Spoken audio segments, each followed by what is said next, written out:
Stand by for action.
Here, his fanny has to be this big.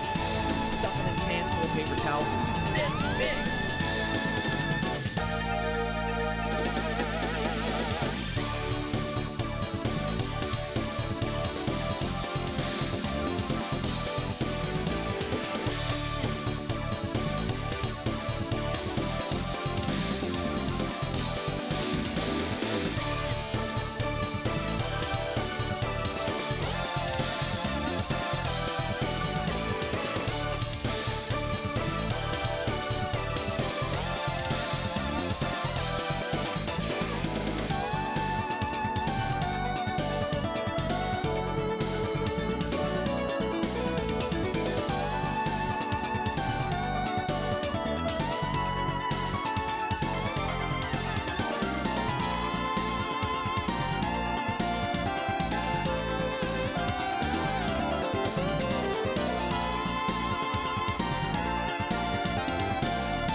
back.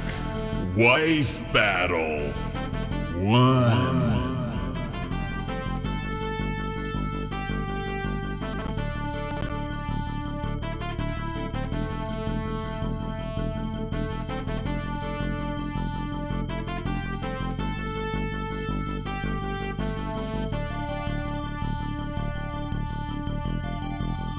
Everybody, oh my god! This is a very special episode. Now, we just wrapped up 1998.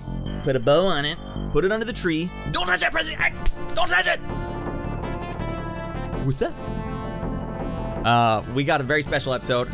But first, Dingle Dude just got out of his mind right off the start of the show. He's like, alright, T1, if you're gonna submit your T1 slip for your tax information, what we're gonna do, what Dingle Dude has assured is that you now are part of the Fred Couples Nation for the next 30 days, at the very least, alright? Now, for the next 30 days, you're getting Fred Couples out of your mind, you're getting Diet Pepsi caffeine-freed out of your mind, and you're getting Venture Kidded out of your mind. You and me are gonna talk, right? You, me.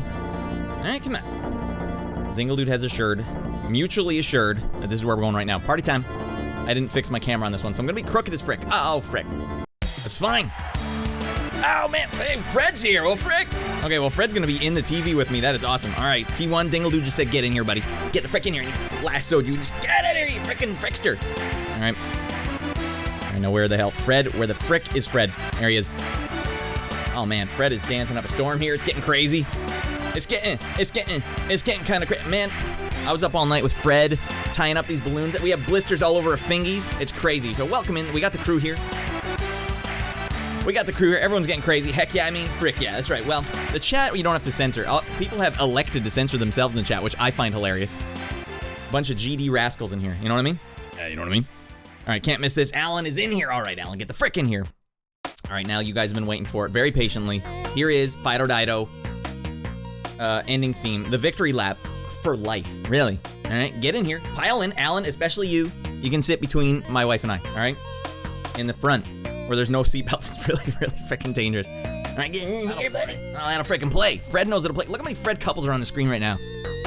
World record amount. We're getting higher and higher every episode. It's getting crazy now. Holy frick, man. Men, ladies, we finished 1998. We're almost done the 90s. I did not plan for this. I don't know what the hell to do after the 90s are over. Except sit way over here. This is gonna be the new way I do my show. Fred's the new host now. Look at me. All right. Everyone's partying hard in here. Shorty Straw, Desi Butt. Alan, oh, frick, man, things are getting crazy. All right, my light just fell down. It is getting dark in here. It's fine. I'll fix it in 1 second. Hey, you know you got to party when lights are falling down all over the place. All right, now I'm going to fix this real quick. Starting too hard and heavy, all right? When you start this hard and heavy, there's nothing else you can... don't worry about it. I'll get it. All right, I'm going to go to the BRB screen. All right, TTYL in approximately 30 seconds. All right, I don't want to start a fire here. These lights, you can't... They're too hot. Oh, man, this is too hot for TV. Damn it, this is... all right. I am not AFK. Do not listen to that sign.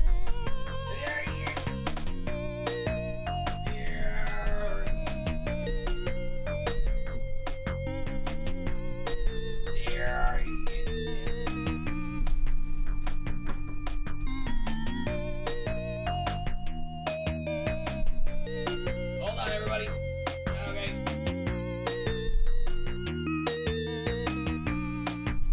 Okay. Narrowly averted disaster. You guys, all that meant was that you got a little extra Fido Dido in your life, all right? Good on Mrs. Radd for staying up. She got a 20-minute nap today because our cat woke her up, all right? When I'm telling you there's a free cat for a goddamn reason. He's pushing the extent of what love actually means, all right?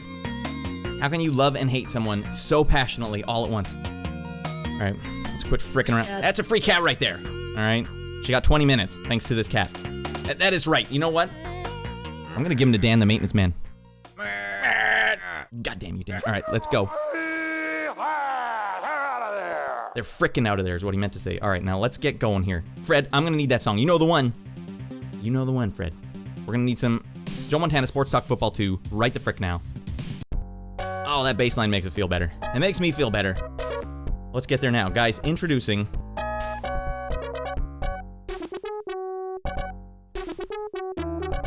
Mrs. Radd. Hi! Alright, the hot tub's big enough for two, alright? Fully clothed Twitch, alright? No funny business, alright? The only funny business here is me yapping my gums off, alright? Alright, welcome in Mrs. Radd. Thank you for having me. I completely whiffed. my intro, I really wanted to do the Simpsons reference of "Hello, everybody." Hello, but everybody. I flooded. I'm sorry. Here's the problem, everyone. I think my wife and I are slowly devolving into we don't speak English anymore. We don't speak any language, really. It's just a long string of Simpsons quotes, and we know sometimes we have the cadence of a Simpsons quote, and then we'll just finish the quote. We didn't even say it. We just had the cadence of it, and then in a normal sentence, like, "Hey, could you pass me that butter knife?" I'm like, "Oh, I know what you're referencing. Hello, everybody." And we can no longer say package. We always have to say package. In a neat little package. What the frick? All right, Grungy's getting out of GD mine. That'll play. God damn it, Fred, get in here. Hello. Let him know. Fred Couple. Welcome to Golf Magazine's 36th grade hole. 36 straight holes, all right? They were gonna stop at 35, and Fred said, hey. I gave him one of those. Fine, 36. I'm sorry. Grungy, get in here, you rady rascal. Grungy's back. Guess who's here right now? It's Yay! Mrs. Radd. Holy frick. I'm so happy to see Grungy Nick. I've heard a lot about you. Oh, yeah, you can't watch the show without hearing Grungy Nick's voice. Through the wall, just, hey, Grungy, whom we used to call Grungy, was it? Or Grungy? Yeah, when he first started chatting, I'm like, oh, it's Grungy Nick. I didn't know he was a grunge fan, so I thought, Grungy. Grungy. All right, 36 great holes. Grungy Nick, I hope you realize Mrs. Radd is the only patron of this club who's seen more of my show than probably you have, because she's been listening to it terrestrially, literally, couch co-op style in the other room, 12 feet away. Now, let's just start there. How has it been? We used to have a different apartment. I was like 50 feet away in a different room, and it was like angled like a dog bone. I was on the other side of the apartment. Now I'm in your face. I might as well be in bed with you, like, oh frick, like just giving you nonstop the frick fest, you know. So be honest now. Is this affecting your sleep at all? No, not at all. No, because I get so little sleep that when I'm out, I'm out. It's done. Okay. Yeah, that's what it does to a person when you only get 6 hours or less every night. You're just out. All right. That makes me feel good. Honestly, I believe her. I don't think she's just saying that for the show. No. And even if I was, yeah. What you do is important to me, and I would want you to. Yeah, she's very supportive of me and all of my ridiculous habits. Ridiculous. I said that like Balky. Nuts and gum. All right. This Nuts guy and gets gum it. together at last. Flipshot, also fan of The Simpsons, apparently. I'm a male aged 18 to 35. Everyone listens to me.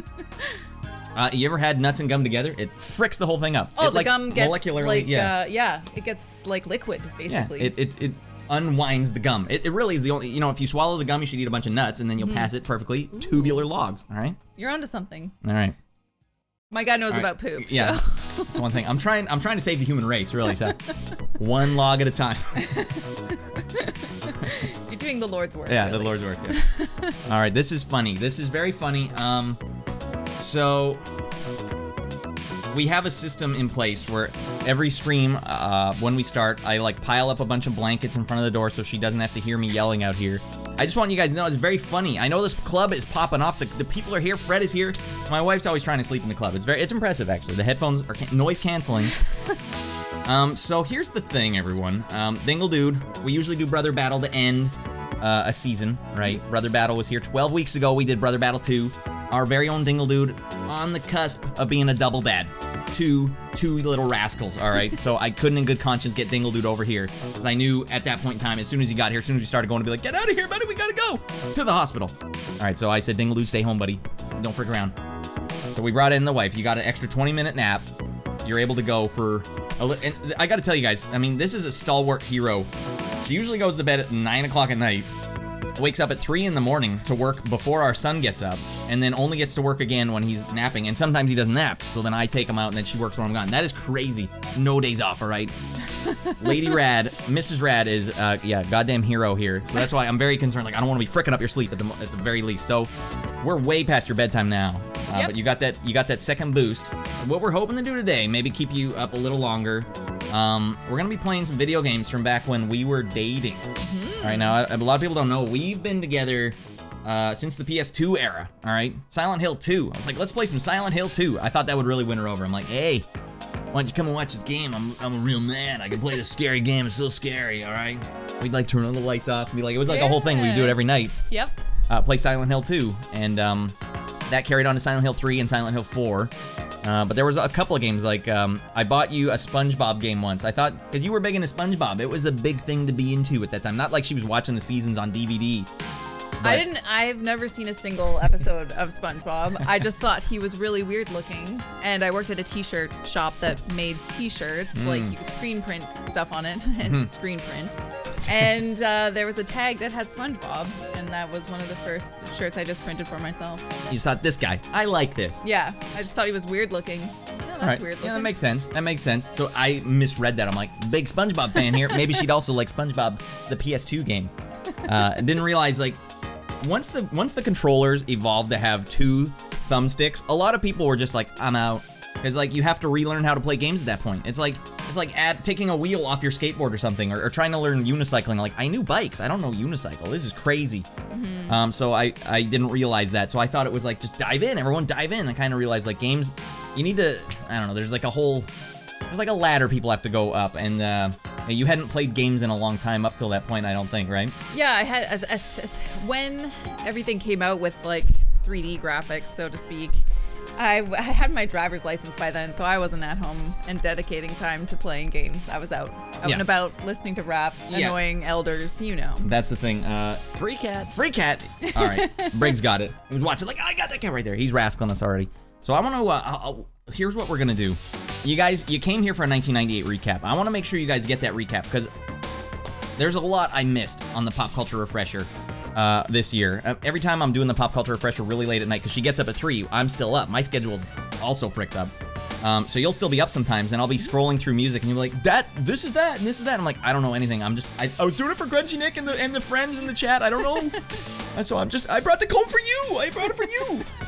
So I'm trying to help you guys out, but my wife actually, she lived a lot more close to the pop culture epicenter than I did. Cancel off, frick, man. What did we say? Damn it. Well, all right, everyone, thanks. Great show. Don't forget to drink your Diet Pepsi Cafe free. So I actually went through all the 1998 music with her the last 2 days, and I was like, I need you to point out all the stuff I missed. So we got a nice little collection of 1998 that is huge, that all of you will probably remember, because honestly, I was barricaded listening to nothing but video game music in the 90s. I'm surprised I got out. I'm still there, really, in a lot of ways. It's true. So you are our, I guess, resident expert tonight. So I'm gonna go through and do a pop culture refresher for music, and I'm gonna help you guys. She's gonna be our extra commentary on that. Hi, Mrs. Radd. It's Tailspin. He's the one that made the shirt and the mug. Thank you, Tailspin, by the way. Oh, that's so. When it came, I was like, that's so nice. And our son loves to tell Radd to put a shirt on after he wakes him up. And he chooses that one quite frequently. That and nice moves. Sometimes, yeah, I'll just be like, hey, do you want to pick the shirt out? And he's like, this one right here. Like, alrighty, here we go. What's good, Hatter? Get in here, Hatter. My real life wife, all right? We're not fricking around anymore. We're through the looking glass, okay? She's the second guest ever on this show. Got in the hot tub. We're going to get fricking wrinkly feet. It's fine. It's an honor. Sorry, I am missing a little chat. We're just getting in the zone here. But I do want to talk about how we met at some point. So we're going to go through the pop culture refresher, because that's what people expect, all right? And then we're going to dive in. And then we're going to go, okay? Right. I just want to address Briggs that, yes, it was Battle for Bikini Bottom. You got it. Yeah, that's right. All right, Briggs knows a thing or two. We got art here. That's DDP. No way. Yeah, we got actual art here. Yay. Yeah, so happy. They've met before, all right? They've met before. At my 20th birthday party, where you separated an entire bag of runts into separate individual things. Like the heart ones go here, or I guess strawberry. The bananas. This one, that one. And we had all these bowls on a big spread. And art was there. Yeah, that was a fantastic time, and I had to go. I remember I had to go pick him up. I think we were all together. Yeah, we were all together. Yeah. Yeah, at the SkyTrain station. That is correct. He was doing moves. Yeah, art is a black belt, so he had to stay fresh. All right. Yeah. I just thought it was super cool that this guy's like doing that, waiting for us. Yeah, well, you gotta stay fresh, all right? Gotta stay fresh, all right? The Grungy Bird told me that you did music for Shakedown Hawaii. Hell yeah, frick yeah. Hatter, I mean, I don't talk about it. Probably I could do a lot better self-promotion for myself. I'm too, people give me a compliment, I'm like, thank you very much, and then immediately deflect. So I need to get better at being like, thank you, here's all my stuff. But I feel like people would just be like, yeah, come on, Radd, get to the funnies, all right? None of this frickin' rascaling around. Speaking of which, I'm doing it right now. We're moving on. Oh, Grungy Nick's like, here's where you can find more information on it. Thank you, Grungy Nick. Thank you. All right, so first one up. You know what I want to do first before we do music? I just want to do a quick. All right, P Dodge is here. He was also in PEI with me for Dodgeball. Oh! He wasn't on Hardest Phone, but he's the other BC team member. So, dude, did you think that Radd always says how windy it was in PEI? Is this accurate? Is that... It was borderline tornado level, in my opinion. That'll play. That'll play, Hatter says. Oh man, and C-Roy's here. All right, C-Roy's Big Cody from Old and Beautiful. We were at the barbecue. I don't expect to remember. Oh, yes, okay. Yes, it's all coming to me now. I'm sorry. He says, or Briggs is saying, yeah, PEI's windy. Briggs! That's a second confirmation. All right, he just says, yes. Yeah.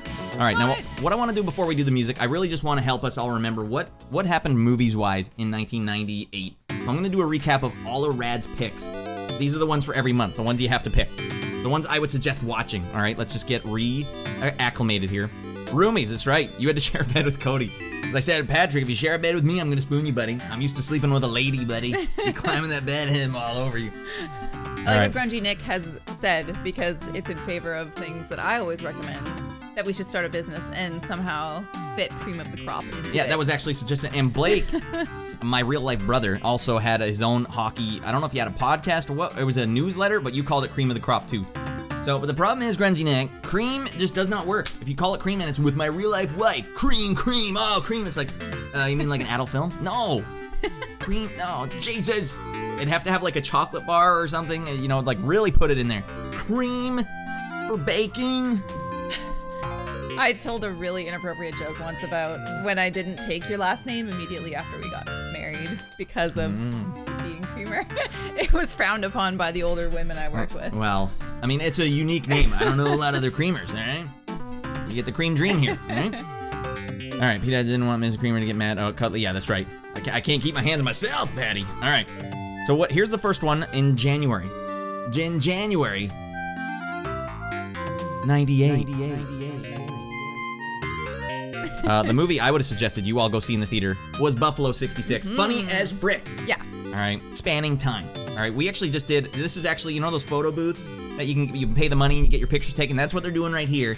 We just did a photo booth with our son at a trampoline place the other day. Sucked. It's not like this. This is a super high quality with a flash bulb and everything. It's all digital now, like, nah.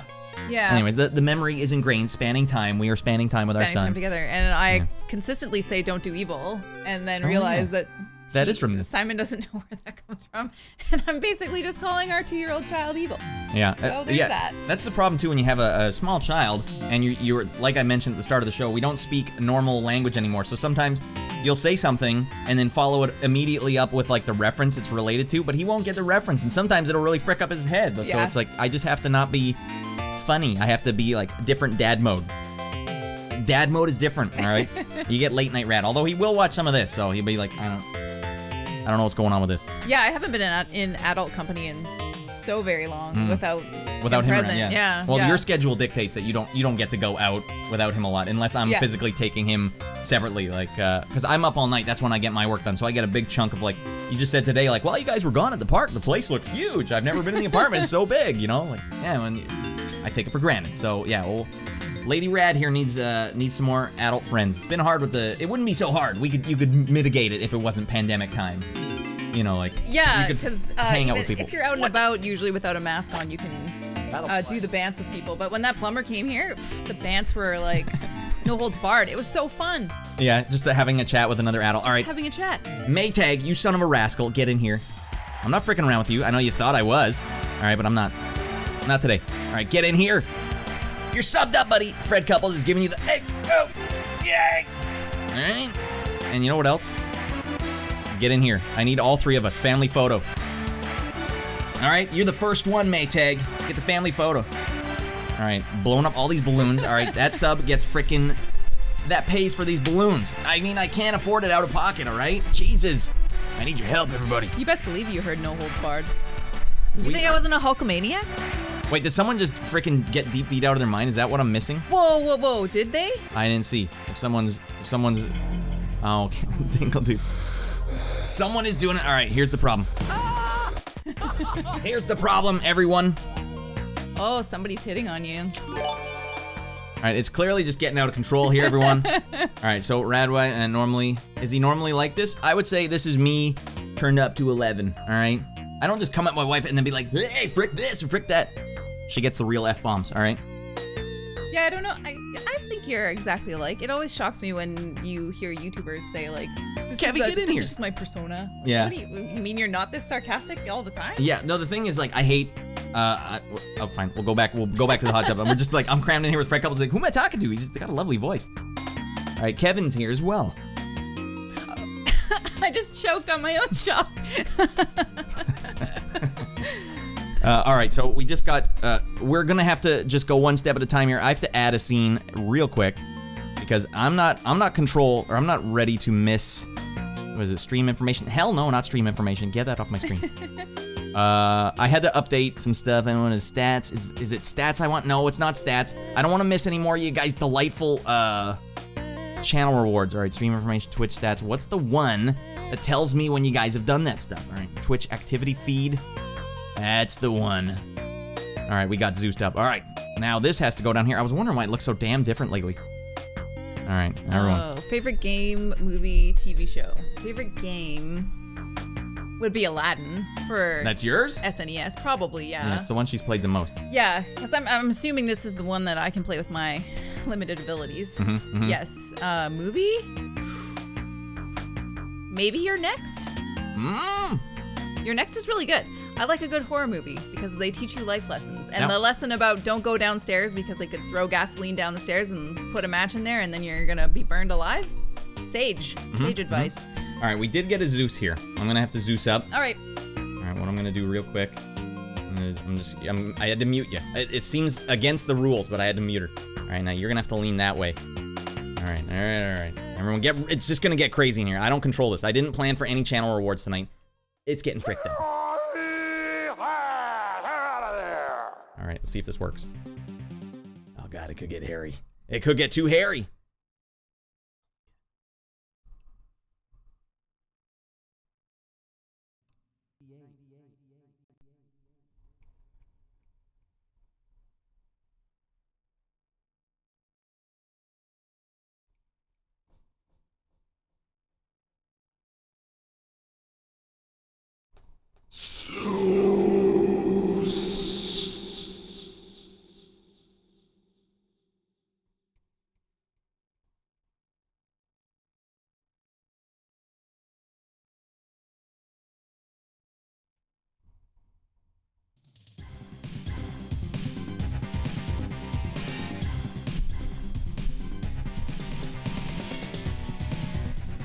Bunch of rascals. It's fine. We'll live with it. All right, I was a little crooked there. Not my best work, okay? God damn it. When Zeus calls, you better accept the charges, okay? Remember that? Freaking rip him. Come on. All right, we got real life Kev here. That's crazy. All right. Sorry. So they were asking. You're reading the chat. You play. She's better at reading the chat than me. I'm like looking here and looking here. I forgot about the chat. So okay. Favorite movie? You're next. That's a good choice. And then they asked favorite TV show, and I would have to probably say Simpsons. I can't really think of anything. That's a safe choice. That's a safe choice. First 10 seasons. First 10. The one I quote the most. We did our due diligence though. We went back and watched season 11 through 20, I think. And the drop off was like by the end of that teens, it was gone. Like, oh no, Simpsons. Oh God, no. But that's huge. When we were in the hospital after giving birth to our baby boy, we watched all of season 5 of Simpsons on a laptop while we were in there. Like the whole day was nothing but Simpsons. God bless you. All right, Kev is giving us the heart. Hey, buddy. The reaction when he first made a face like that. Which face? I think he's talking about the Zeus face, or just any face in general that you've made. I was fine with it. We were talking the other day about my poor taste in men. That I had a crush on Tom Green when I was a teenager because I just wanted to be with a dude who was funny. My dad never emoted the entire time I was growing up. I've never heard the man laugh. No one has. I've never seen him laugh. I've seen him go like this. A little smile. So I just wanted a dude who was funny. Tom Green. Well, that's the thing. Yeah, the first time we ever hung out. That's funny too. You came over to my house. We'll just get into it now. Well, it'll be a mishmash, everybody. First time you came over, I still lived at home, and I had the whole basement to myself because my older brother moved out. I think Lee was actually moved out at that time too, right? Yeah, He didn't live there. Just the whole basement to me. 2 rooms, a bathroom, a laundry room, and then me in like a living room. We were on the way out. We had a lot of kids at one point, and then they'd all moved out. I was the last one. I was hanging on, like I'm not going anywhere. And they're like, you just get going. I'm like, all right, fine, I'll get out of here in 1 second. But anyways, you came over, and I had this tape of Tom Green. I didn't go to parties in grade 11 and 12. I didn't go to a single one. I'm like, hey, whoa, I'll miss Tom Green if I do that. So I would stay at home, like with the controller, and I'd be like, edit the commercial out, and come back in and be all over it. Like, I think a commercial's coming up right now, frick. Because I wanted it to be, because this was before DVD, everyone. I had the whole frickin' Canadian Tom Green show on tape. So you came over and we watched it till like 2 in the morning. No funny business. I was literally I wanted to show her the show. I'm like, this is funny, and she was laughing and it's funny. So I stayed up. I had to open A&W restaurant. I was working a 5:30 shift, but I was having such a great time showing my, future wife, Tom Green, that I stayed up till so late that I slept right through my shift, woke up at 10 in the morning, and was like, oh, frickin' called in there like, just come in whenever you're ready. And then they fired me that day. I'm like, and I'd been working there for like 2 years or 3 years at that point. And I actually was like, I was the closer, but I'm like, you guys, you're short openers. I'll be the opener. Let's do it. Take one for the team. Fricked it up, but it was worth it, everyone. All right. There's a dark future where I'm still working at the A&W. Big scraggly beard, like just. All right, so that was that. All right. You're fired, Bob. All That's right, a good time. Yeah, and that's a good memory.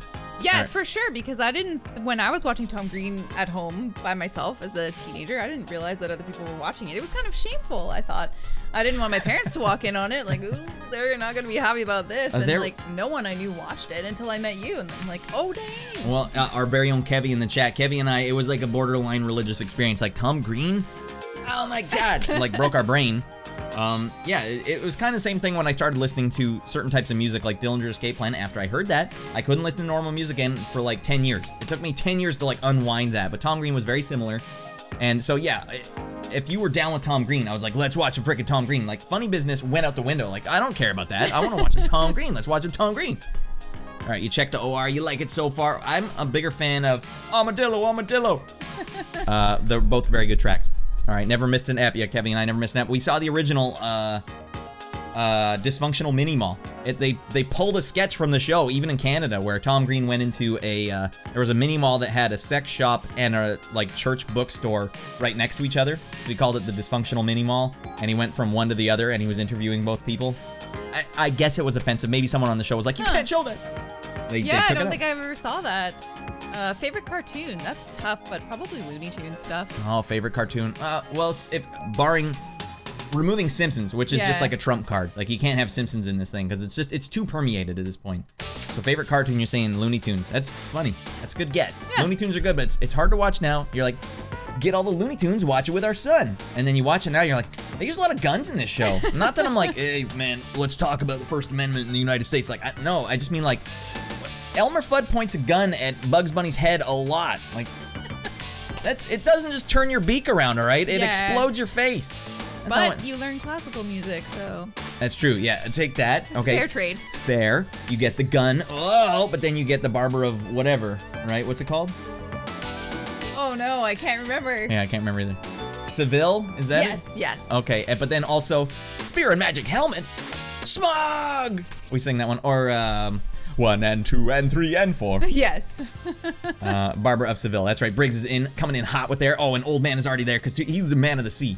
All right. And Spear and Magic Helmet comes up in our rotation very frequently. Yes, it does. Art, here's the thing. I'm on the other side of that one. I think modern cartoons, I pieced out. After Adventure Time, there was a point in Adventure Time where it was literally the best cartoon I think I'd ever seen. Like, this is game changing. But then right before the end, I feel like it jumped the shark. I don't know what it is about it, but I feel like after that point, all cartoons stopped being so carefree, and they started getting like just too heavy with like real life. Let's teach kids real life. Like, nah, I just want some stories for the kids. And I thought Adventure Time was like unbelievably good at that. Mm-hmm. But I just for cartoon's sake. But maybe I'm dealing with a really young kid, so maybe teenagers or 8-year-olds, it's different for them. But for the young kid, you're like, no, get just a fun story to tell your kid. All right. Sing the Tom Green Show song. Do you know it? This is the Tom Green Show. It's not the Green Tom Show. This is my favorite show because it is my show. That's about as far as I can get. I'm surprised she got it too. That's on the spot. If this is your show, you'd probably like it more. And then he goes off into something fiddling that's off. Yeah. All right. We'll take a break and we'll go to February. Guys, All right. February 1998, if you were at the movie theater and you were like, oh, frick, I don't know what to watch, man. I don't know what the hell's going on. Radd suggests you watch Dark City. Now, Miss Radd and I watched this, all right? Yep. Surprising. This is a good one. Yeah, it was really good. It's pre-Matrix, and it's very Matrix-like. It even has some of the same actors, I think. One of those tall guys with the sleep. One of them is like one of the guys from the Matrix that was doing the funny runs in Matrix 3. Comfy saying, I like Dark City. Hey, you know what? I like you, Comfy. So, it works. All right, Dark City is really fantastic. Sutherland killed it. Sutherland has one of the most storied careers for like his roles. Man, that guy goes all over the place, and he's not afraid to be like, I'll be the biggest creep ever. I'm trying to think of movies there was one he was in with Sally Field where he plays a not very nice man, and he played it very well, like exceptionally well. Yeah. I can't remember what it was called, but dang. Yeah, well, here's the thing. I'd like to do a little tally, like good guy, bad guy. I bet you he's played more bad guys, now that I think about it. Probably. Yeah. Actually, outside of Jack Bauer, it's all weird guys. All a bunch of weirdos. And you don't have a voice like that if you're not a weirdo, all right? Something's funny. Kiefer. You don't have a name like Kiefer, too. That's already a dead giveaway. Like, I'm watching you, Kiefer. Kiefer. Hey, Keith. That's a cool name. That's a cool name. Anyways, someone asked what my favorite Looney Tunes character is. Oh, you know which one. Well, I know one that will be in the running. I don't know. Are you thinking what I'm thinking? Probably. Pete Puma? Yeah. You can do better than me. Ah, that's good. Oh wait, that's not Henry too. That's a different one. Or were those his parents? That was the Big Bear's parents. Yeah. Was Pete Puma? Oh, he wasn't related. Okay. Yeah. No. Pete's a Puma. They're the bears. Well, fair. I didn't remember Pete Puma. That was when we started dating. You brought it up. I'm like, I don't know who the frick you're talking about. Because it's so funny. Yeah. And I say that to Simon sometimes. I was so worried. So we'd be like, Mom's weird, Dad's weird. Ah, Jesus. We're sorry, son. The good thing the phone doesn't work. Our phone only goes to the beeper downstairs in the building. It's calling 911. He's like, frick, it's not working. All right, Eye for an Eye was creepy Kiefer. Oh, man. Just a creepy Keeper. Oh, it says Donald Sutherland has a paint. Oh, but is the face painting of him in Invasion of the Body Snatchers too? Because that would be something. I would fly to New Brunswick for that. New Brunswick. Are they from there? Is that what that's from? He's from St. John, even though only lived there for a little bit. All right. 98 had some good films. Hippo, we're just getting started, buddy. All right, that's February. All right, and you did not know the reveal at the end of this, did you? No, I didn't. All right, tell me about that. What were you thinking it was going to be? And we're going to spoilers, everyone. Spoilers. Oh, maybe not even, because it's just what she thought it would be. I can't recall what I thought it was, even though it was only a few weeks ago. Wasn't it that I thought that, I can't remember now. I thought that maybe the main dude, had like killed Kiefer Sutherland or something like that, and he was like having flashbacks of him or something. I can't remember. It's nice. It's nice to see your perspective on that, because it's hard to even know what people would think, because that movie's all over the place. Because they literally implant memories in your mind, and they do flashbacks all the time. So what would you even think? I don't know. All right, Finkel and Einhorn. Finkel, Einhorn. We do that as well. Yes, we do. People are real friendly around here. Like, all right, that's Dark City. Check it out. If it's February 1998, if you find yourself back in time, that's the one. Okay, that's solid advice. All right, now next one up. January, February, March. It was a no-brainer. Big Lebowski. Just take the $4, man. That's a quality movie. I don't know if you've seen this one as much as I have. I haven't. I've seen it a couple of times, but not as much as you have. Definitely not something I could quote. I remember really not liking the musical scene in it with Julianne Moore. Like, that made me not happy. Oh, like the dream sequence he did? Yeah, the dream sequence. It was very Tim Burton-like. Yeah, it was very... And I don't really like when Tim Burton does that either. I get it. But yeah, this is a banger. I mean, Jeff Bridges is crushing it always. Big fan of Jeff Bridges. And we must have watched this when we first started dating, too. So, like, close to 2 decades ago. VHS. Like, oh, you never seen this? Check it out. That was funny back in those days, too. It'd be like, you never seen this? Watch this. You never seen this? Watch this. Yeah. And now we've literally seen everything together at this point, and that's why we're morphing into like a new version of human being that does not speak normally. Sometimes it'll just be like, Hubba, and you're like, Simpsons, I got it. I know what you're doing, buddy. I know what you're doing, all right, and I'm not on board with it, okay? Einhorn, Finkel, Einhorn, and then makes that Einhorn Finkel. God, that movie's good. Yeah, the first one. Einhorn. The first one is good. We watched that recently, actually. I don't know why. What, Ace Ventura? Yeah. Yeah. Why did we watch that recently? Because it's good. Well, yeah, you don't need a reason to watch it. I think it's because I put that quote on the little quote board that we have. What was the quote? We're going down to We have this little board that you have to put letters on, and she just took it upon herself. We got it as a gift, I think. Yeah, we got it at like the gift exchange that was for like super a Christmas, cheap gifts. a Yankee swap. We were playing, wasn't it Yankee swap? Yep. A Yankee swap. We call that Sad Christmas here. Yeah, we got this board that you put letters on, so she always puts quotes on it. And yeah, that was the one. That's just, we're going downtown. So people, my parents, when they've come over, they'll just see a sign that says we're going downtown. They don't know. We're going downtown. They don't know that that's what we're actually quoting. All right. I feel like Seabird right now. Damn it, Grunt. Oh, okay. He's okay. Highlighted up. Briggs. I'm gonna read it right now. Oh, guys, I found out something amazing today. Mortal Kombat was heavily inspired by an old Norse legend. Well, which one? Goddammit. That sounds like a good legend. All right, freaking Nether World, Scorpion, just ninjas. I don't. Finish him. Interesting. That can't be right. What was that can't be into right. him? That can't be right. That can't be right. Is there any skull crushing and fatalities? Yeah, yes, there was. I think he's giving us the hard rain here, the business. All right, turn around, walk away, Briggs. All right, you're banned for 30 minutes. Okay, turn around, walk away. All right, that's good. That's not bad. He's like, I gotta spend some rad points on this, channel points. All right. You know what? You keep it up, buddy. No, you're canceled, Briggs. All right. He is my mod, everyone. Guys, all right. He's gonna. If you are not getting enough sick Briggs action here, all right. All right, turn around, walk away, go over there, but then come on back. All right. Frickin' hell. All right, next one up. That was March. Check it out. Don't be weird, okay? Now here's the thing. I made a whiff. I big time whiffed it. When it came to January, February, March, April, I didn't see this one. All right, I have to look at internet sites to tell you what movies came out, and they whiffed on this one. They didn't have the logo for this movie. They just had the name, and I'm a picture-based guy. I guess I didn't see the name. I missed it. Went through the whole month, didn't report on this one, had to come back. This was the pick of the month. You know what I mean? Oh my God, you know what I mean? Michael Keaton stars in Desperate Measures. This is a great movie. Now, I don't know how did you watch any of this with me, or did I have to go solo on this one? You went solo, yeah, but I saw it on TV. We've watched this one before. Ago. Oh, you saw it on TV? Well, God damn it. All right, I'm down with this. Oh, Shorty, I'm finished, and I know this one. Oh, God. It's finish him. Goro. Is that someone? Am I close? All right. Yeah, guys, don't mess around, all right? Michael Keaton had he started the year doing Desperate Measures where he's a bad guy, and then he finishes the year doing Jack Frost. You know what I mean? That's impressive. The range on this man is like a roller coaster, and it never ends, all right? Still going. All right, now, guys, if you're done whiffing, we'll move on, all right? All right, now, this was the original pick. I'll show you the original pick. Before I knew that one was there, I said, oh, man, the big hit. Surprise sleeper hit. Now, you had a funny joke about this one, too. I'll just refresh everyone. Sometimes we actually watched through this one, and we threw it on as just a laugh. Be like, oh, it'll be like good times. We'll put on this crappy flick. And then it turned out to be like infectiously bad, so watchable. What the frick? All right, Wong-Tong, get the frick in here. All right, Gary, to meet the legend wife Radd. We got Lady Radd here. Thank you. All right, Wong-Tong, I love that you're watching the show, man. You got a great stream. You guys get the hell over there. Jesus Christ. You're not watching Wong-Tong. You run a tight ship over there, my friend. All right.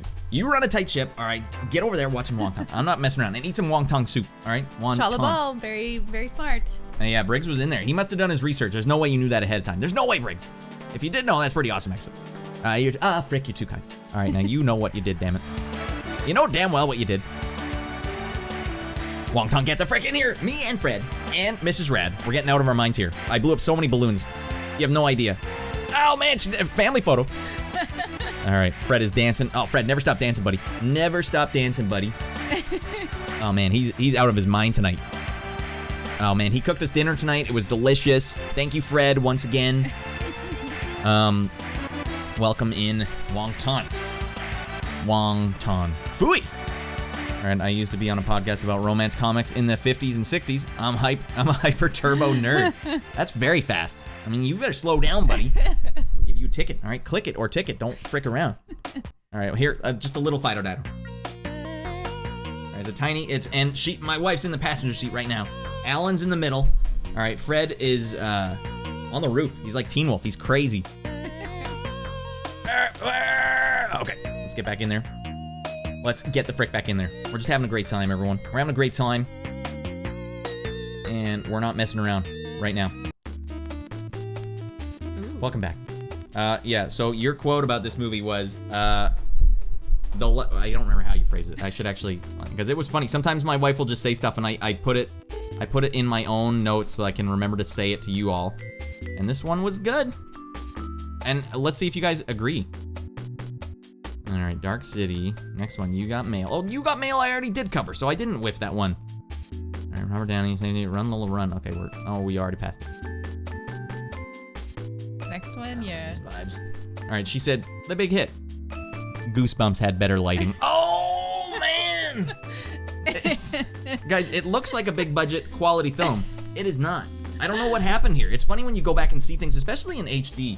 There's like a real issue here with like where you find out, oh, that was a cheap movie. Like I saw Johnny Mnemonic again. I think you and I tried to watch it. I turned it off. I'm like, that is really cheap. Yeah, this that's is like rough. Obviously filmed in Canada. Like, yes. Obviously. And this one was filmed in Canada too, right? Yeah, you could totally tell as soon as I saw that guy. You are really good at that. We'll be watching a movie. I'm just like, it's like filmed in Canada. What? How do you know? Like the trees, the this, the that. Like, oh man. So Can't get by me. Yeah, you can't get by her, apparently. But The Big Hit, I don't know who it was made for, female or male audiences, considering that weird close-up of the guy's nipples. While they were all getting changed in a locker room, and here's some abs, here's a man's nipple. Yeah, that was for me, clearly, all right? Whoa. That's why I had to put it down by saying it had goosebump lighting. I was jealous. And it just had nipples galore, all right? Can we get closer? Yeah, man, we can get way closer. We're gonna need a special camera. Get it! Get that camera in here. Right freaking here. Closer! Jesus! Can't get the lights in there. It doesn't matter. All right. Yeah, that's a pretty good movie. Lou Diamond Phillips. All right, it was made for Lou Diamond Phillips. He needed it. He got so jacked. He's like, what am I supposed to do with these, man? These guns. Yeah, I didn't know Lou Diamond Phillips as a jacked individual. I think he was bigger than Marky Mark here. Yeah, he did seem that way. Yeah. Especially with the clothes he was wearing. What was up with Marky Mark? He keeps coming in and is like, hey, girls, what's up, girls? Don't worry, we'll come back, girls. That was bizarre, but that's Marky Mark's thing. Right like in here. Fear, he was like that too. This big old 2 eyes. Full paper towel. This big. A whole roll of brawny. Just unrolled the whole thing, stuffing it in. If it's not this big, I'm walking. It's a double roll. Yeah, the big boys. Obviously. Yeah, the big boys. Yeah. None of those fricked up little ones. All right. Is your wife Melissa Joan Hart? I don't know who that is. All right. That's Sabrina the Teenage Witch. This is why you need me on the pop culture. All right. Refresh. Got it. Got her. All right. She's back. All right. Bless you, good sir. Kiefer and Lou Diamond Phillips did an awesome job in the 90s movie together called Renegades. I love that one. Young Street, get in here with all those emotes. Hey, Young Street, is it Young or Young? Because I looked at it a while ago, and I was like, I think it's Young Street, and he lives in Toronto. There's a Young Street. Toronto. Toronto, as the locals of Toronto know it. My dad once told me that the grips on a film set that they needed a light on the toilet shining between the actor's legs and spent all day trying to put a light on a toilet. Well, they should have just followed me because I have that light, that exact same light on my toilet right now. I'm not freaking around. I am the street.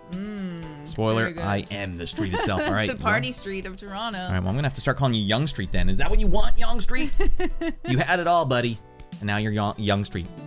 All right, next one up. Guys, the next month, January, March, April, May. Guys, guess what? Morgan Freeman says, get on that bike right away. I don't know how to finish that. Frickin' Tasha Yar, oh no. All right, spoilers. Boring, says Grungy Nick. God damn it, Grungy Nick. This is not boring, all right? This was, what do they call it? Edie? Earth, I don't know. Did you watch this with me? Did we get a I don't think so. Oh, no, this is the one with Téa Leoni? Yeah, yeah. Yes, we watched a bit of it. Okay. And then I was like, you can watch that on your own. Well, the other thing is you usually like Simon goes to bed 8:10. All right, let's watch 20 minutes of a show. And then it's bedtime for her. So we have to do like four nights in a row. I don't know how long it took us to watch. What the heck was that one with Billy Zane and on the boat? And Nicole Kidman? Whatever that one is called. But that was when Simon was really young. Yeah, and we kept having to pause it because he would start crying. It was a record, though. It might have been like 6 days. Not the Phantom Grungy Nick. It's the one where you're on a boat with Sam Neill, and they find another derelict boat, and Billy Zane is on that boat, and they're like, oh my God, it's not Armageddon. Or wait, he's saying it's better than Armageddon. Art, you know damn well that's right. We're well aware the chat knows his name. Go ship, Alan. I'm sick of your attitude. Alan! Who's that? All right. Ghost ship. I want to know the name of it. It's called like Silent, Quiet, no. Deadly Seas, no. Wasn't it Deadly Quiet, quiet no. something? I can't remember. It's a great movie though. Guys, help. Did we stump everyone? Show finished. And that means Dead the whole calm. show. Dead calm. Grungy Nick got it. Thank All right, you. thank you, Grungy Nick. I almost had a damn schizoid embolism. Is that what you guys want? In your mind, I'll be dead. Grungy Nick's like, don't worry, buddy. Here's the pill. You're good. All right, that's Total Recall for everyone that doesn't know what I'm talking about. All right, next one up. Deep Impact. Don't frick around. All right, Elijah Wood, hero of the day. Finally. I mean, finally. Doesn't matter how many push-ups he did, how many frickin' jumping jacks he did. He finally was the hero in the movie. He's like, he got At that point. Yeah, I mean, I don't want to spoil it, but yeah, at that point. To be fair, he was the hero in Lord of the Rings. Up till this point, yeah. Does he count as a hero in Lord of the Rings? I don't know what his problem was. He's kind of a whiner in Lord of the Rings. He's just whining the whole time. Samwise I was is there like, for Samwise. Yeah, Samwise is like, fine, I'll do everything again. All right, Devin. Devin, good to see you in here, buddy. Ellie's World, good to see you. Just jump straight to the end of Deep Impact and you're done. All right, a feel-good movie where the politics isn't the death of us all. Exactly. It's nice to just go. That's why go back to the 90s. Even if there were politics involved, like it's not the same politics here, so it doesn't matter. I'm having a great time. All right, next one up, guys. I don't think there was a movie that could have touched this one. Truman Show. Holy frick, guys! If you're sitting in the movie theater and you're not watching Truman Show, and it's what is it, 6 June? You're really whiffing it big time. This is a quality movie, and they snubbed them. They snubbed them for the Oscars. All right, Jim Carrey does not get a role like this every once in a while. He killed it. What do you want? What more do you want from the guy? Who won that year? Do you know? I don't even know. I haven't even looked it up. The whole thing is fricked up. I'm not even. But it seems like they could have thrown him a bone. All right, like this is a guy that starred in Ace Ventura like 4 years before this, and then was like, or not 4, like 6 years before this, and then just comes out with that one. It was a good one. Yeah, that's a good one. I didn't even need to rewatch this one. I said that's pick of the month. Pick of the month. Jim Carrey proven his versatility. True, and even Dr. Robotnik. I'm like, this guy's still crushing it. Let's forget about number 23. I don't think I saw Truman Show until 2001. I guess I probably didn't see it at the time either, because I would have been like, he's not being funny? Yeah. You're not funny, I'm out, buddy. I still haven't seen Man in the Moon. Just didn't see it. Again, Yeah, me neither. I still haven't seen it. I worry. It's like, what if I don't like it? I don't know. Oh, Jack Nicholson? All right. Jack Nicholson won for As Good as It Gets. As Good as It Gets? What the hell was, I didn't even see As Good as It Gets. Is it As Good as It Gets? Pile of Ace coming of old age movie with Annette Bening, I do believe. Who's that? The woman from the movie the other night that we're like, how old is she in this movie? Oh, that's right. Yeah, we were watching The Siege, and she was like, Annette Bening is 40 here. Like, what? So that's a year older than I am. Like, that whoa. movie. Annette Bening, like, I thought she was easily like 56, 58. Like, wow. I mean, maybe she just lived somewhere close to the sun. Was getting a lot of sun all day. That'll frick you up, man. She had a whiskey-soaked voice, for sure. Yeah, the deep voice, right? I was like, how's she landing all these dudes, all right? I'm not buying it, Annette. All right, what the frick? Whoa, whoa, whoa. Dingle Dude! Dingle Dude just said, all right, Devin, if you're not in here by the end of this song, I'm gonna lose my mind. And so he jumped on it. All right, Devin, get in here. Dingle Dude's just getting out his mind. As he does. You have somewhere to be. I'm gonna actually see where we are. We're at Masters Augusta. Augusta! All right, here we go. Devin, thank you for being one of the newest members of the show. Great chatter. He's in here a lot now. He's getting finally subbed up. You don't have to bamf out. Oh, you're going to get water. I don't want to steal your guys' thunder. All right, get in here. Family photo. I'm not freaking around. All right, Devin. Now you know we're dead serious. Okay, we're dead calm, dead serious. All right. You're on that other boat, buddy. We're coming to get you. Don't frick around. All right. All right, and one mini Swizzler, just because. Hell yeah, Fred is getting out of his mind. Okay. All right. So yeah, we got 1999 coming up. I don't know what I'm gonna do. I want to change things up for 99. I'm gonna have to come up with a different thing, because this really does derail the show in a beautiful way. But I gotta come up with like a smaller one, but it'll still be special. But you know.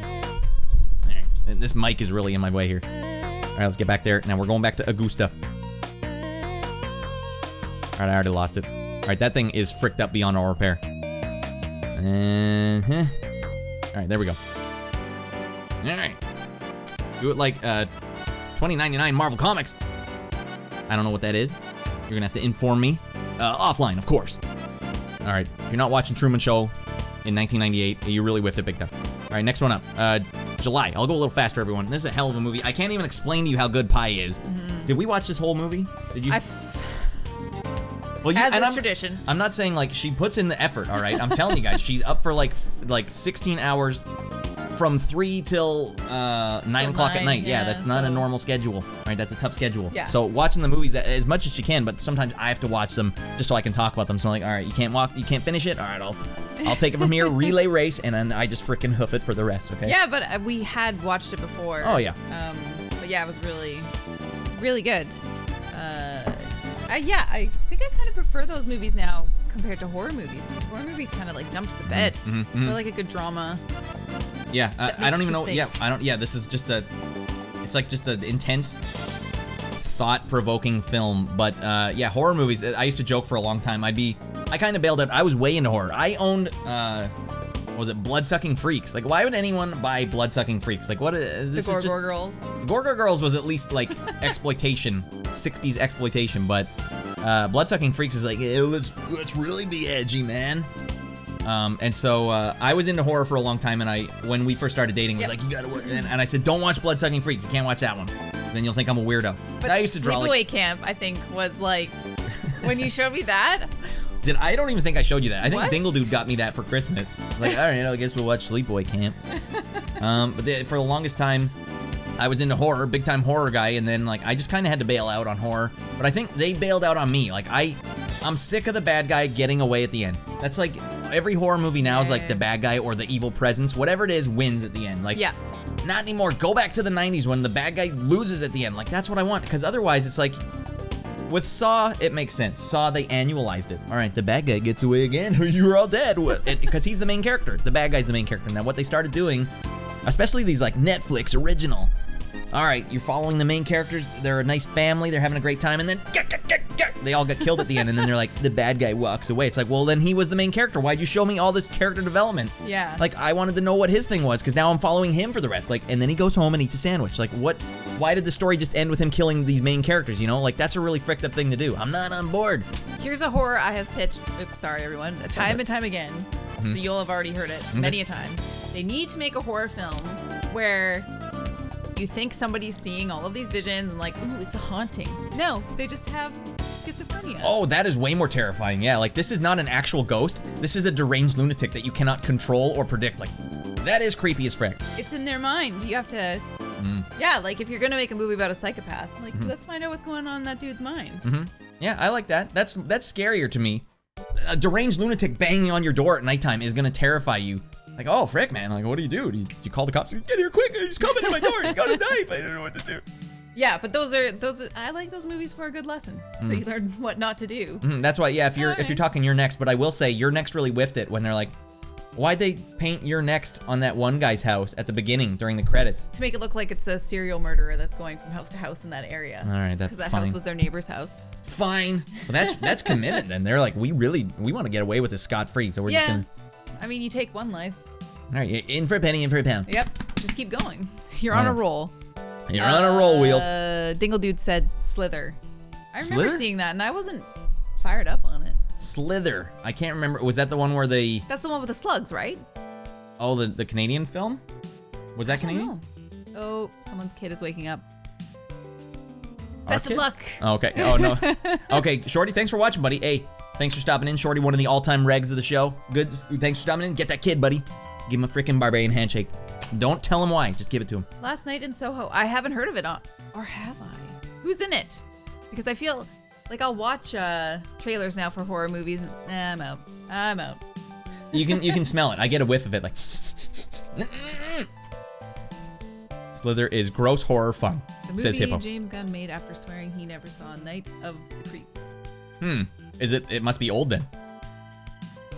Why not just watch Night of the Creeps? Now, if I'm talking horror, I think at this point the only one I want to go back and rewatch right now is Dawn of the Dead, 1978, 79, whatever it is. That's the one I want to watch again. I'd watch that again right now. I think I made you sit through that. You're like, bit long. It's a bit long, Radd. You're dating someone. You're like, come on, saddle up for this 2-hour, 20-minute long zombie movie from the 70s. Oh, Drag Me to Hell. Which one was that? What? Drag Me to Hell. Norn wife in a nutshell for the movie. She just got mentioned. Oh, Humbucker saying you're out of here. What? All right, well, Night of the Creeps is a fantastic homage. Drag Me to Hell is the one by Sam Raimi.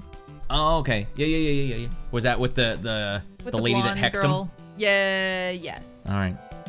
That was a bit weird. No, Radd, I'm saying she canceled it. Oh, you put the cancel on it. Boom. Okay. That's the joke. Norn's bad at jokes. I'm really bad at chat right now because I'm sitting further away than I usually do, and now the chat is this big on the screen, and Miss Radd has a great shot of it. My thing is kind of in the way. Frick. All right, no excuse. I'm on an angle to it. It's perfectly. Oh, okay. Frick. Guys, let's move on. Pi was killer. If you're not watching Pi, you really whiffed it. Now, next one up, August. I'm turning 15. I'm like, frick, what do I watch? It wasn't this, but you know what I should have done? I should have gone to the theater and watched frickin' Snake Eyes with Nicolas Cage. Oh, man, is this... Believe everything except your eyes, man. Yep, that's a nice shirt on that man. On Snake Eyes. Well, yeah, we did talk about this, though. Comfy was mentioning how much he liked the cover art here, and I didn't really notice until he mentioned it, but like, yeah, that's pretty goddamn... Free goddamn kids, take them. We can get some sleep, finally. He's kept us up more than our son. Yes.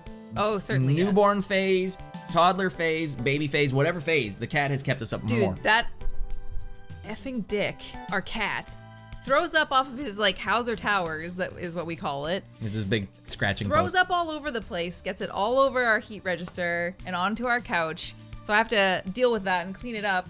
Our son, moments later, spills his cereal, dry cereal, on the floor. Guy helps me clean it up. Guy helps me sweep. Oh, she's saying, okay, like the human ends up helping you sweep up the thing. The cat just barfs all over the couch and the towers and the register, the heat register, whatever it takes.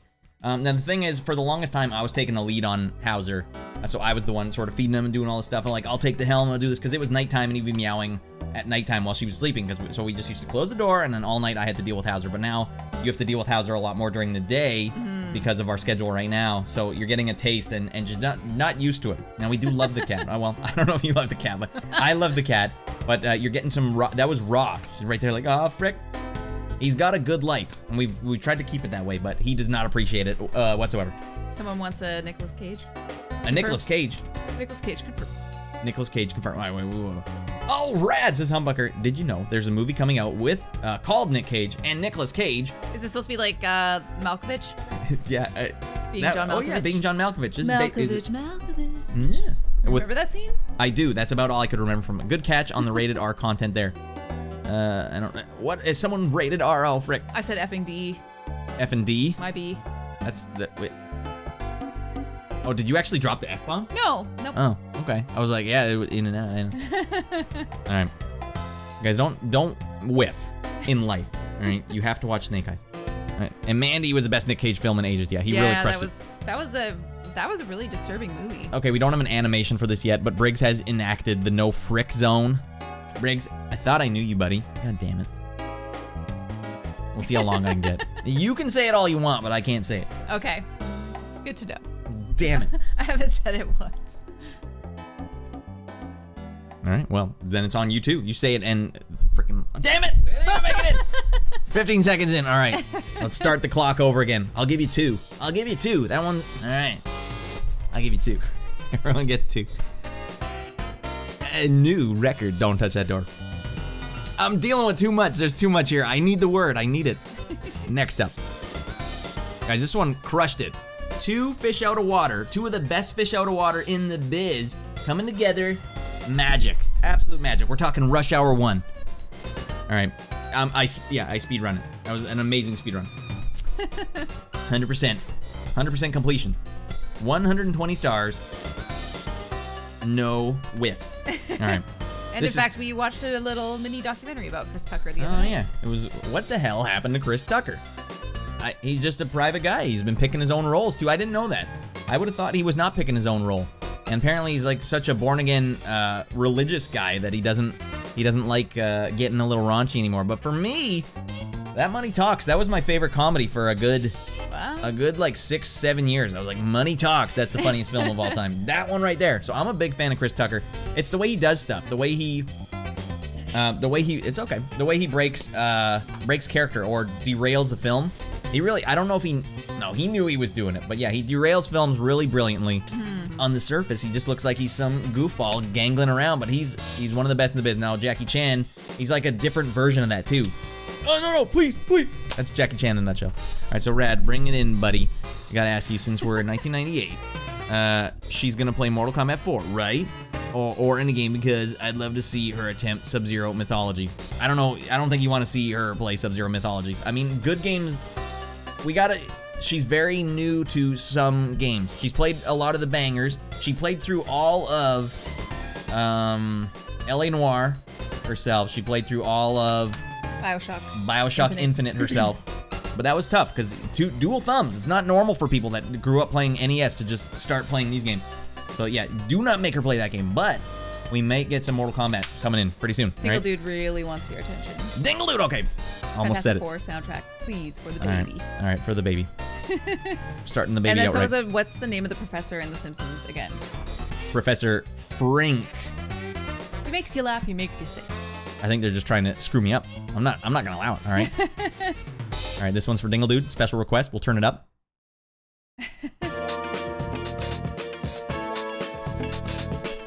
Ooh. I don't think you've heard this one. Well, just wait for the saxophone solo. Oh, it is hot. It is hot. All right, everyone, get your saxophones ready. All right, get. Oh man! It is baby making music, and I used to play saxophone, so all right, that's how we got our son. Yeah. I serenaded you. Oh my god! Oh my god! Nellie's favorite song. Shake that fanny, says TM Bass. I have played Lion King. Yeah, I did not play it all the way through, but I did play Lion King. Yeah, I feel like if you were a girl gamer in the 90s, you had to play Lion King, or else you were out of the club. Oh yeah. And you had to rent Little Mermaid on NES. I didn't have to rent that. I might have because it was Capcom, but I wasn't demanded. It was not demanded upon me. All right, Humbucker saying, I got a line for you, bud. Snorts also. I got a pickup line for you. If you were a Transformer, you'd be Optimus. Fine, you're so fine. Well, that's right. We have a new BTTV emote. What is it? Is it like this? She fine. Okay, that is Hot Flash from Roller Games. All right, the finest 8-bit hips ever pixelated. Okay. All right. Goddamn. Holy Lord. All right. All right, that one's for Dingle Dude, and then this one's for me, Dingle Dude. All right, this is the heaviest guitar ever recorded. Get ready. Oh, man. I mean, this amp stack must be at least 50 feet tall. Oh man, I want to say it, but I can't. Okay, that's enough of that. All right, now let's move on. Next one up. Moving right along. Moving on. Do people know you got that from that movie? What was it? Was it called Rush? Yeah. Yeah.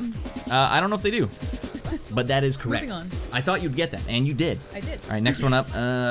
What is it? October. We're on October now. American History X comes out. Just crushes it, man. Just absolutely crushes it. Now, this is a comedy show, but there's nothing funny about this movie. This movie, it's just like, it's heavy. This is like one of the heaviest movies ever.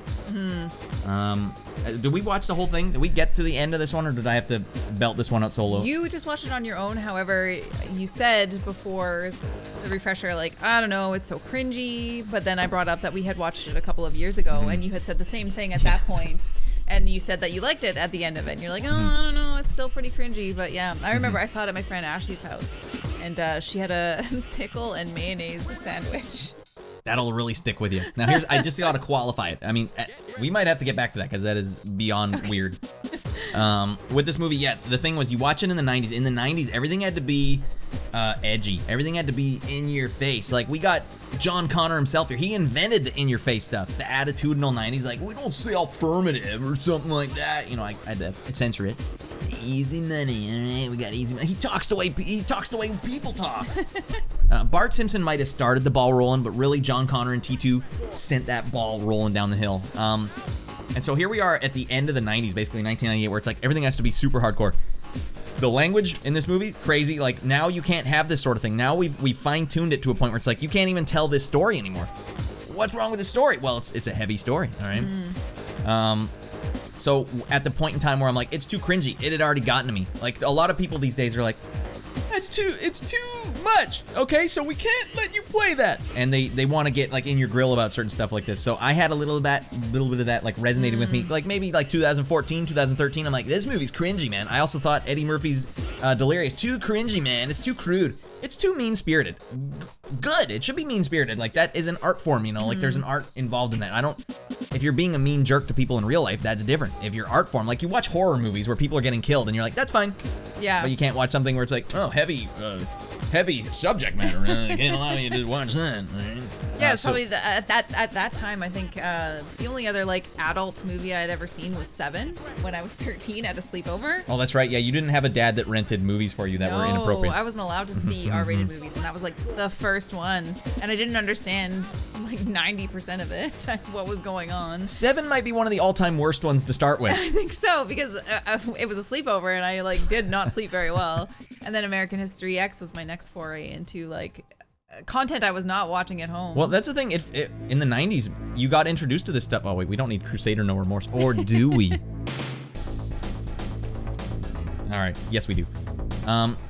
Yeah, in the 90s, you get introduced to all this stuff. Like, Adam Sandler's first album was like, that's where all of us learned how to swear. Yep. Everyone in the 90s was like, right there. And I'd ask Dingle Dude, like, I can't even say it. I can't even say it out loud. This is a family-friendly show, but like, what is a blank guzzling queen? What is that? Like, I need to know what that is. Like, I will tell you what that is. Yeah, my brother owned it. My brother's 4 years older than I am. And I was home alone once and listened to it. And then at some point later, I said, eat my S.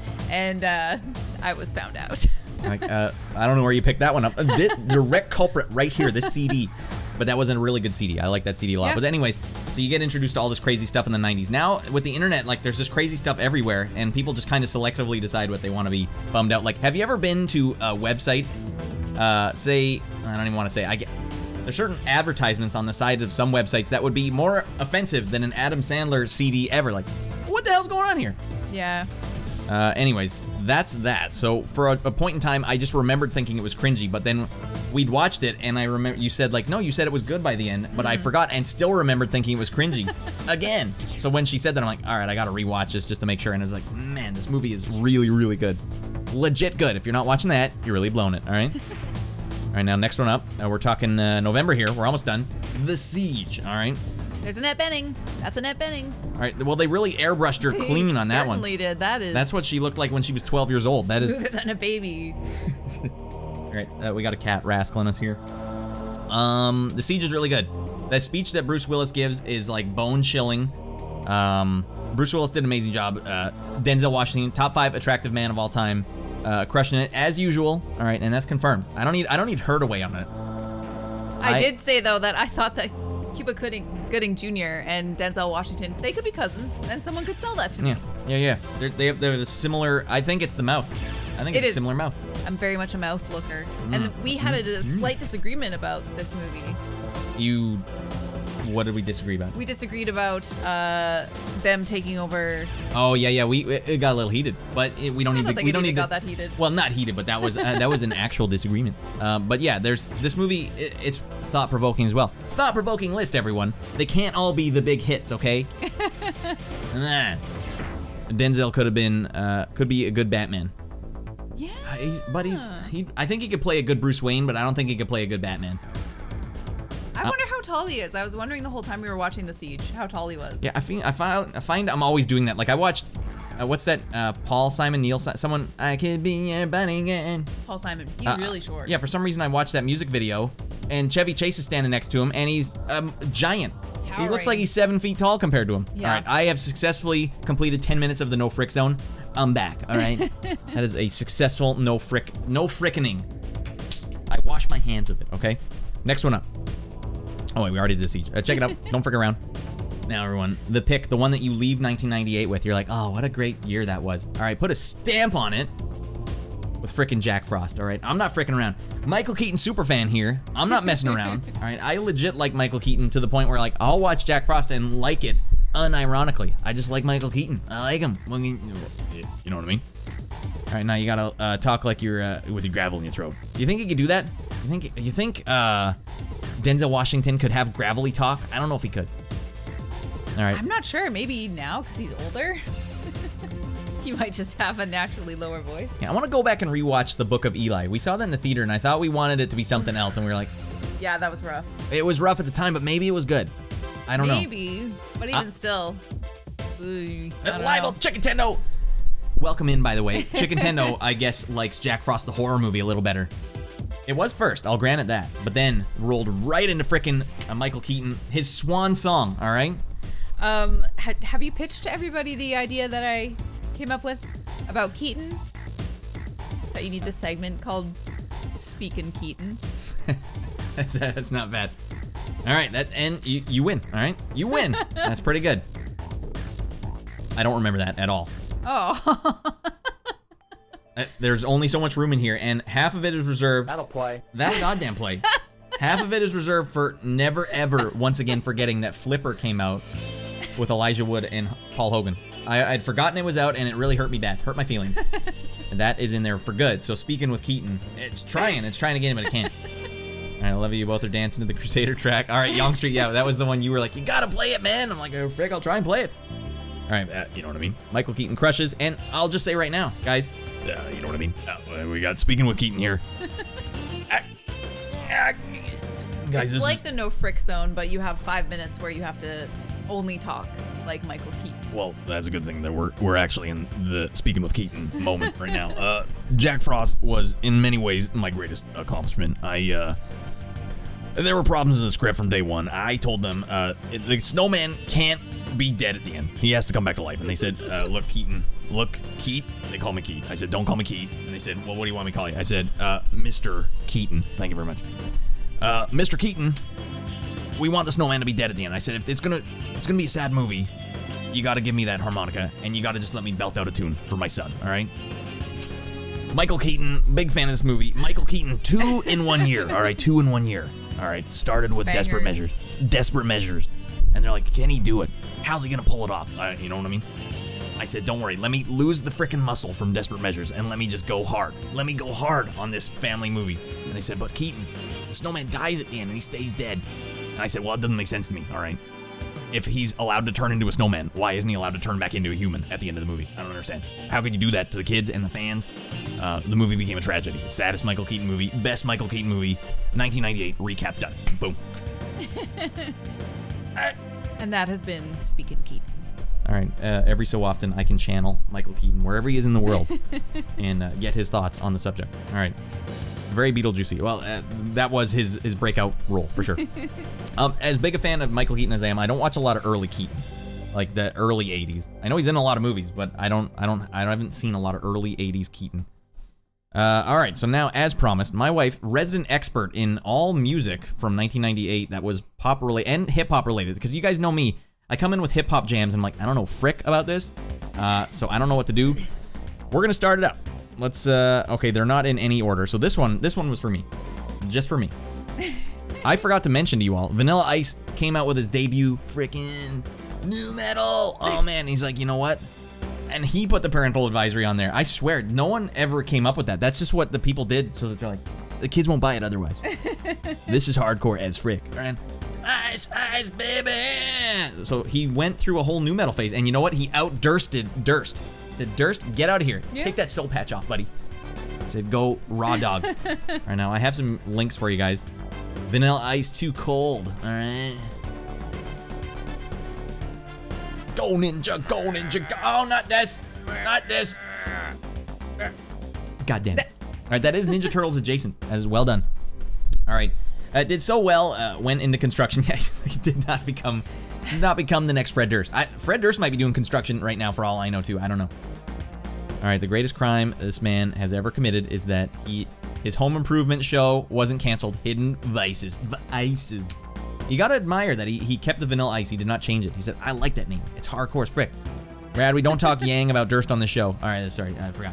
He holds the greatest fatality in all of Mortal Kombat history. All right? I don't need to tell you what it was. Soul Patch related. All right, next one up. That one was for me, because as soon as we turned that on, you're like, and moving on, because you wanted to get to the stuff. I just can't believe I missed that one. That's really unacceptable of me. All right, now we're going to go Stabbing Westward, Darkest Days. I don't remember what this is. You tell me. Stabbing Westward, Darkest Days. Oh, okay. My note. I'll say my note, and then you'll tell me what people were doing with the song back then. I just said it was Budget Silverchair. Yeah. Okay, now people at school, people listen to this in 1998? It was very popular on the radio. The one song that they had, which I would now in modern times call like the incel anthem. Oh dear. Because it's a person who is very into a girl, and he wants her to understand why he's so into her. I think it would have been a perfect song for Fear. Okay. Yeah. Save Yourself is great. Flipshot, just like, I'm not even hiding it, buddy. Under his shoulder, right there, tattoo, stabbing westward. I'm on board, buddy. All right, so that's one I would have forgot. I don't even remember that one. I vaguely remember hearing all these, by the way. All right, so I don't remember the name of the song, but that was Stabbing Westward. It's in the chat.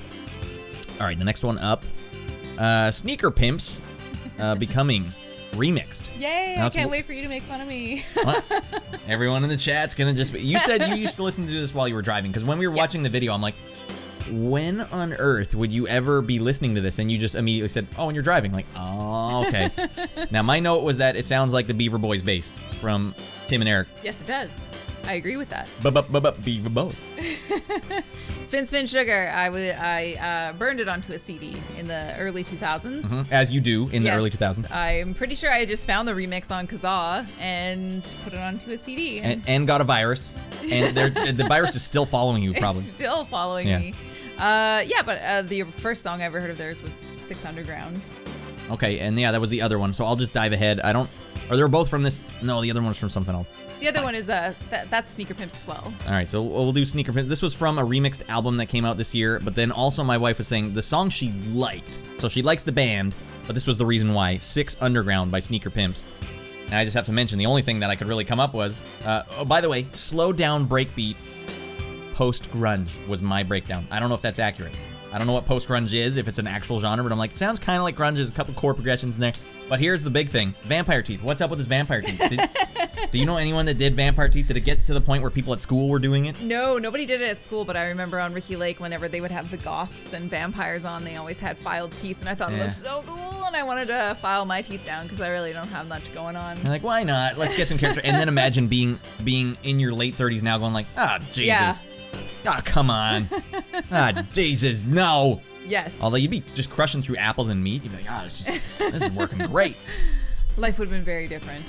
Yeah, good call. I think both of us got out of the 90s without getting a tattoo that we regret as well. Elf ears, too. That was how I brought that up to Radd yesterday. I said, do you remember how people used to get elf ears? And they still do that. I feel like people do that now, but they do it. They did it back in the day. Yeah. Whoopsie doodle. Vampire teeth. Man, how stoked were those people then when Lord of the Rings came out and they're like, I already got the elf ears. I'm in the club. And we're like, no, elf ears. Turn around, walk away. All right, the Forever Bed. Elf ears 2. Yeah, okay, Art New. All right, I don't remember this. All right, this one was shocking. Oh wait. Oh no, that's the name of the album. Okay, so we got Scarface, My Homies. All right, parental advisory, double CD. It's got twice as many tracks. But the only one you guys really need to concern yourself is Frick Faces. That's edited for TV, all right? This, and you pointed this out to me. I'm scrolling through and she's like, stop right there, Scarface. I'm like, what? What happened here? A horrifyingly inappropriate and unapologetic love song.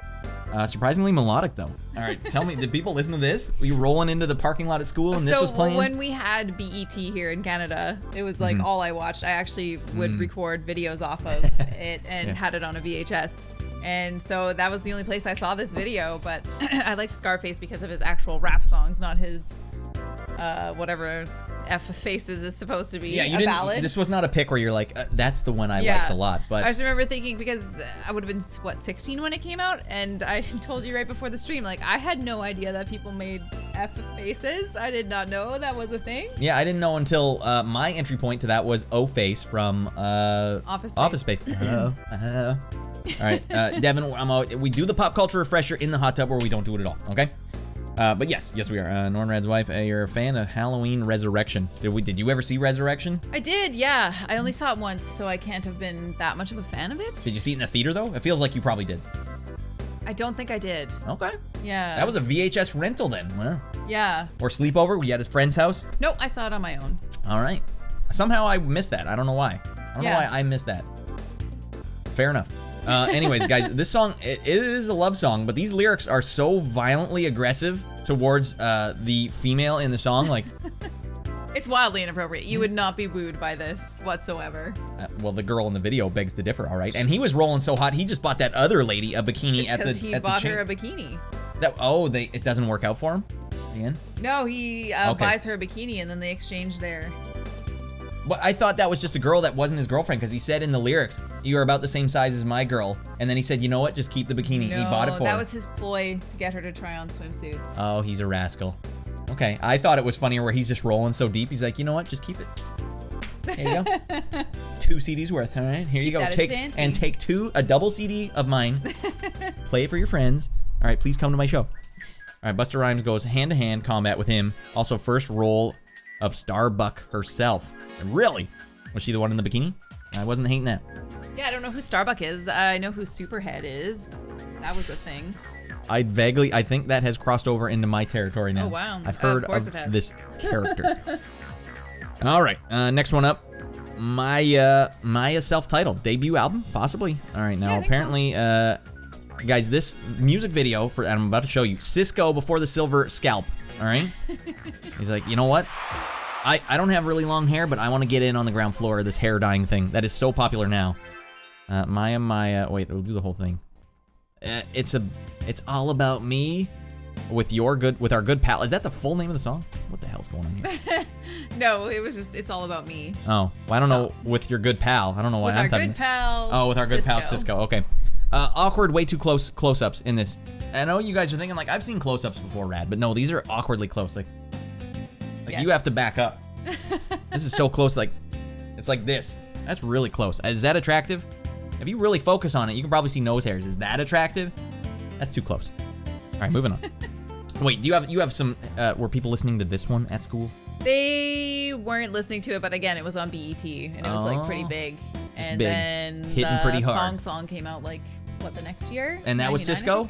That was Cisco, yeah. Cisco but he was in Thong Drew Song? Hill before. Oh. Being solo Cisco. All right. Well, when did he get Silver Scalp? Was that Thong Song? Yeah. All right. He's like, this has to hit big, and he actually did pour liquid metal on his head, and it worked. I like to think of him breaking open a bunch of thermometers, just dumping that on his head. It's gotta be crazy. All right. He lives hard and fast. All right. Next one up. What is this? No, this is. What is this? That's Monifa. Monifa Mahogany. That's the album name. This one, we have a video here. Now you also, it's called Touch It. Oh no. 90s were all over the place. And my notes are awkward background dancers. All right, here's what we go. If you guys were in the 90s, the late 90s, this was the background dancer move of choice. They'd be doing this. Apt. Like to the beat though. All right. Now you know what the 90s were like. All right, tell me about this one. Was this one that people played, or this is another one that was just on the... This one, I think, made its way onto the radio, but it was also on BET. It was a BET thing, for sure. You were deep on the BET. So I was watching Much Loud, so you're watching BET, and I'm like, Much Loud That's for all this. I was watching was BET, because I was like, we don't usually have this music here in Canada. Wait, you guys didn't have cable back then. How did you get BET? We had cable for a spot. All right, so yeah. I gotta get it in while I can't videotape it all. So I videotaped it all. Guys, before the internet, you had to watch music videos on the frickin' TV. On the TV. All right, Battlestar Katie. Am I nothing to you? I don't know what that means. All right, Power Hour is how I discovered metal when I was a kid. All right, Power Hour, is that MTV? Because we had Much Music here in Canada, and they had Much Loud. That was the show we watched. But yeah, I mean, and also Beavis and Butthead was sometimes like, I didn't know Slayer had music videos until I watched that show. Like, what the hell? Oh, he says it was not Much Music. Oh, goddamn. Huh. All right, moving on.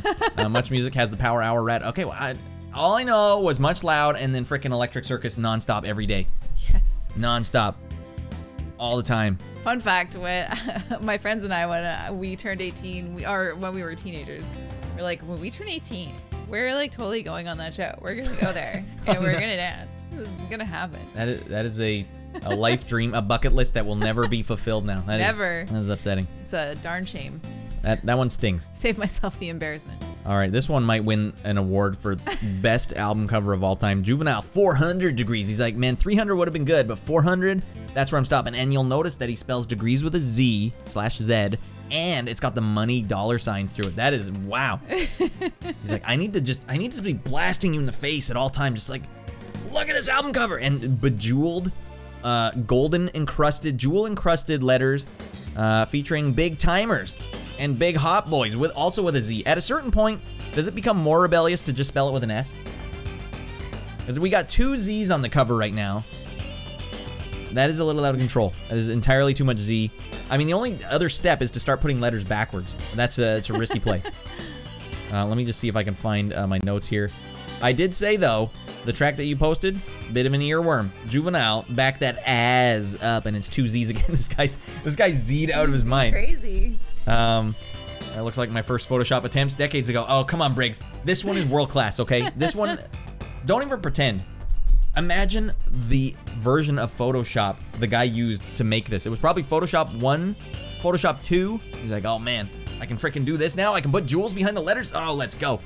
All right, so you said, you tell me about this track in particular. This was known in my circle of friends as my jam. Your jam. My jam. And you said mostly because you just liked it a lot. Mostly, yeah, because I do. Not because you were backing that ass up. I have no ass to back up, especially not when I was 16. No one was into that action, but. I'm surprised you came out of this, like, listening to so much, because you were way into hip hop. You had nothing but hip hop you were listening to back in the day. And you came out and you were the clean friend. All your friends, from the stories you tell me, it's like, I'm surprised they didn't die before they graduated. These kids were out of control. Yeah, they were rough. Yes, you can, Jigs. Sorry, carry on. Yeah, but I was the only one who listened to rap, and I got made fun of for listening to rap. Oops, all the time. So your friends that were bad girls, they were not into rap. What were they doing? If I may, what the hell happened to them? The ones who were bad girls, geez, sorry. It's close. It's very close. We're listening to what I would say is hip hop, and I was listening to rap. Oh, see, I don't know what the difference is. I liked it in the 80s when it was all just called rap, and I'm like, rap is sick. I like when I got the freaking, I don't know which one I had, Dingle Dude. I don't remember the name of it. It was called like the Rap Master or Rap Tracks, and you would literally tie buttons to yourself, and you go, yo, yo, yo, yo, hey, yo, hey, do, do, do, do, yeah. And that thing was sick, and it was called like the Rap something, and Blake would have Rap Tracks tapes, Rap Tracks 1, 2, and 3. Like, yeah, let's get rapped out of my mind. Hip hop. Once it turned hip hop, I'm like, I'm out forever. Yeah, right? No, I got made fun of, and the one, no, they listened to rap too, but when my 2 friends got really strange was when they started listening to Marilyn Manson. No shade against Marilyn Manson, but they can say it doesn't affect you, but if you don't have like a strong adult presence in your life and you start listening to it can affect you at that point, but yeah. You know, if you already don't have a parent and you already go and buy that, like I didn't get into weird music till I was. Wait, no, actually, no. There's no excuse. There's no excuse. I think you just had some weirdy friends listening to some weirdo music, and they were making a statement. Hey, we got this chip on our shoulder. We got to get crazy. I mean, I can't really complete the story unless you know what those kids were doing, but it's not related to Marilyn Manson stuff, but. If you're always trying to be outside of the Venn diagram, you're like, what else can we do that's just crazy? So maybe it wasn't Marilyn Manson that did that, but Marilyn Manson was a result of like, everything's got to be outside the Venn diagram of what is acceptable. It was a very odd time because in grade 8 I was really tight friends with this girl who ended up being into Marilyn Manson and being in a lot of not good places.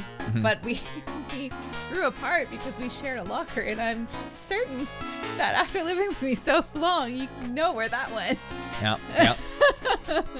Okay, well, we'll move on after that. Guys, Juvenile, 400 degrees. He's like, 399 was pretty close, but I need 400. It has just got to be molten lava behind me. That's why I'm wearing the shades, okay? All right, next one up. We're going quick here. Oh, God. Guys, this is very off-putting. Jimmy Ray, I had to say, where the heck is Jimmy Ray? Jimmy Ray is, not only does he put on an off-putting performance, but he also looks like the Slenderman Elvis, is what I'm saying. And his belt buckle is so big, it's basically a cummerbund. Everything about this video, it's off-putting. I would recommend watching this video instead of watching a horror movie on Netflix original. Okay? That's better. And you didn't know this song, and then I brought it up, like, you don't know this song? The thing, you gave me all the business. You gave me all the business in the world, like, last night. You're like, you don't remember this song? Like, I seriously was playing Final Fantasy VII straight through the 1997-98. I don't remember what happened. I blanked out. I blanked out for a couple of years. All right, I remember seeing some movies. Yeah, this is a weird one. I'd check this out, though. It's his performance. He's, like, cocked his neck the whole time. Like, yeah. Slenderman's coming to get you. Anyways, did people listen to this one? Yes. This is a big one? People at my high school really liked this song. Okay. It was on a lot. On a lot. All right, would you walk down the hallway in school and someone would be playing it on a boombox? No, but Okay. a person I used to work with at where we met, I'm sure you know who I mean, really liked this song and would be singing it in the hallway. All right. Well, then that's an interesting. I don't know what that was for. Was that for country people? Was that for rock and roll people? I don't know what that was for. It was for a 15-year-old. Maybe they were getting scared. Everyone's getting scared. Like, Jesus Christ. All right. Never beat Emerald Weapon. I never did beat. No, I beat Emerald Weapon. I never beat Ruby Weapon. Ruby Weapon is fricked up, man. What do you get in the fight and they just teleport 2 of your guys away? What are you supposed to do? I tried. I gave it the good college try without the internet to help me out. And I said, all right, I'm done. I'm out. Okay. All right. Filling the Rico Suave hole in teen girls' hearts with Jimmy Ray is. Gee, that's a weird hole to find yourself. That's a lanky, like water bug. Like his body.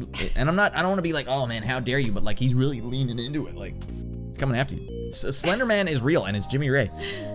All right. Maybe he was leaning into it. I don't know. That belt buckle is bulletproof too. I want to put it on record here because I have seen so many posts online of men being hard on themselves for being skinny and not buff. Yeah. Ladies like the skinny guys. Yeah, right? I wouldn't disagree with that, but do they like cummerbund-sized belt buckles? That's a hard sell. You're talking to a person who despises cowboys. All right, so you see certain things, you recoil in horror. I recoil in horror, of course. Recoil in horror. All right. Just wanted to make sure. All right, next one up. Jermaine Dupree. All right. Life in 1472. Olden times. All right. I don't remember what. Jermaine, let me just get the thing. Guys, I missed all these because I'd scroll right by every single one and be like, no, that doesn't seem anything oh, there like it is. This was the one that he's putting into the chat is the song that I liked off of the album that sold me on it because the single that came out was with Jay-Z and I don't like Jay-Z at all. But then my friend owned the album and I heard that song and I'm like, that's a song. That's a good song. And there were a couple other songs on there that were good. Yeah, confirmed. Decent song. Old Radd here. Old salty barnacle doesn't like his hip hop. But this one, I'm like, all right. And it has synth bass in it, which is a plus in my book. All right, that's a grandma thumbs up. 2 grandma thumbs up. Grandma, play this for grandma. Tell me what she thinks, okay? Grandma, so deaf. So deaf in the 90s was premium, says Soldier. Mozart was his big influence, clearly. Was that where Mozart was from? 1982. Yeah, I think rap really taught me a lot about male-female relations, is what I really like stuff that teaches you things in the most heinous way possible. Yeah, it was heinous. Yeah, the parental advisory was well-deserved on some of these albums. Yeah. You're like, I listen to stuff now and I'm like, my parents should not have let me listen to this at all. Well, I think what got it for me was that a lot of the rap and hip hop, or hip hop, I guess, because rap was 80s. That's what I'm saying. Curtis Blow had clean lyrics, squeaky clean. Okay. See, I consider that hip hop, and I consider rap to be the stuff you don't want your parents to walk in on you listening to. Okay. Because they'll cry. Well, fair. As long as there's a delineation somewhere in there. But yeah, the thing was, you can't tell that they're necessarily making an art form. Like if I bust out an exhumed gore metal CD, you'd be like, well, I don't think they're actually advocating for killing people because they wouldn't be allowed to do that. But a lot of the lyrics in rap seem to me like, is that part of the art form? I don't understand. Is the art form? Because if it's art form, that's okay. But if it's not art form, what are they doing? Is this like, I don't know what this is. So some of those lyrics are like, these love songs are like, do they even love this lady? I don't think so. I don't think they love her. They love parts of her. But show me your frick faces. Like, wow, that was an aggressive line. Yes. But it worked, buddy. Yeah. It worked. All right, I'll use that one in the future. As long as somebody's parents are crying. That's Art saying, as long as someone's parents crying. That's the Miyamoto philosophy. Job done. Job done. The Pilco Pump Pant. All right, Great Big C. So I also got her to point out to me anytime there was Canadian content, and Great Big C is Canadian content, Canadian maritime music. So, all right, I don't know how long Briggs has been on the East Coast, but tell me, it was just nonstop? Are they playing this out here all the time? All right. What's your opinion on Mayhem then? Well, black metal I don't really like especially if it's the black metal where they're like, it's gotta be crappy. Recorded on a desktop microphone. That's what we really want. So yeah, I've never listened to any Mayhem actually, except for that metal documentary that came out. All right, what are you laughing at? What is old Briggs Sorry, told? the chat saying all the time. he puts the clap in between. Yeah, because we have to have so much Canadian content, and it's a good and bad thing. Like, I mean, I've listened to radio stations from Toronto that I think play more of a variety of Canadian content, but out here you're just like, How about Alanis Morissette? How about that again? Bryan Adams? Anyone? It's been a stint. Our Maybe Lady it's Peace? been a couple hours. Get You it heard that back on again? now. But they they never played this on the radio here, thankfully. Oh, well, that's good. You know what? I'm jealous now of people who live in the States. I wonder how much Hall & Oates they get played every day, and I'm jealous. All right, anytime Hall & Oates Maneater comes on, we're like, yeah! And then it's like bookended by a bunch of Canadian contour. I'm like, no, come on. Finger 11, not bad. Rush, not bad. They're not playing a lot of that on the radio. Yeah, they Alan. don't really play Finger 11 around here. I always wish they would have played like Cancer Bats. Cancer Bats is good. They're legit. Did they ever get on the radio? No, they never did. Not around here. Like a flip shot showing his age here, saying like Rainbow Butt Monkeys for life. All right, you can tell you're someone's older brother. Walking around in your circles. I don't even know what that. Are you referencing? I told you I was playing video games. I don't know what the hell she just That's said. Rainbow Butt Monkeys. Okay. Showing your age too. You're all busted. Old I don't Radd know. got away scot-free from the 90s. I just peripherally saw everything. I'm like, maybe next year. Maybe next year. I was way late on the baggy pants thing too. I'm like, I don't like that. And then like 4 years after, I'm like, size 42 Hagar slacks. Let's go. And all the ladies followed suit. They're like, oh man. And then I was like, show you my frick faces. No, that's not how it went. That's not how it went. That's how it went up here. All right. There's one more chip up here. All right. Did I give? Oh yeah, I posted it. All right. I wish I reduced it to. Closet and Oats is such a horrible pun, but I like it. Oh no. Or living room and oats. That's a very good joke. Solarium and oats. Just way out there in left field. Oates really did have the best mustache in the game. Yeah. Right? He's the only one that makes me jealous. I'm like, should I go? Should I do it? Could I pull it off like Oates pulls it off? I told you could. She's giving me the go-ahead, but I know as soon as I do it, it's divorce. It's divorce. But for those who don't know, Great Big Sea is very much maritimer music, like very fiddle and other not good instruments. Well, I don't know how to explain it. It's way out of, it's fish out of water over here. We're like, what's going on, man? Because we're West Coast over here. West Coast, man. Yeah, we don't get the maritime stuff over here. We don't get anything East Coast. We do have the May Day parade sometimes. They get the poles out and everyone dances around. I'm like, I don't know what that is. I don't know what's going on with that. But yeah, there's a lot of influence from maritime stuff in Canada, like Canadian music, like Ashley McIsaac. Oh like, my gosh, let's get the fiddle out. I'm glad you brought that up. You know. Ashley McIsaac all the time in the 90s. It's Yeah. terrible. Yeah, that one broke out here. Broke wind out here. You can smell it. Ashley, Jesus. Close the window. All right, next one up. Everlast. Whitey Ford sings the blues. And for some reason, parental advisory. You should just put that on anything. It just sells like hotcakes. Like, all right. He swore in it. He swore in it. All right. He swore. Watch out, everybody. This guy is freaking out of his mind. I know what the hell is this called? This is called That was Everlast. what it's like. And our good friend Radd did not know this song. He said, come on, you don't know Everlast? Come on. Guys, I was busy taping Tom Green off television. I like your notes. I didn't go to parties. Beard trimmed with surgical precision. Where do you decide where it goes? These are life questions. You can get a hint of it on the cover there, all right? I've always wondered this. When you got the surgical precision beard, do you go on the jawline, just under the jawline, above the jawline? It's really a tough call. Even when I'm trimming my beard, it's tough to call. Like, you don't want to go too far up because then you look like you're trimming your beard. You want to get a little under, but if you go too far under, then it looks like you're unkempt. I don't know. So he's got a lot of questions to answer, and we may never know the answer. All right, tell me, were people just blasting this one First, full I'd like ball? to address Flipshot. No? Yes, so Everlast used to be in House of Pain, Jump Around, Irish Pride, all of that. I didn't personally like this song when it came out, but I remember it blowing my mind like, whoa, he's doing like rock now? That's weird. Versatility. Yeah, Okay. and they used to play it all the time on the radio. All right. That hat, though, that wasn't a dead turnaround, recoil and horror moment. Those hats really don't do it for me. I never saw the album cover. I only ever heard the song on the radio. Okay, that'll do it. Smart call, Everlast. It's like the hat was a mistake. I shouldn't have gone with the hat. All right, Alan saying gotta be what it's like for sure. It's the one only unknown on the list. All right, Alan. Wow, what the frick? Maybe things were way different in the States. I need Alan's list now. Like in the 90s, they wouldn't stop playing. Oh well, here, Alan. You probably won't remember this one either. Oh wait, you will. If you were watching television in 1998, you probably saw this one. Estero. Breath from Another. Now, this is Canadian content. Now, you probably didn't have this on the radio there, Alan, but I bet you remember this song because it was in the soundtrack. Now, I'll give old Miss Radd full credit for this. She's like, that was in the trailer for I Still Know What You Did Last Summer. No, it was in the movie. In the movie. Okay, so maybe you didn't see it unless you saw that movie. When did they play it in the movie? Do you remember? They play it when they first arrive at the resort that they're staying at. Guys, this supposed is to be like, ooh, this is as big as Canadian content will get. It's not even on the soundtrack probably. It's just playing in the movie when you walk into a nice room. That's as good as we can hope. Yeah. Estero, good for you, girl.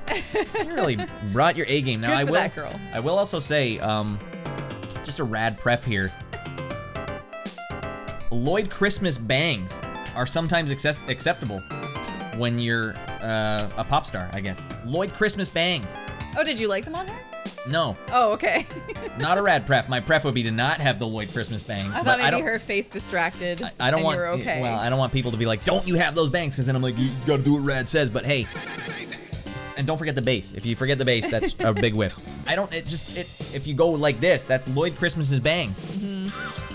I mean, there was other shots in the video where she didn't straighten them down like that. Like she really wanted it to look like Lloyd Christmas. That is hot. All right. We're going fast now. Eagle Eye Cherry Desireless. I couldn't find a single note to say what this was or what you should do when you listen to this. It was as vanilla as it gets. This was popular? This was very popular, yeah. Save Tonight was a big song. And we called a dude at my school Eagle Eye because he looked so much like him. How did he take that? Was he like sick nickname? He was a pretty, not super quiet, as in, we shouldn't have been saying anything to him at all because it would push him over the edge, but he was just a quiet, roll with it kind of dude. He's like, He's like, Eagle Eye! That's the line! Oh, you're all fricked up. I'm gonna start smearing my poo all over the walls. Wow, we really pushed him over the edge. Oh, someone says, the note is don't bother. All right, the note is don't bother. All right. On that note. Hey? Who did it better? All right. Eagle Eye, coming for you, buddy. She has to put up with that all day, every day. Yeah. I don't know the lyrics to any song, so she has to get the... Oh no, Grungy Nick is leaving. Grungy? All right, Ice Creamer. Gotta go to bed, wake up for video games with my dad. But, well, that's awesome. Are you doing a stream with it? Oh, you don't have to answer, but if you're doing a stream, that sounds awesome. If you're just playing with dad games, that sounds awesome either way. Night, Grungy Nick. Thanks for stopping in. Night. We got Lurker Lou. I saw you here earlier, Lou. I'm really awful in the chat tonight. I got a dame, and there's dames in the presence, all right? I can't watch the chat. All these computer nerds over here. What the hell?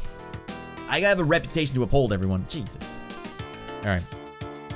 All right, now we got, did I miss? I did miss one. All right, for some reason I skipped right by it. Canadian content, Jan Arden. Yeah, we had to bring that in because it's Canadian content. All right, so you also said that you heard this nonstop on the radio when you worked at a dollar store. I did. I heard it all the time while I was working at a dollar store, and you would close at the end of the night, and you would be sweeping, and it was completely dark, and just listening to depressing adult contempo and sweeping and thinking about your life. Not bad Canadian content though. I don't have a huge problem with this. I like Jan Arden. Yeah.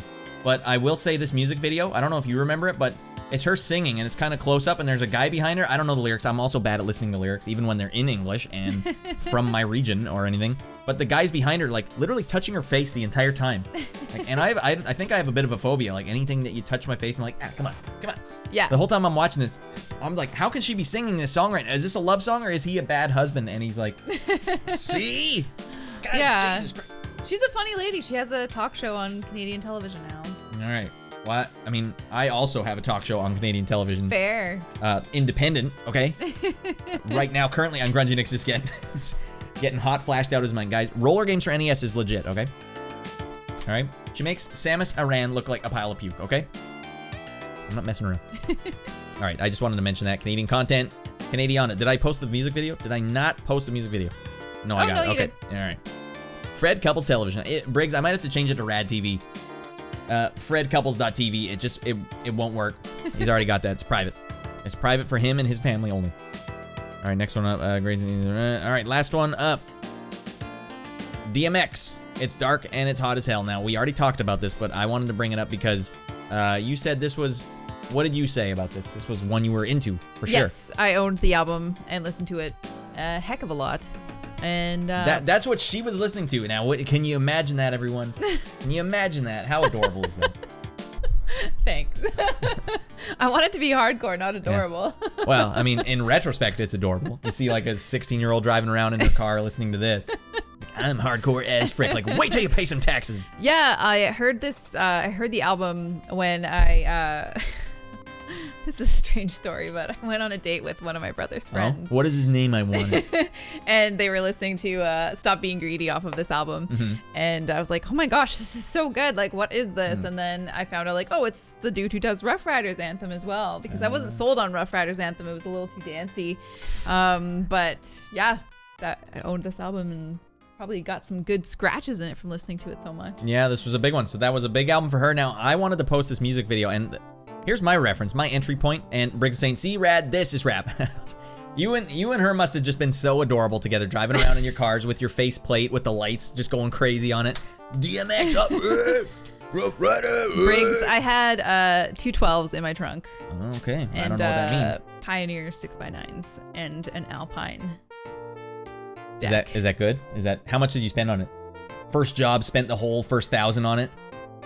I don't think I spent 1,000 on it. I think it's probably like $300 just for the deck. Okay, the deck, that's what we call it. It had the removable faceplate. Oh, that was hot. Yeah, you need that. You need to be able to remove it because you don't want someone sneaking in and just taking your deck. Like, are they gonna sell that somewhere? 2 12s in the trunk right now. Yeah, it was a DIY box and amp, and there was a song off of the Friday soundtrack by oh, now I can't remember the band who did it, but that would always cut out the amp because the bass was too intense. Oh, jeez. It was that song, Big Booty Hose. That's funny. Now, I am still driving my first car, and it has a tape deck in it with Mr. Welcome to the Real World. Yes. Blaring full volume all the time. All right, everyone. Now, I wanted to also mention this music video. I didn't tell you about this, but do you remember this part in the music video when the two dudes on the quad here just get scooting up a little too fast and they almost hit the guy in front in the black shirt? Yeah. And see the guy in the white shirt's like, whoa, frick, because he's talking to the guy. He's like, watch out. Now, look how terrified these two guys look. Yes. He's full on. Let me get that back up there. You guys need to see. We need to make sure everyone knows. If you're watching this music, oh, I already fricked it up. Well, is it way down there? There it is. Get up there. All right. Look how terrified they look. And now, is this supposed to look... I gotta say, these two guys, he's holding around his friend's waist for dear life, and all these guys are driving their motorbikes, looking cool, doing all these cool tricks, and then these two guys are just like, oh, frick. It's like they didn't know, and they were just driving their quad around, and they were like, what's going on over there? Let's go hang out with those guys. And then it just got a little too crazy. All right, a little too crazy. I do recall seeing that, and I mean, I've seen videos now where people are kind of trying to emulate that, and they don't end well. They bonk? They do bonking? Oh, big time, because they're doing it on a public road, and it's not a good idea. Not a great idea. Lurker Lou, I just want to say that if you do in fact have a drop top, you should be listening to Top Down by Too Short. All right, tip for you. All right, that's a pro tip. All right, you guys are syncing together on this one. I don't know what the hell that means. Big bonks. I want to see what happened directly because they cut it kind of early. I bet you the two guys turned around and were like, "What the frick are you guys doing?" Frick. And then they just pulled off and didn't. And they're like, "It's a music from motorbikes. What's your quad doing in here? Get the hell out of here." Sorry, buddy. We'll smarten up. All right, now last one here. Big pun, capital punishment. Spelled correctly. I like that Big Pun and Fat Joe were like, no Z's for us, all right? We're spelling it correctly or we're not spelling it at all. All right, good Lord, this song gets loud. Now, Big Pun, Big Pun. So you didn't know who Big Pun was. I had to school you. Yeah. But you did know who Fat Joe was. Yeah, I know Fat, because lean back. Lean back, freaking lean back. Because I say it to my son every time he has to lean back in the child car seat. And we have to say Big Pun R.I.P. as well. All right, well, if that's the way it's got to be, that's an R.I.P. for Big Pun. All right, buddy. Pour out your drinks, everyone. All right, now let me get, all right. All right, Fred, big Pun fan. Now, I did say my only note for Big Pun was, piano and bass, I can respect that, but he's also Fat Joe with the Fat Joe slider turned all the way past 100%. He's like more Fat Joe than Fat Joe is what I'm saying. Yeah. All right, he took it all the way. Now, hold on. Husky. We got somewhere to be. Oh my god! Oh my god! I'm tapping. Oh frick! All right, it's the greatest guitar solo ever recorded. Now that one is sequenced. Fred Couples holds the world record for the only human being who can play it live. All right, he'll do it if you ask him. He'll play it on acoustic, doesn't matter. All right, so that's the first time you've probably ever seen me yell. It was. I didn't know where to look, so I'm sorry if I made anybody uncomfortable. I was doing back-to-back. I thought we were going to freaking Bon Jovi it, like, freaking sick fresh. No, it's I didn't pick up on the cue. That's fine. It's funnier that way. All right, Divorce? so that's divorce. Why'd you have to be all happy when you said it? Divorce? Divorce? All right, let's curb your enthusiasm, everyone. Yeah. All right, so this was good. Were you guys like Fat Joe? And well, at one point, Fat Joe was literally holding an umbrella over Big Pun. What's their relationship? I don't understand. Is he like his henchman? That seems about right, but there was also Outcast. They had their like the ... boy who would hold an umbrella. I can't remember his name off the top of my head, but that was a thing. Was this the music video where there's that kind of weaselly looking guy on the stairs going like, and he's like kind of holding his hands like this, like, girl? Yes, it was. Yep. And you and me, girl? And the girls are like, no, not you. I'm looking for Big Pun. Girl, how about me? And he does like a little nasally rap, and me, girl? And his body language is like, me? You want to No. be with me? Me? You want to go with me? Anyways, that's been 1998 recap. What the hell is going on here? That stays here. That's been all in 1998. Now that was the stuff I missed. Now we're covered, all right? Thank you, Miss Radd, for helping me. I didn't want to whiff. Thank you for obliging me, everybody, for this very long recap. Okay, well, in for a penny, in for a pound, all right? You guys aren't a fan of this show if you're not ready for a 2-hour-long recap of 1998 before there's any video games. Now, one last thing. I just wanted to give people a little backstory here. It's kind of, oh, wait, what do we have? Lady Radd with the deep, uncontrollable eye contact. Farnsworth Bentley, that's right. All right, you feathered pubes to Bon. Feathered pubes, is that like a term for playing guitar? Bon Jovi thinks, I don't know what that means. Danger Dave getting Fred coupled up. Capital punishment. Missed opportunity, right, Jigs? All right, no. Big Pun was like, we spell it right or we get the frick out, all right? All right, I respect that. That is rebellious. All right, so I just want to show people, we've been together since the PlayStation 2 era. All right, so when the PlayStation 2 was red hot, that's when I met my wife. And she used to work at the mall. Mm-hmm. She used to work at the mall at a t-shirt creating place where you can make your own t-shirts. And I would come in and spend all of my money on creating ridiculous t-shirts that just said stupid things on it. I once had a shirt that I made that said radical maneuvers. Why would I do that?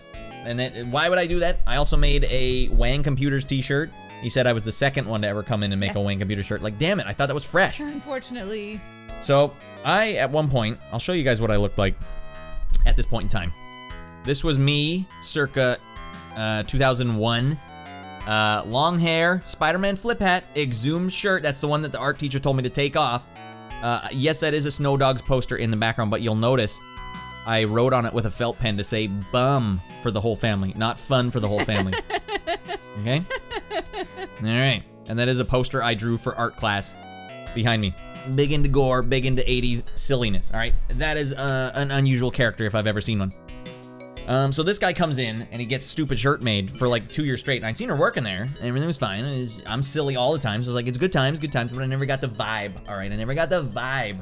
And I also had not seen Swingers yet, so I didn't know what the vibe was. All right. So then after you see Swingers and you see Vince Vaughn do his thing and then old John Favs, like Vince Vaughn had to show him how to be the vibe, but then also John Favs shows him like it's not always about the vibe. Sometimes you got to be a regular human being. So this guy ends up getting his hair cut. And bingo, bango, bongo, transformation. It felt like I went in one day and then came in the next, and all of a sudden I'm getting the vibes. I'm like, what? Are you talking to me? Oh, man. So I got this big t-shirt made that had an embroidered ninja man on it, like jump kicking, like this. Embroidered. That's humongous. That's the biggest embroidered thing you can get, because a machine has to literally sew it in. And so you asked me a couple times, like, are you sure you want this? It's going to be $40 or something. It was like maximum price. I'm like, no big deal for me. No big deal for me. Look at those sideburns, too. The hairdresser did that to me. Points. We want them to go pointy. Like, I didn't ask for this, but I'll take it. I grew my hair for 2 years straight from a shaved head. No cutting it, then just cut it one day. Anyways, I go into the mall. I get the vibes. And then my friend Jeff was with me at the time. And I was like, all right, I'm going to have to go back to get that t-shirt now. I need you to come back with me to be the wingman. But I need you to leave at some point so I can ask her for her phone number. Swingers style. All right. It worked out for old Radd, and we're still together. I just wanted to mention that, you know, that's a fun story, all right? And it ties into, like, this was PlayStation 2 era. Old Radd had to ask for a girl's phone number. This girl right here had to ask for it. It was a good time. Yeah. So that must have been funny. I mean, did anyone ever ask for your phone number before? There was a guy who... Huge play. Not the first, apparently. I want to hear it. What is his name? Who expressed some interest, but That'll play. High five. I will tell everybody that I was taken the entire time I worked there until the morning that we met. He effed off to where he came from. I sauntered in. Now I didn't know there was baggage. I lived a very carefree life. I mean, I played video games uninterrupted, so nothing affected me. I was like, all right, I'm okay. I got out scot-free. I probably shouldn't have got out so scot-free, but I got out scot-free, so I'm on sauntering. It's fine. And then, yeah, when I asked for the phone number, you said everything's clear and easy because there was a break or it was over. I don't know. Yeah, it was over, and I wasn't even supposed to work on the day that we met each other, and I worked there for like over a year by that point, and the boss never allowed me to learn anything about the embroidery machine, even though I would be there by myself a lot of the time, and I just have to tell people, like, I actually don't know. I can't even tell you pricing, anything like that. All right. And then a coworker explained it to me, and that was the only reason I was able to even help you guys. Otherwise, I wouldn't have. All right. See, Radd works quick. All right. One shot. I got one shot, and I'm in. It's like Jerry asking for that girl's phone number on the elevator. That's like dismantling a time bomb. All right. Yeah, that was awesome because, yeah, you weren't even supposed to be working on the machine. Yeah. You weren't even supposed to, and, you know, breakups are never easy. So her and said other individual were a little up and downsy it tapered off, right? But I came in at just the right point where it's like, all right, now I was never invading on someone's other thing because that's not my style. That's not Radd's pref, okay? But yeah, it's not as clean as just that. And then we started dating, and it was like I was like, I'm not gonna leave you alone. I was willing to just be like happy time, friend time, because we had such a good chat at the mall that time talking about Hang Time, this television show that I don't know if it's Canadian or what the hell it is. The show Hang Time intro, and that's how I knew this was a girl for me. Because I made a Hang Time reference. Hang Time, working together, building the dream so fine. We were riffing at the store. So here's the Hang Time intro, in case you guys were wondering. This is how you land a girl, all right? If she doesn't know the Hang Time theme song, turn around, walk away. Yeah, I'd say that's safe.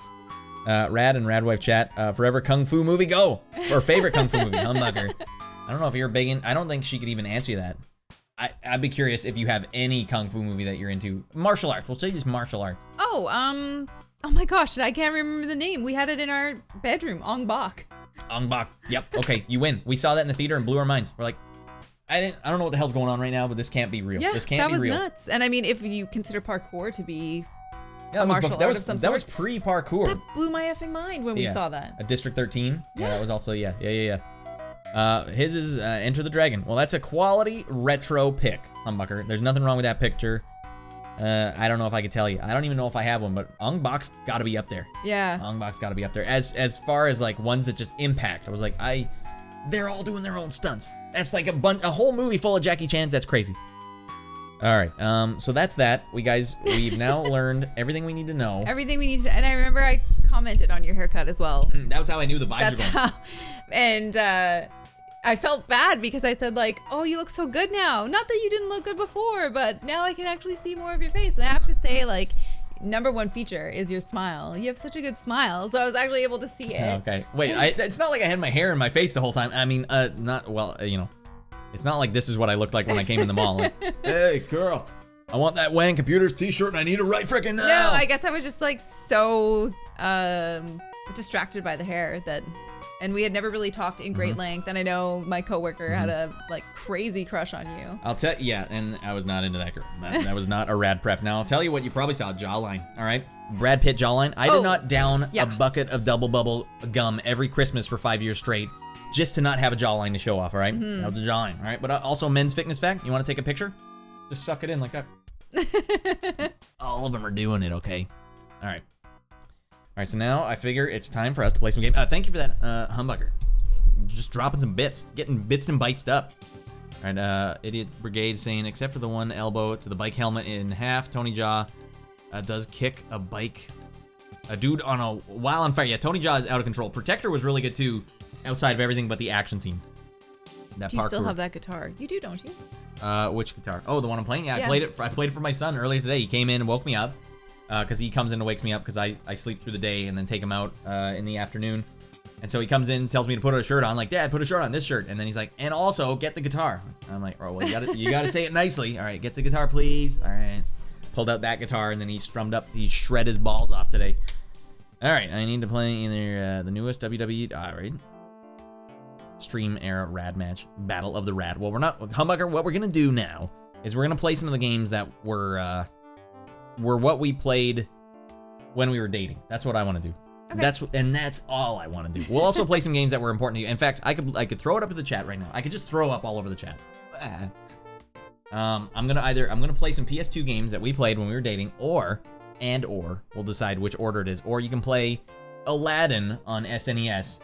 No pressure, but I'm telling you guys, 15, 16 years ago, she told me she played Aladdin all the time, so I went out and bought it from a used store. And I was like, hey, check it out. I got all these used games. I used to have this big shelf. I need to know what you thought about that.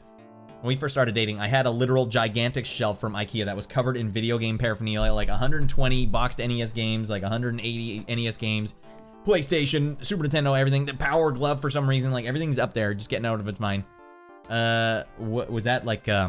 You never seen something like that, I'm sure. Do you want to enter Briggs first? Briggs, want a poll? All right, Briggs, give us a poll. Pull us up. When Pole vault us up. I saw that, it didn't bother me before we lived together. Yeah, I will it's say that. Taking up a whole wall now.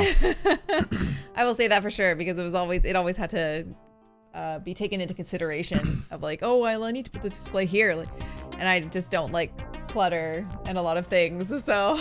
It's not like I ever touched it either. I kept it organized, but it's like it never needed to be there. Yeah. So now it's all conveniently into boxes because I don't have space for it anymore. Yeah. But yeah, I always wonder what that was like. But so I went out and bought her a game that she had said she knows how to play, and literally turned it on and she beat it for me sitting there. Borderline speedrun. It was like maybe 30 minutes. I'm like, God damn it, you really did used to play this game because you rented. It was a multiple rental for you, right? Yep. Yeah. We never owned it for some reason though. I don't know why. No, that makes sense. There was a couple games that I rented a lot before I actually owned them, and you guys probably didn't go buy it used anywhere. No, that's fair. Dingaloo's out here. All right, Maggie and I are laughing a lot watching this. All right, well, that's good. I'm glad. Nighty-night. Nighty-night. Hey, give us a call if we need to buzz over there. All right, let's get it going, guys. Let's get the extended Radd family going here. Our first time I played Aladdin was my sister had bought one of those joystick controllers that came in like a bundle of games. Sick. That's awesome. Then this one came 8-Bit Stars, Revenge of the Sith, Spider-Man game, and Aladdin. All right, hated my life playing Aladdin. It's a great game. Now, I, for some reason, rented it on Sega Genesis. That's surprising to me. I don't know why I did that. Aladdin is really probably one of the best Disney properties. I feel like that one, it just hits all the right spots for me. As the movie or the game? The movie, but then, yeah, that's why I would also play the game, even though it seems like it's out of my wheelhouse a bit. Yeah, it's probably my favorite Disney movie. You guys are just going to ask for Mortal Kombat 4, but we will not be playing Mortal Kombat 4. We will play. A lot of these are red herrings. All right, favorite PS2 era games. All right. That means you get to play, so yes. Pressure's off. All right, pressure's off. All right, now I will load up what the hell is going on here? Oh, it's this one. I don't often have to go this low. All right. Oh, man, this is low. All right, now let's see if this works. Gameplay time. Gameplay, please. All right, it is slow as frick tonight. I don't know what is chugging. Something's chugging.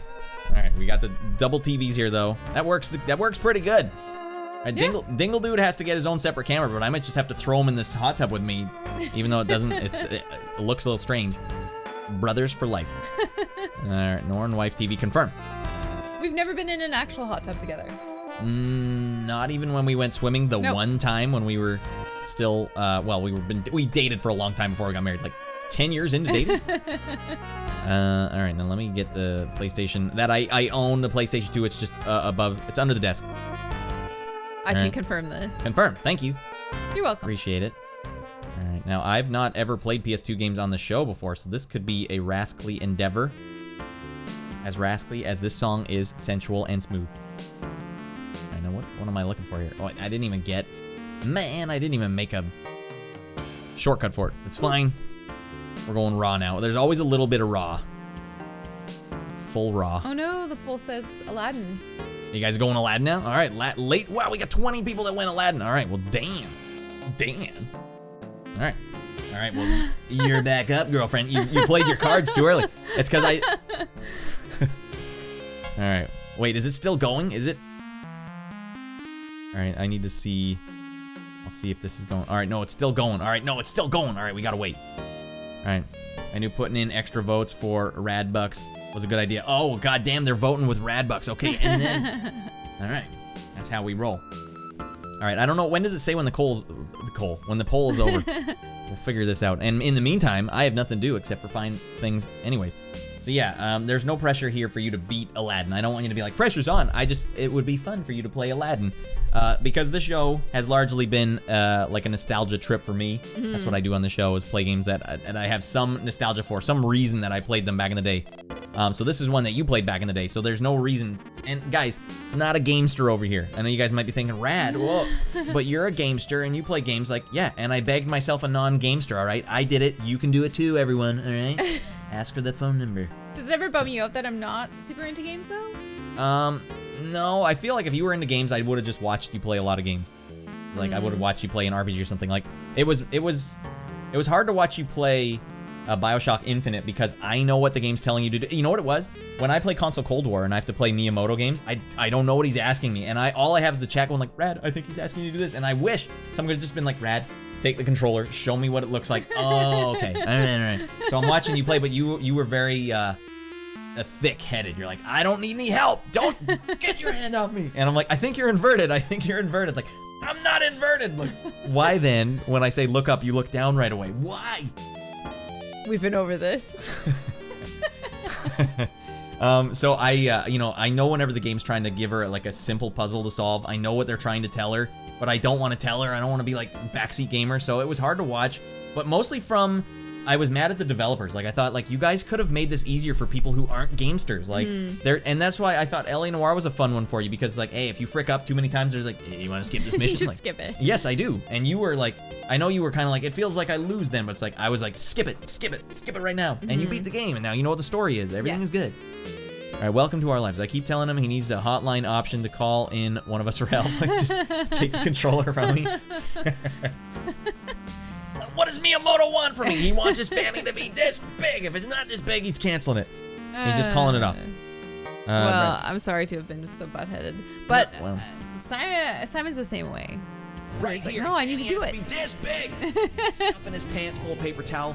This big. All right, famous. For those that wonder what I'm talking about, Miyamoto got on the table and showed his developers, like, this is how he's supposed to swim. If he doesn't swim like this, what the hell's the point? And they're like, all right, Miyamoto-san, we understand now.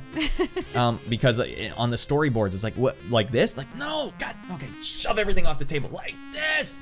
But also, he's like, hey, that fanny's not as big as I told. Did you not see the drawing? Like, Miyamoto-san, we don't understand. That fanny is so big. It's gotta be this big. So he just jumps on the table again, stuffing brawny down his pants, just coming out the bottom and down the back of the leg hamstrings. He just full fanny, this big. For those that are wondering, and Flipshot gets it, all right. He said, I want those hips, I want Mario's hips. They can't lie, all right? Those hips don't lie. They need to be as big as Hot Flashes. If they're not, I'm walking, all right? Can't believe I witnessed the birth of Radd meme. Swimming in Fallout Vegas is the same way. They're like, Miyamoto, get in here. And he kicks the door open and he's like, listen up, you bunch of, all right, eggheads. All right, I don't know what, I think the poll has concluded. I don't know what's going on. I don't know how polls work. From my perspective, voted. Apparently I voted. I don't know what the hell I'm doing. It just stays in the chat. I don't know. All right, so is the poll still going, Briggs, or did it finish? Briggs is the man behind the curtains, all right? Pay no attention to the man behind the curtains. He's pulling all the strings. All right, it's still going. All right. Well, I'm gonna take this opportunity, not only to jam to these tunes with my wife, all right, but also to get the correct folder open. My mind is, I am literally having a schizoid aneurysm. I'm trying to think of an anecdote to tell about you, and I can't think of anything. Bulletproof. I'm flawless, everybody. Flawless. Nothing embarrassing to tell about me. Here's a good one. Also on the docket. I'll just tell you what games they are, or what games I want to play. Silent Hill 2. Significant. I played this with her when we were dating, early in the dating days. Now also, I bought her SpongeBob early in the days. neither of us liked it, and she really didn't like it. And I was like, oh, I'm surprised.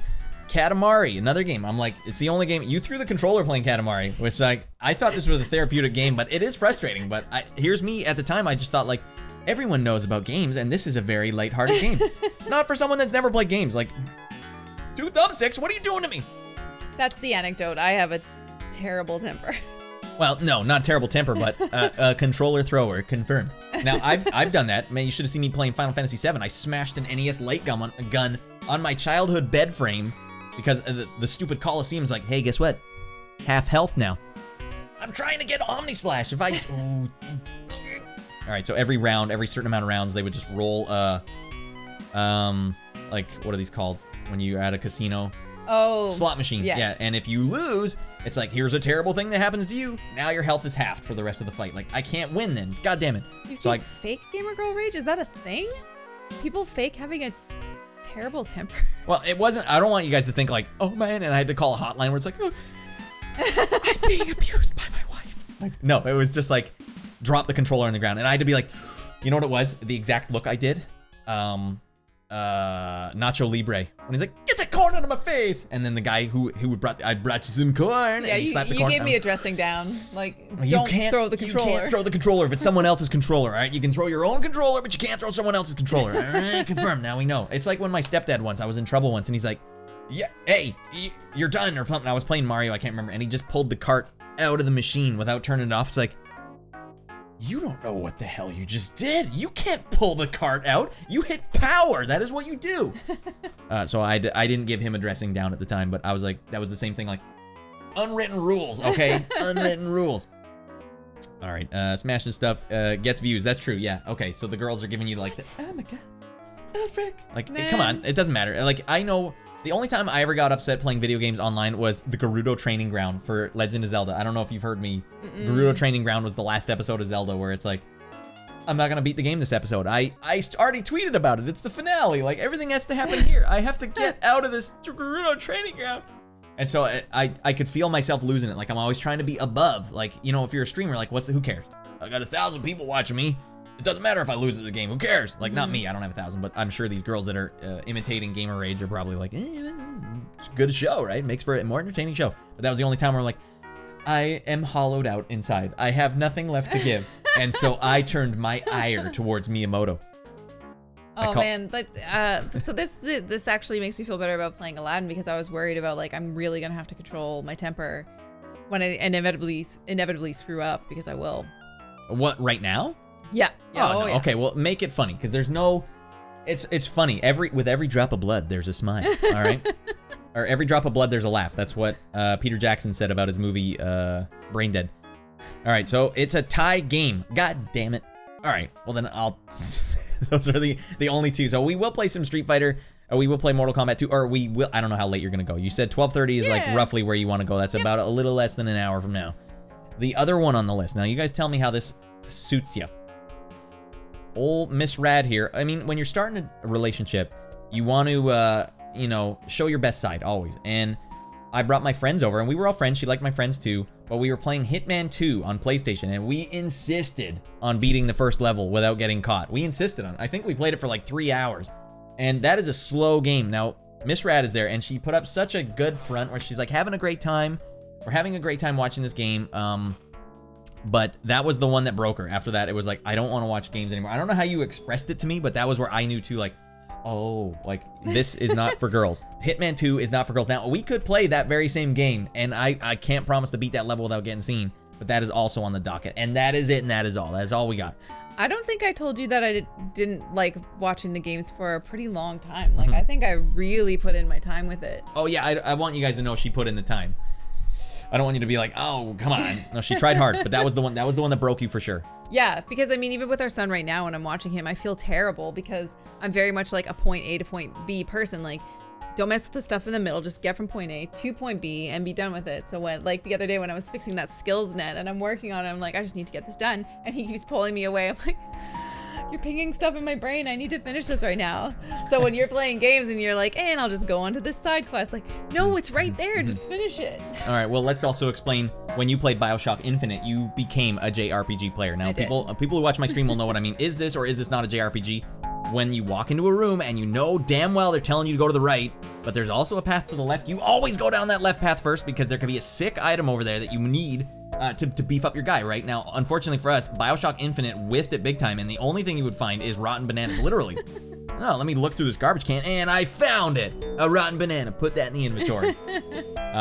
But you started doing that by the end, and I was starting to get like, stop picking up the rotten bananas! There's nothing good in this drawer! Because I kind of picked up early on that this game is not gonna give you good items. This is not, BioShock 1 gave you some good items occasionally.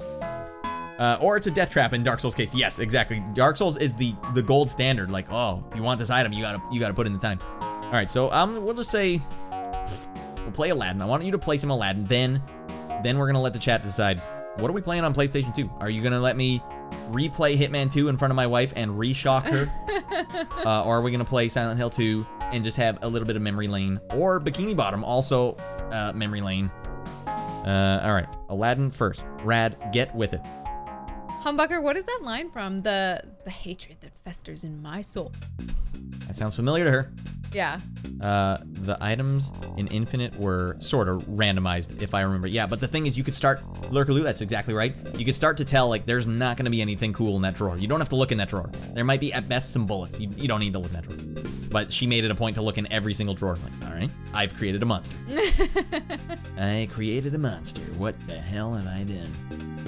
Oh, it's not from anything. Nicely done. All right, he's just a lyrical wizard. It honestly sounds like something that Gabe would have said from The Office. That was an all-time great character. He just strolled in and ended up being one of the best characters. How'd he do it? And his line about, like, he doesn't like spending time with himself. Like, you're with me right now. Does this seem like it's good? That's a pretty good line. Okay. No pressure. I don't want you to feel pressure. Now, I was going to put something here. I got nothing over there. What the hell's wrong with me? Welcome to Agrabah. You want me to not do anything yet? No, you can do stuff. Okay. While you're doing, it takes the focus away. All right, fine. Play the game. I have a little wife battle graphic I'll put here, but I'll do that after. All right, game start. Pressure's on. No pressure. You know, we could turn on Super Troll Island after if you really want. Oh my gosh, I'm worse at Super Troll Island than I am at this game. That is a bit of a janky game. I also bought her Super Troll Island once, because I'm like, those are the 2 games you played as a kid? Nostalgia's a big thing for me, so here you go. All right, we are not playing Legend of Zelda, so I have to, oh man, you're already doing sick moves. Look, I didn't even know you could get up there. That's crazy. Boing. It's a quality game. Oh dear. Capcom quality game here. All right, does Abu ever do anything for you? He will eventually get you into trouble. All right, well, fair enough. Yeah, that's true. See, there's a heart. There's a heart. Oh yeah, I was asking her last night when we were testing this, like, you get more hearts in the game? Is it like Legend of Zelda? Sick. Speedrun strats. Yeah, she's got the speedrun strats here already. Oh well. That's fine. We don't need that gold ruby. We will live. Or red ruby. All right, smash them with apples, all right? That's how you die, son. Oh man, oh, no. 6 scarab beetles. Oh no, give it to me. Give it to me. Give it to me, Neil. All right, you give got it 6 to me, strats. Neil. Oh! Sorry. This is legit, like, childhood, like, this is not, you know, nowadays on Twitch, everyone that's playing stuff on Twitch is like speedruns all the time, or experts. Like, this is right from childhood. These strats are from childhood. Childhood tenacity. All right, so before we get to the next, oh man, what does the golden scarab do? Secret levels? You get a bonus round. Yeah, all right, childhood gambling, let's go. Sorry, everyone. Look at that finger animation. Oh, R.I.P. Robin Williams, frick me. That just made me remember how good his role was in this. All right, what the heck? 2-ups? What the hell if you get the genie? Do you remember what these are? No. Oh, wow, One up, all right. They really milk that. I've done it, everyone. All right, now we have to edit the game title before anything else. That's what I got to do right now, or I'm going to lose my mind, and I don't want to lose my mind. Aladdin. That's not how you spell it. Shaolin monks. Interesting. Yeah, Humbucker really wants you to play it. Humbucker, I don't think it's going to happen.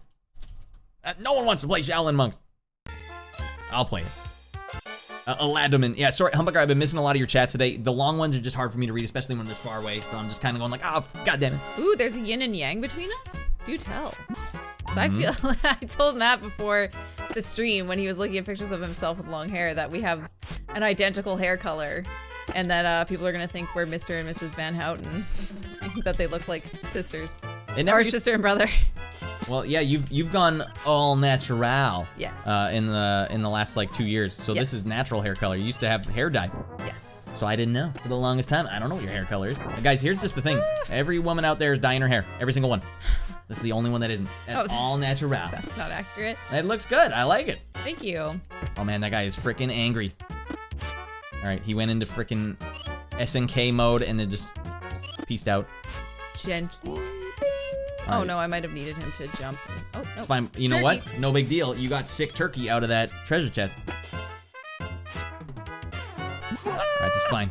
I mean, sometimes you need collateral damage there. It's fine. Come here so I can kick you. Oh, yeah, that's right. All right, you're not getting away. Flip shot. Get your mind out of the gutter, boy. I don't even know what we said. Am I saying weird things all the time? What'd we say? I don't even know. About dyeing hair? It's all right, Radd. I'm just talking mood. All right, well, keep it up because I see it in the VOD. I see all the comments in the son VOD. of a bee. This guy's got a real attitude problem. All right, you gave him the business. All right. All right, is that another Aladdin lamp? Okay, I don't understand. Why is there 2 of them out there? That should be a very special item in the game. No. All right, see those sick dodges? That was a good heads-up play. All right, sick moves. Hell yeah. Bonked him in the head. And he fell down. He might be dead. He's hurt pretty bad at the bottom right now. My strategy is have liberal use of the parachute. All right, I like the parachute. The parachute's a great mechanic. It's a collectible. You have to collect that. All right, Art gonna need a genie wish for that. All right, what's he say? Illuminati confirmed. Oh, geez, I'm missing Aladdin. Sick treasure turkey. Okay, you got the dusty wall chicken, moldy as frick, and you got the delicious Aladdin turkey. Oh man, look at that parallax in the background. Bless the person who said it'd be nice if Radd would play with skills like this. God damn it, guys. You haven't played 90s racing games. They just don't work like you're expecting. None of you have played 90s racing games. I'm the only one. And, oh, god damn you guys. I'll just say that's a good compliment for my wife's playing Apple that man in the face. I've been hit in the face with an apple. It does not feel good. Do you remember that GIF I showed you of the person getting smashed in the face with an apple? Yeah, it probably triggered some trauma of mine when I was a kid. I don't remember the exact GIF. It was a girl like punched a guy in the back or something on a school bus. Oh, that's never a good idea. And he threw an apple at her. Now, getting punched in the face, it'll make you see red. You don't know what you're doing at that point. I saved that GIF. I have it saved as a bookmark.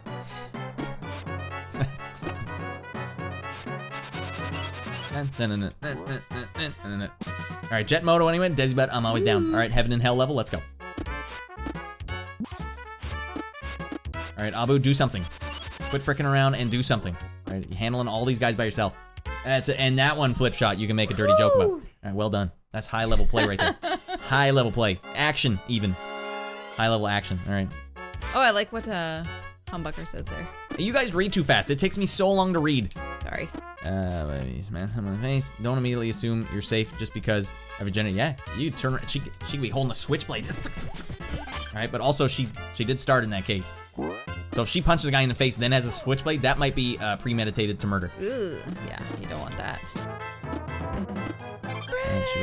She reads the chat while playing better than Radd. It's true, Flipshot. It's all part of the fun of watching Radd show. Is he gonna notice it? I'll see it later in the VOD. Oh no! All right, we got a boss here, and this guy, this is premeditation to murder. He's got the sword and he's ready to cut your hand off, or at least it's hand murder. I can't remember how to beat him. I can't remember if you jump on him or apple in the face to find out.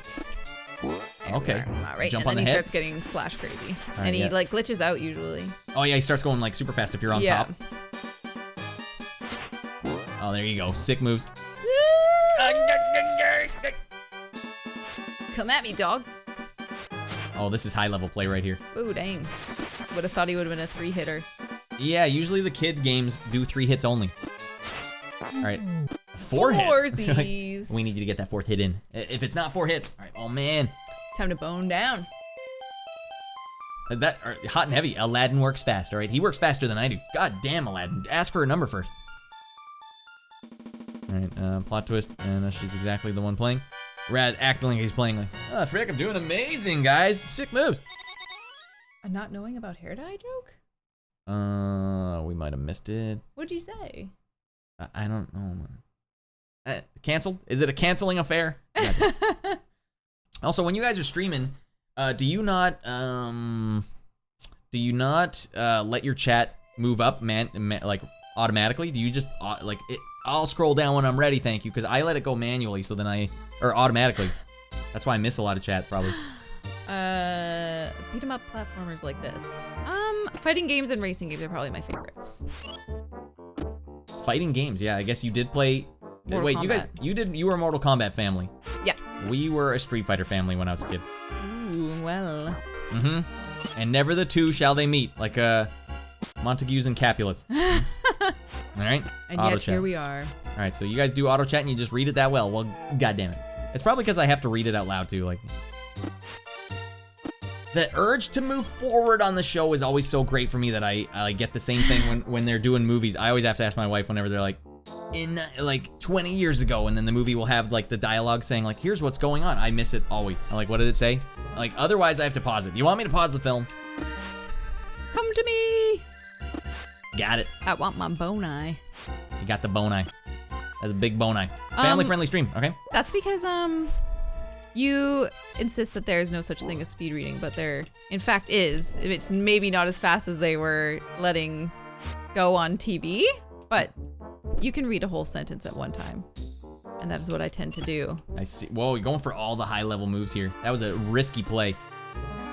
High risk, high reward. Lurker Loose saying he's worse at chat than me. I haven't seen that. What? Oh man. God damn, these are high level play. All right, well, if you're just gonna be rolling deep in this game like that, I can't stop this. Nothing stops this train. No, I was supposed to just be like, no, play until there's a lull, but you're crushing everything here. Oh, sorry everyone. I thought that was I don't want to spoil anything. You want some Streets of Rage action? All right, 2-player on the same time is for some reason really hard for me because I literally have like 6 external hard drives plugged into my machine at all time, taking all of my USB spots. So when I plug in a controller now, the games always are like, I don't know what this is or what we're doing with it. Go to heck. Humbucker says, bring her back. Fighting games are one of my faves. Oh, well, yeah, we were going to play some Mortal Kombat 2. It's on the list. I just don't know how late you want to go. Streets of Rage. That's a good one. That was what Grom and I were going to play. It'd be a lot easier to play in local couch co-op than it is online, apparently. Guys, the bot is harassing you. Just go ahead and mute the bot. Oh, a co-op beat 'em up game could be good. A co-op beat 'em up game, but you didn't play any of those back in the day. No. All right, you got 2 ups. You need an op in order to co. An op, co-op. All right. I mean, you need a friend. You need friends. Well, I got my friend right here. We no, did but couch back in the day. Oh, yeah. All right, guys. This is where it gets hairy. This is where the game separates the men from the boys. All right. Hairy chested. Here we go. So put some hair in your chest. Beating this level. All right, like it or not. There we go. All right, thankfully someone put some bread down here. I'm sure it's fine. This loaf? It's pretty good. Several years old. All right, the piece of bread that him and Abu eat in the film looks really delicious. I've always thought that. Does it? I always thought it looked kind of crusty. He says, chow down, all right. And then they sit and take a big bite of it, or Abu takes a big bite of it. Now we feast. Yeah. You were bigger into Aladdin. You had like, oh, that's right. We kind of glazed over the fact that you were a saxophone player back in the day. Yeah. When we first started dating, I went to her house and saw in her basement. I lived in the basement. Or yeah, she was in the basement. Or my bedroom was in the basement. You had a, what was it, like Casio digital wind instrument? Yes. Like a digital saxophone? Yep. That blew my mind. I'm like, I could literally take this and have a MIDI controller right now. And so I kept it, but it didn't work. It was all jacked up. I don't know what the hell you guys did that. You must. I don't know either. I think it was just because it was in storage for so long that it probably just stopped working. But yeah, I played that for a couple of years. I took it. I usurped it, and I was really just gonna take it out, take the pipe out, so I could like play my own MIDI sounds with my own voice. But I always thought that was super cool. That I didn't have no MIDI saxophone when I was a kid. All right, these rocks. All right, collateral damage. You got up. That's all you need. Another one's gonna come up. All right, high stakes situation here. High stakes situation here. All right, there it is. The opening. She sees daylight, and she's there. She got there. Oh damn! She got to the freaking. And that's the one. That's the legit one. Here's where Abu comes in. Abu, no! Abu, dang it! You really fricked up. Infidel. Diamond in the rough. Oh, you're so much better. And I always get her to do like a deep voice. Like, how can you do a deep voice? And it's when I don't know about all ladies. I mean, Jade could probably do it. All right, Bonnie Pointers or Ruth Pointer, she could probably do it. But you trying to do a deep voice just doesn't work. That's the lowest register note we're gonna get. She fine. Is she fine? We getting some fines here. My favorite Mortal Kombat game. I only played number 2 because my family owned it for some reason. And Well, you guys actually owned the it? crap out of it. Yeah, we okay. owned that one and NHL 95, I do believe. Did you make your own character in NHL 95? This is what I want to know. I don't think I ever did. Well, goddamn it. I'm sorry. That's fine. I forgive thee. NHL 96 was awesome, says Humbugger. I was an NHL 95 kind of guy. That was the first sports game that let you create your own character. All right, you got this. This is getting wild and hairy. I really don't like when the screen scrolls. Everyone. Like disorienting you? No, not necessarily that. Just, yeah, this but pressure. I just don't like it. High pressure situation here, So everyone. like, oh my god, what if I get crushed? And she's putting up with it for all of you and all of yours entertainment, all right? Reminiscent of every other game but the Genesis game. Reminiscent of every other game but the Genesis. I don't know what that means. 94 or bust. Well, Flipshot, they didn't have created character in 94. All right? 95 had created character. It was the first sports game to ever have that. That's crazy. Oh, This song always reminded me of the Animaniacs theme. Animaniacs. Yeah, I can get that. Oh man, more bread, just what he needed. I did need that. As someone was very thoughtful to put it in that treasure chest. Oh man, this is high octane. That I don't care so Yeah, much about. red herring, you don't need that. That one's only gonna hurt you. Yee! All right, now do you remember most of these traps, or are you just shooting from the hip here? Nope. I remember. No, I remember. I remember. These go up. Sorry for everyone who's wearing headphones. High octane. Nornrat, I remember you cracked the code for NHL 95 character creation. Had to get 99 overall. I love that. Oh my god, and you survived with 3 hearts to spare. Radd, I love that you remember that. So in NHL 95, everyone that's wondering, I found a way that you could create a character that was 99 overall, but you had to add. And imagine this is how much free time I had, by the way. Hey, Radd, why didn't you know about all this hip hop stuff? Because I was playing NHL 95 and finding out if you put a stat up to 92, it gives your guy more of an overall rating. So you put 92 and everything. And then I found the ones that didn't give you the highest rating, or the ones that weren't prorated. May fail this level. Ah, hell no, you're crushing it. So you get 99 overall. Take that, Sergei Fedorov. All right. Take that, Ray Bork, 96 overall. Get out of my house. All right, so the brown parts will hurt you here. You have to go up. All right, high stakes. Very. Well adapted from the actual movie. This. Oh, all right, well, hell, you're rolling deep. You got eight frickin' Aladdins left. That's like 8 wishes, man.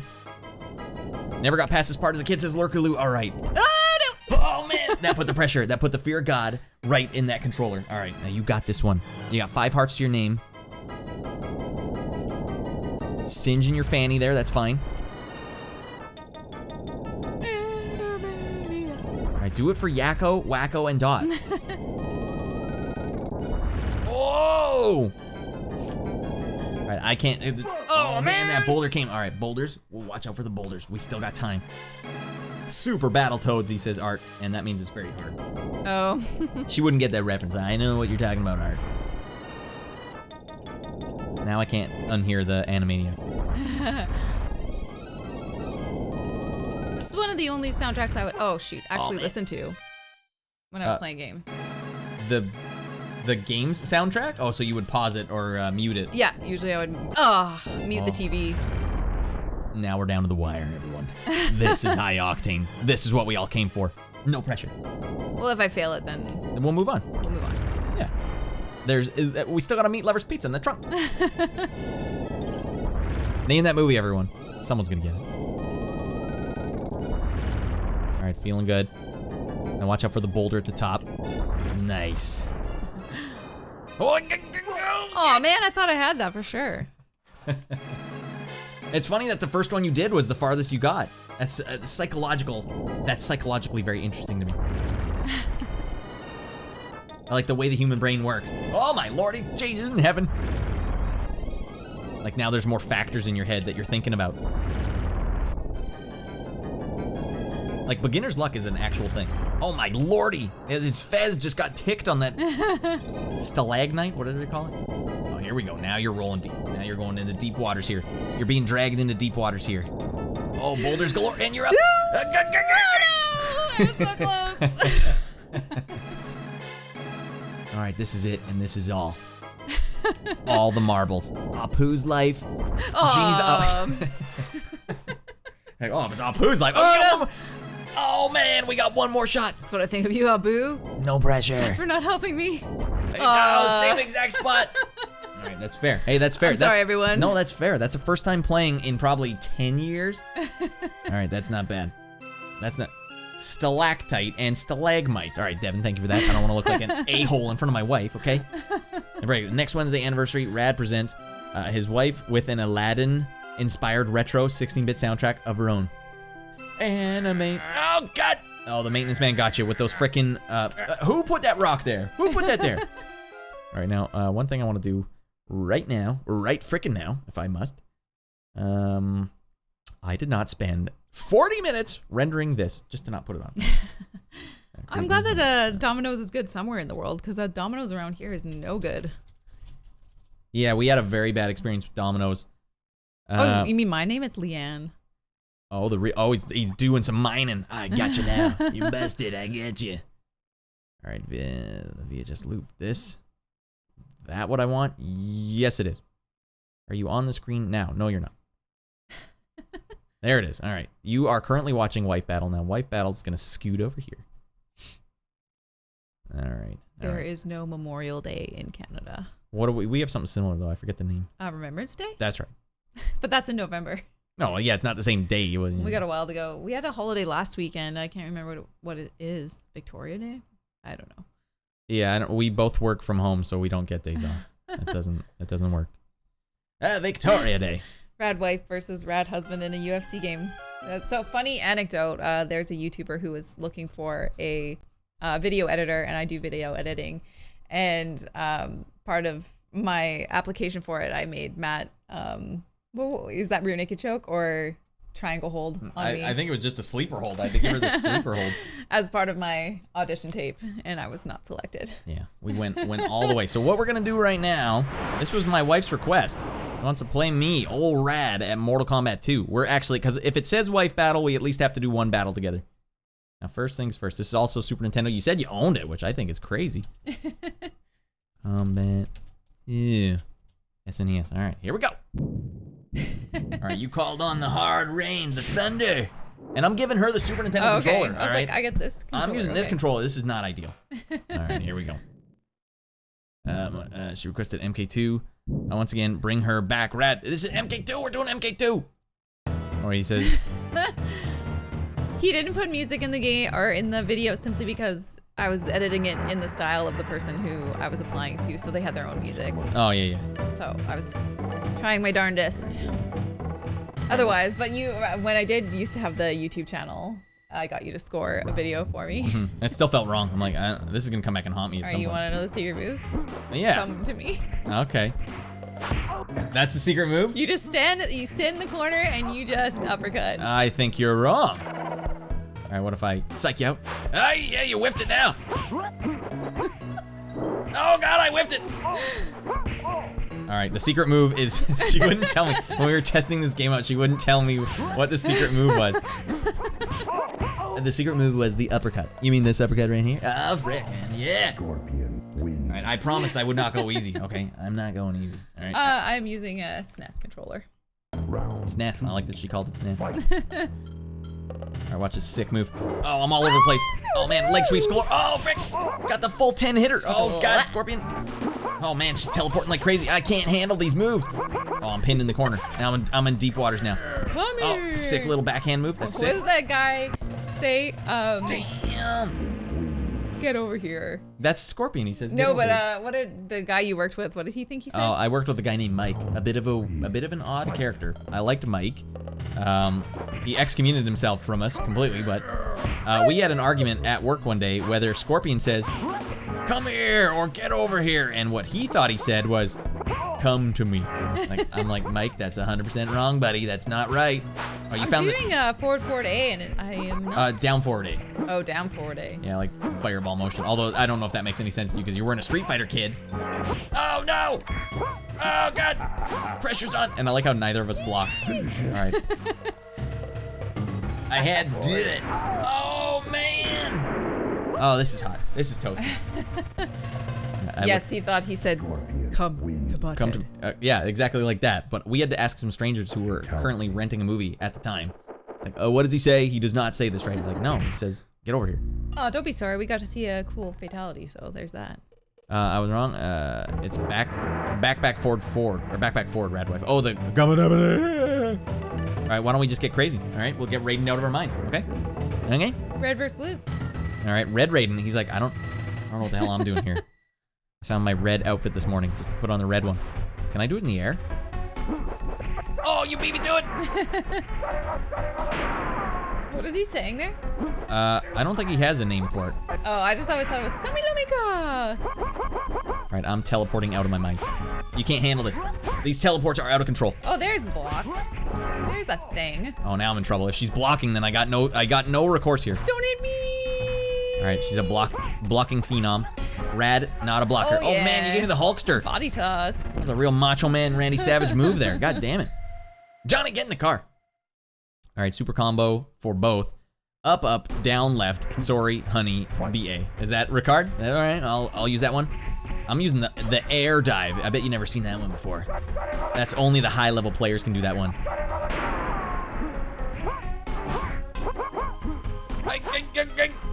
All right, this is exactly what a fight looks like. You just start pulling kicks 10 feet away from the guy. You better watch out, buddy. Oh no! Okay. All right. Gut punch. Oh God, she's giving me that move again. I don't know how to deal with it. All right, just a couple punches right in the throat. Oh wait, I thought it would kick him up to the thing. That's a fatality? What the hell? So sorry. All right, fine. All right, I'm gonna be someone I don't know any moves with.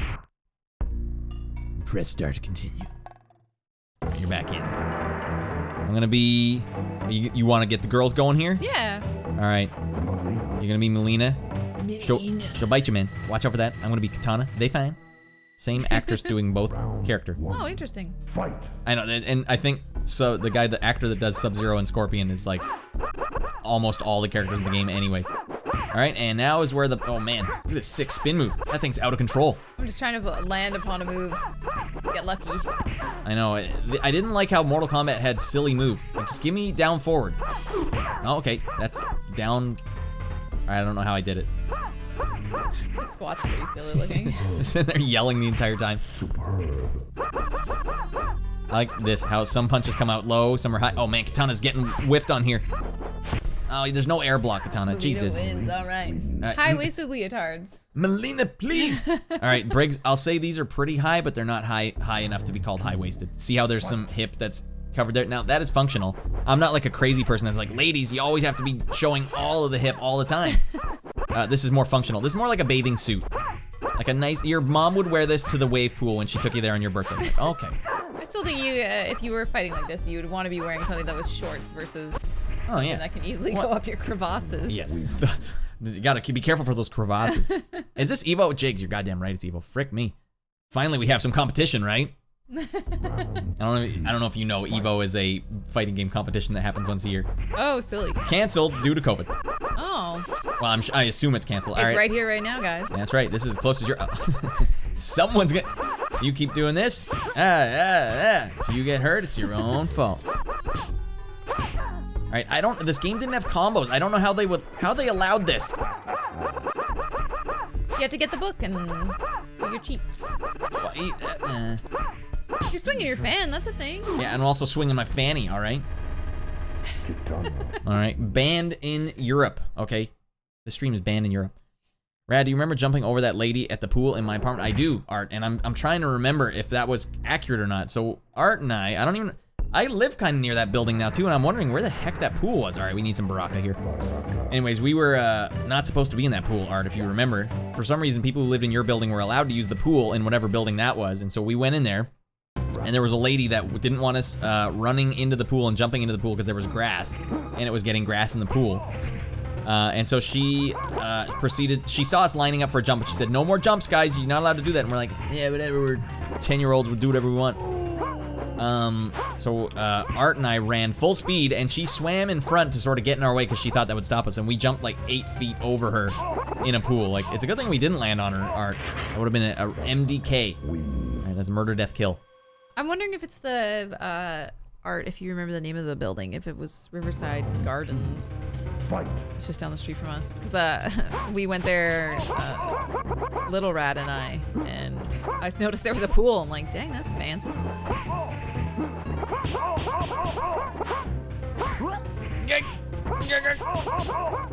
Baraka?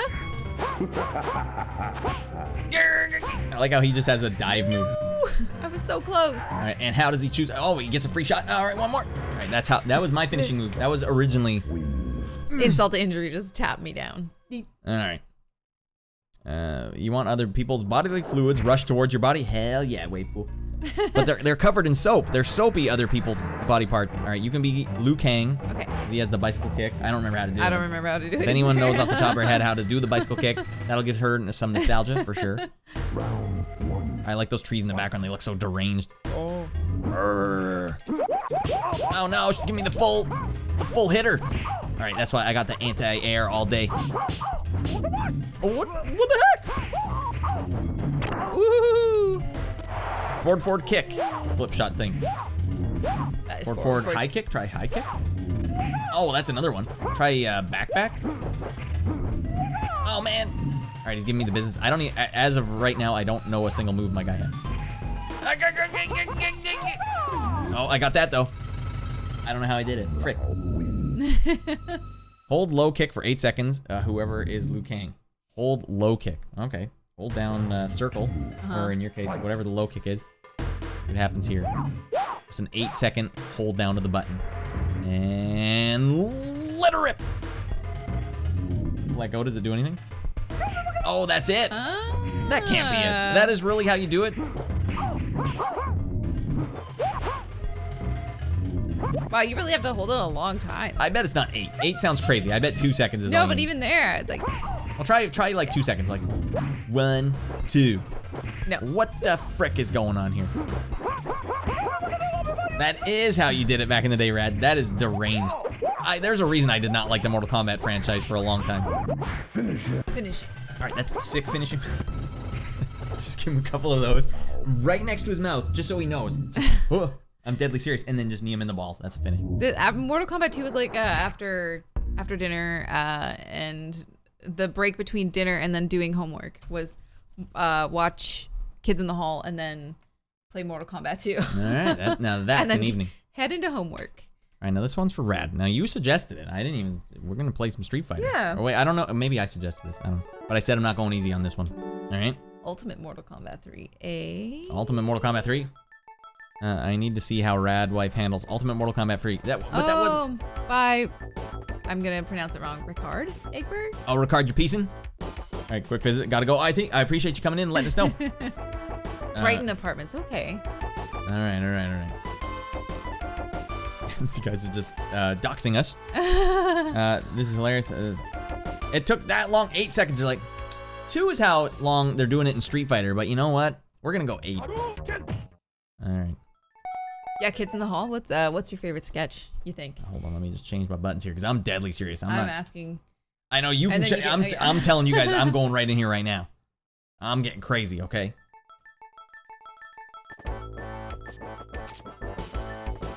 You go.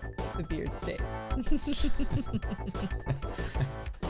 All right, versus battle time. Now you weren't a Street Fighter family, so. I played it a little bit. Are you gonna be Chun-Li? I'll be Chun-Li. Give everyone a show. She got those thighs. You know what I'm saying? That's what you all came for. All right, guys, we're getting a show here. Thank you, Miss Radd. Mrs. Radd. Crushing your head. All right. So I recently got glasses for working on the computer, and the glasses I wanted, I didn't want to go full crushing your head, and I didn't want to go full falling down. That was your reference. Falling down or crushing your head. Falling down and crushing your head. Met them in the middle. Girlified them. Those are the glasses I got. They're not bad. They're not bad. All right, you have to be in charge of this. We're going to Ryu stage. Japan. All right, so she's got charge moves and the push the kick button fast. She'll do like the speed kick move. But you gotta go faster. You gotta get kicking out of your mind. There you go. And I'm getting out of here. Oh man, I'm getting the full force of it. I can't. Guys, she's unstoppable at this game. Just keep coming close to me. I'm unstoppable now. You should have told me. Oh no, she's doing little sister method. I don't know how to handle that. There's no strategy for it. Her actions are unpredictable. Just stop in front and do a kick in front. Oh yeah. Well, I am, for those that are wondering, I am playing on a PlayStation controller. Not ideal. That's not ideal. That was hard fought. It almost took me to school here at my game. What do you think your favorite Kids in the Hall sketch is? I know we've gone over this before, and it's hard to determine. For me, I know which one I'd say. The chocolate bar one with Dave Foley. Fair, yeah, that's a good one. I like the zombie one, and I also like they had a short one just before. Art, good seeing you, buddy. Thanks for stopping in. Bye. Yeah, thanks for watching. I mean, yeah, we're going pretty deep here. It's a long episode. All right, this has been 3 hours. Does it feel like 3 hours? No. 3 hours. It's a good way to spend 3 hours. That's, yeah, it's good. Crushing those 3 hours. Totes adorable. All right, appreciate that, Art. It was at the beginning of an episode, and it was Dave Foley, and he said how much he loves the spring because of stereotypical reasons you like the spring, and then it said it also gives him a chance to bury all the bodies he killed during the winter because the ground is thawing. And that's just perfectly dark. See, when I was a kid, I've said this on stream before. Hey, do you want to hit select? Let's give us a new song. Let's go to one of the USA levels. Yeah, just move them over. USA. Oh, you don't want to give me home stage, man. Balrog's going home. All right, everyone's cheering for Balrog at Balrog stage. All right, these are charge characters. You hold back for 2 seconds and forward, and they do a move. But you have to push a button, like punch button or kick button. Okay. All right, head button all day. Totally allowed. All right, you have to squiggle. Mate? You have to squiggle to get out of that one. Oh no, you found out the. How you okay, like that? I forgot he had that move. Did you remember he had that move? Yeah. Oh no, I'm electrocuted. Yeah, that Dave Foley. When I was a kid, it was all Bruce McCullough. I'm like, this is the funniest guy in the show. But when I was, as an adult man, I'm like, Dave Foley is priceless. He's a national treasure. He's funny. All of his physical comedy, especially when he runs down the stairs and he's in his boxers. Like, I do that all the time. Like, every time I'm at the mall and I'm trying on an outfit and you see me, like, poke my butt out, like, it's all, well, it's Jim Carrey and it's Dave Foley. I think the best part of that sketch is, whoever directed it, filming the pillow. Yeah, that's a great move. Indent and then not. Oh man, look how jacked Balrog is. He's just out of his mind. Do you guys like the Kids in the Hall movie? I remember seeing it and not being like super into it, but that was right when it first came out. So I was pretty young back then. Yeah, it was good at the time. I watched it and liked it, and I used to quote it in drama class all the time. Drama. Hit select and go to another stage. You can go to Guile stage. You want to keep giving me a hometown advantage. All the USA levels have badass rock tunes in this game. That Evo logo, guys. Welcome to Evo 2021. It's canceled? Not likely, all right? Oh, your Stretch-O-Legs McGee here. All right, I'm gonna give you the slow business here. All right, backwards is block. Oh, I can't handle that. Those stretchy limbs, that is unhandleable. Kevin McDonald is really funny. I agree. Yeah, Kevin McDonald's probably second favorite. He has really good delivery on things. And when he's dressed as a woman, it's so good. Man, well, they did women so well on that show. Round 2, fight. Hey.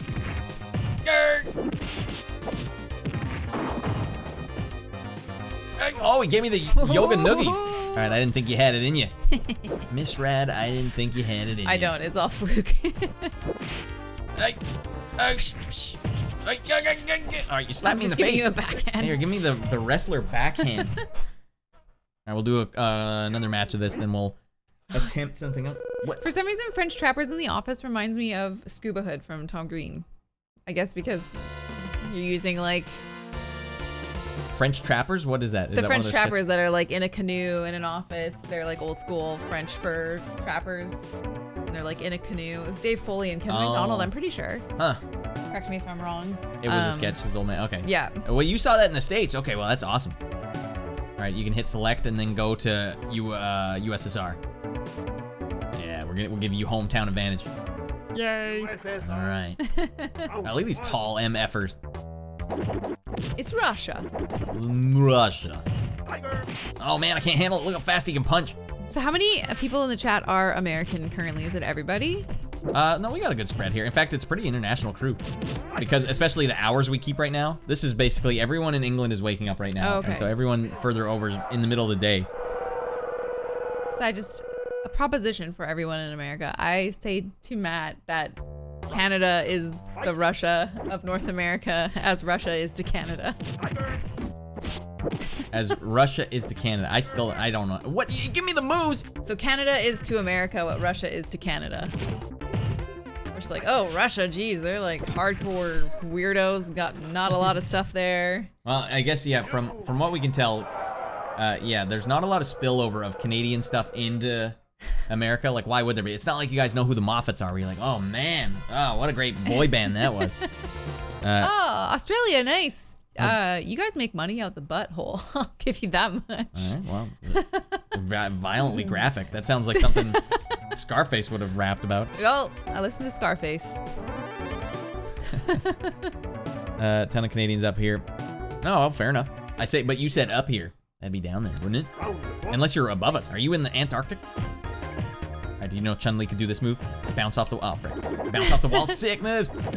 And someone from Japan. Nice. Well, he's born in the States. How does Japan compare to the U.S.? Or do you notice? In general?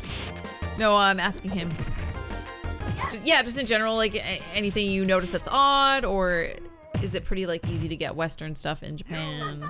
Well, I love talking to Jigs about what are hot dogs like in Japan? What is pizza like in Japan? That stuff's always been really fascinating. Or what was ketchup and mayonnaise? Was they all messed up? Yeah, because they sell that Japanese mayonnaise at the grocery stores here. Do they? Yeah, it's like a soft bottle. It may be Korean, I'm not sure. I wonder if that's like taboo. Oh man, you can't get that Korean mayonnaise over here in Japan. Hey, you're caught selling that crap out here. I remember when I worked at the warehouse, we got those back somewhat often, and feeling how squishy the tube was. This is weird. Seems odd. It's better in every way except portion sizes. Man, these potato chips are too small. Americans dream of moving to Canada. We don't want to talk to us Canadians because we would talk you out of it. I don't think we're normal American caricature Canadians. The two of us here, but Kewpie mayonnaise. Yes, that's right. Sorry. There's a lot of a-holes in Canada, I'll tell you that right now. Yeah, a lot of people think Canadians are super polite, but that's not accurate at all. Just see anyone at retail. Any retail going on, you're like, Jesus. I think it's gotten better in the last few years. People working, like, especially if you go to McDonald's and it's like really young people there, they're so nice. That's true. Hey. Yeah, the last couple times we've been, the young kids are just crushing it, man. Like, yeah. Good for you. I'm so proud of you, kids. They're earning the, what, $15 a minute? Is it? Did they raise it? Yeah, I'm pretty sure. If it's not 15, it's very close to it. It's still not very much Do in not Canadian move to dollars. parts of Western Canada or Quebec, yeah. Oh, yeah, if you want to buy any property, good luck, buddy. Right. And like we got in 2008. The whole world was falling apart in 2008. And we got in just in time for it all to fall apart. So we had to stay at our apartment for like 11 years until we're like, oh, we finally made some money on it. Sweet. That's awesome. Oh, you threw a tiger at me. All right, we'll change games here. We'll change levels on you, like a real freaking fight would. We're changing some levels now. All right, I was just joking on stream that I did. Canadians are harvesting organs north of our border. Come on up. Welcome in, everyone. Doors are open. Let's go. And then here, that's a kidney for you and a kidney for you. Oh, do you want to use Ken? Special request. Just one last fight. You want me to be Ken? I was just Ken. You want Ken versus Ken? Is that what they were saying? Oh, just asked if anyone had used. Oh, sorry, Ryu. Oh, Ryu. I like how you said Ryu. I would have said Ryu, but I'm surprised you said Ryu. Well, you told me that we were saying it incorrectly. I know. I'm impressed that you internalized that. I listen to things. I still say Ryu because that's how I remember it. Man, you don't go to arcade. We haven't played in Thailand yet. Yeah, this song is out of control. All right, try and count that time signature out, everyone. Hadouken! Oh, I'm still playing him like Ken. That's not ideal. Oh, he's got those fast elbows. You can't use elbows in boxing. All right, she's got me in the crazy corner trap. All right, one big difference for those that are wondering. Ryu can knock down people with his spin kick. Ken doesn't. That's a big difference. And obviously the distance that their dragon punches and fireballs, slightly different. Oh. I did see the SF2 animated movie. I loved it. That thing was huge as a kid. And you know what? When I was watching it on VHS, you could pause the screen and you couldn't see what the robot's stats were. Like, what is Ryu's stats? What are Sagat's stats? But in HD, you can pause it and see what the stats are. Oh my god, you just gave me headbutts into oblivion. The thrashing of a lifetime. Alright. And that's that.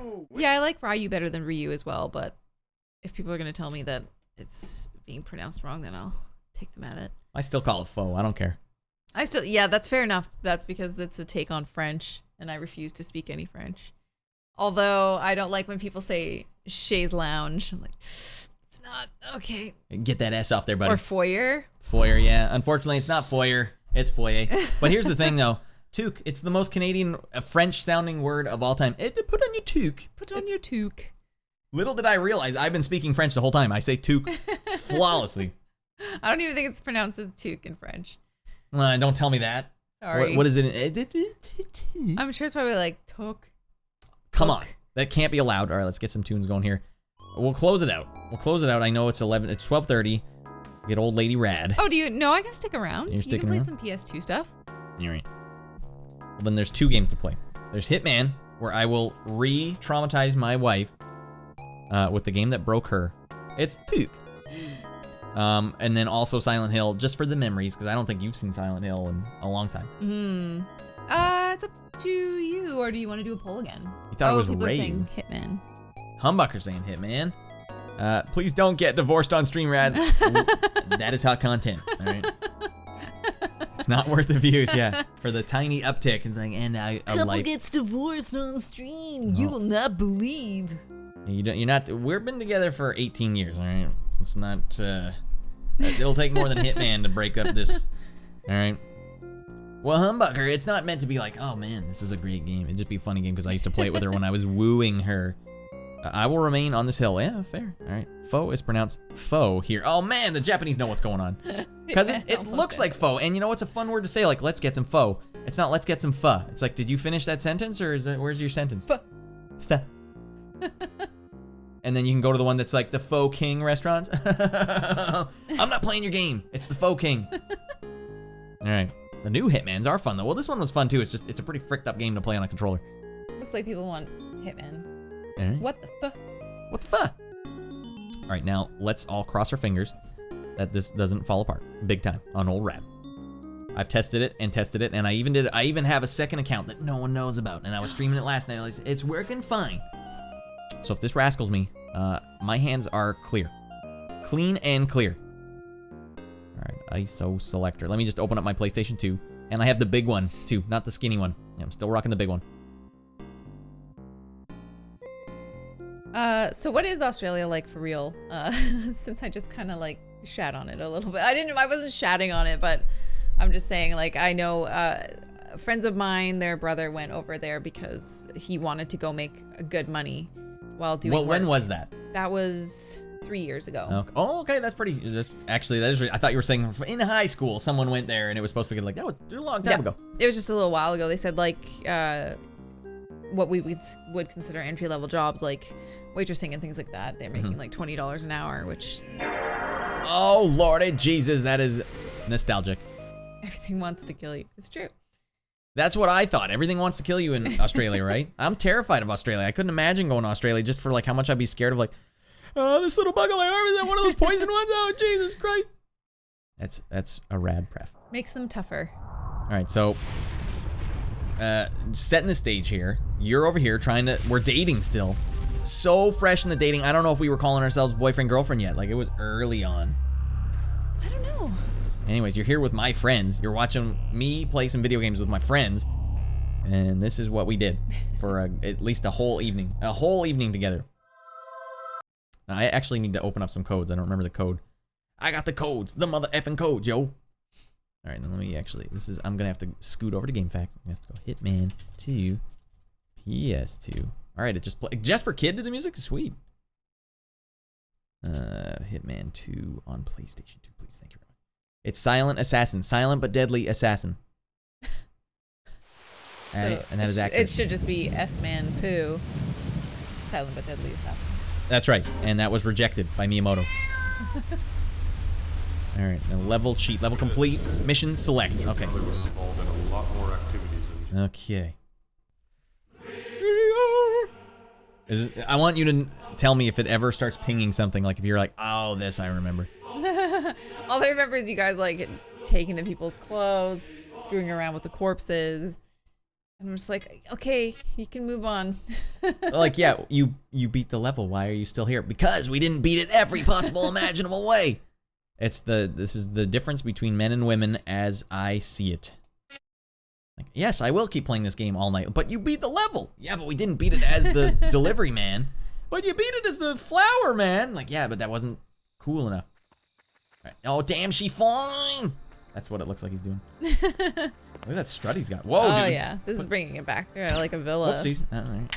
And you guys dragged the body into the trees over there. All right, I gotta get this guy. I gotta ice this fool. All right, nice music, Jesper Kid. All right, watch. This guy has no idea what's about to come his way. Radd's concentrating super hard on killing a person and eventually taking their identity, so I will say he wants to hear a fun fact for sure. Hell yeah, I do. Hitman 2 Silent Assassin actually had a port on GameCube. Damn it, a port on GameCube. All right, that sounds about right. All right, we whiffed it big time. Now we go to Plan B now. By the way, Radd, you want to hear fun? Okay, sick fun fact. Thank you, Humbucker. And we got Miss Radd reading these now, so I'm not whiffing it. All right, this guy's got to get fricked up. And you're dead, buddy. Pop, pop, pop. All right, I can't tell if he took cover if I smoked him.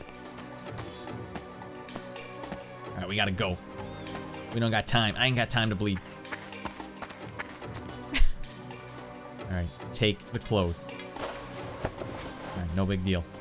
No big deal. Drag the body. This is unbearable. Like, you must have watched us do this so many. Look how slow they make you drag the body. Yep. You know, in modern Hitman games, they let you drag so much faster than this. Do not play this game with your girlfriend if you're trying to a burgeoning relationship. It just won't work. All right, we got this one. Miss Radd, nah. Miss Radd reads. Does anyone know why Jason Statham didn't play Hitman in the movie and it went to... Was it Timothy Oliphant? I don't remember his name, but you probably got it right. That is a weird get. Had he done anything up until that point? He was just a big fan of the game, maybe.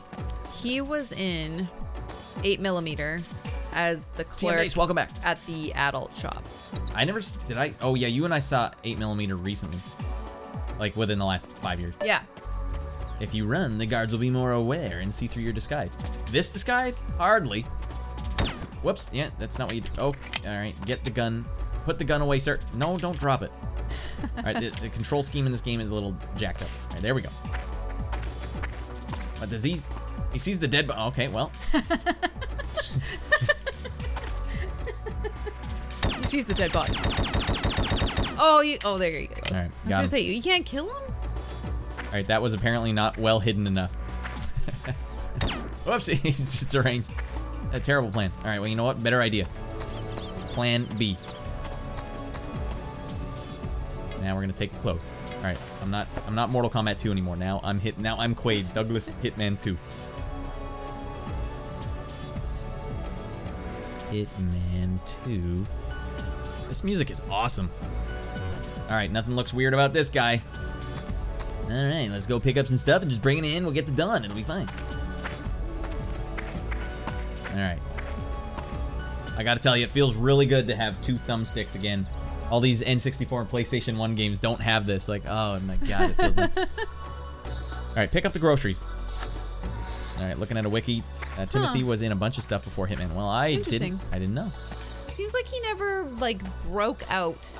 Even after Hitman, like he never broke out, and it's strange. Like that blonde dude who was in The Siege, that we're like, why did you get this like blonde dude to be in this like very Middle Eastern neighborhood in New York? Oh right, yeah. And it totally blows everyone's cover. But like that dude is a very good-looking man, as is Timothy Oliphant, and like they just never broke through. All right, I got discovered. I don't even know how. Dawn Right. has been alarmed. Alright, they fricked up. You called on the hard rain now, you fricksters. I don't know what the frick I did there. Alright, I like Briggs. That was a good... his weakness was the kneecaps. I did blast that guy's kneecaps into oblivion. The Mandalorian. Oh, we don't watch that. We cut the cord pretty much. We don't watch enough. We don't have enough time to watch anything. So it's mostly like... it will take 3 or 4 nights to watch a single movie. We're usually watching stuff that's researching for Up Late with Radd. Yeah, we've been watching a lot of pop culture refresher related stuff. All right, I don't go for it. Yeah, we got rid of Netflix years ago. Haven't had cable for a really long time. I don't know what the frick I did. What the hell? All right, this is bad news. Bad news for Hitman. Oh God, you gotta hustle, buddy. We don't pirate stuff. Not at all. Not if I can. Not if I can help. Well, the thing is, I don't watch any new stuff anyways. I've tried watching new stuff and I just can't. I can't get into it. Yeah, that looks good to me. That looks like that's how a body would move. We can catch up on Mandalorian. I'm not really into this whole like Star Wars thing. Yeah, I was a Star Trek boy. I am still a Star Trek boy. Star Wars I like, but once it's not 80s infused anymore, it doesn't have the same swing for me. I watched all the like Anakin stuff. I watched that whole trilogy. I thought that was pretty good. All right, we gotta go here. All right, who wants a piece? This guy wants a piece? You want some of this? All right, the You Dawn in is... your pleated pants? All right, here we go. Oh, he wants a piece too. Oh, well, all right, little auto aim never hurt. All right, yeah, you gotta... All right, I need to reload. Oh, God, no! Oh, Hitman got hit right in his sensitive spot. Oh. All right, I'm gonna... Amazing. I'm like, Rad Wife Husband, Rad Chat, favorite video game movie. You cannot choose Mortal Kombat 1995. I'd just say Street Fighter then. All right, I'll one-up you, buddy. Street Fighter's legit. My high school graduation quote was gonna be Van Damme's Troopers, I just received new orders.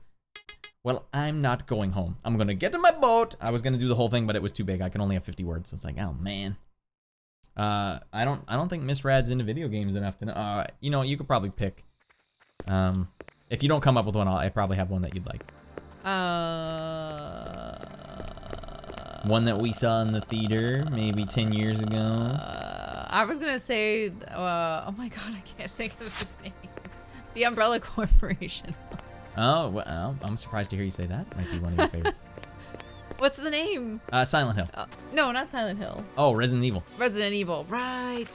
Thank you. Thank you. Yeah, I would have said that you would be a Silent Hill would be your favorite movie. Oh, this guy wants a piece. Silent Hill was really good, but I just can't get through that scene of the guy coming out of the toilet. That was really hard in theater. That was deranged. All right, where's the sniper rifle? This is like a sniper rifle in here.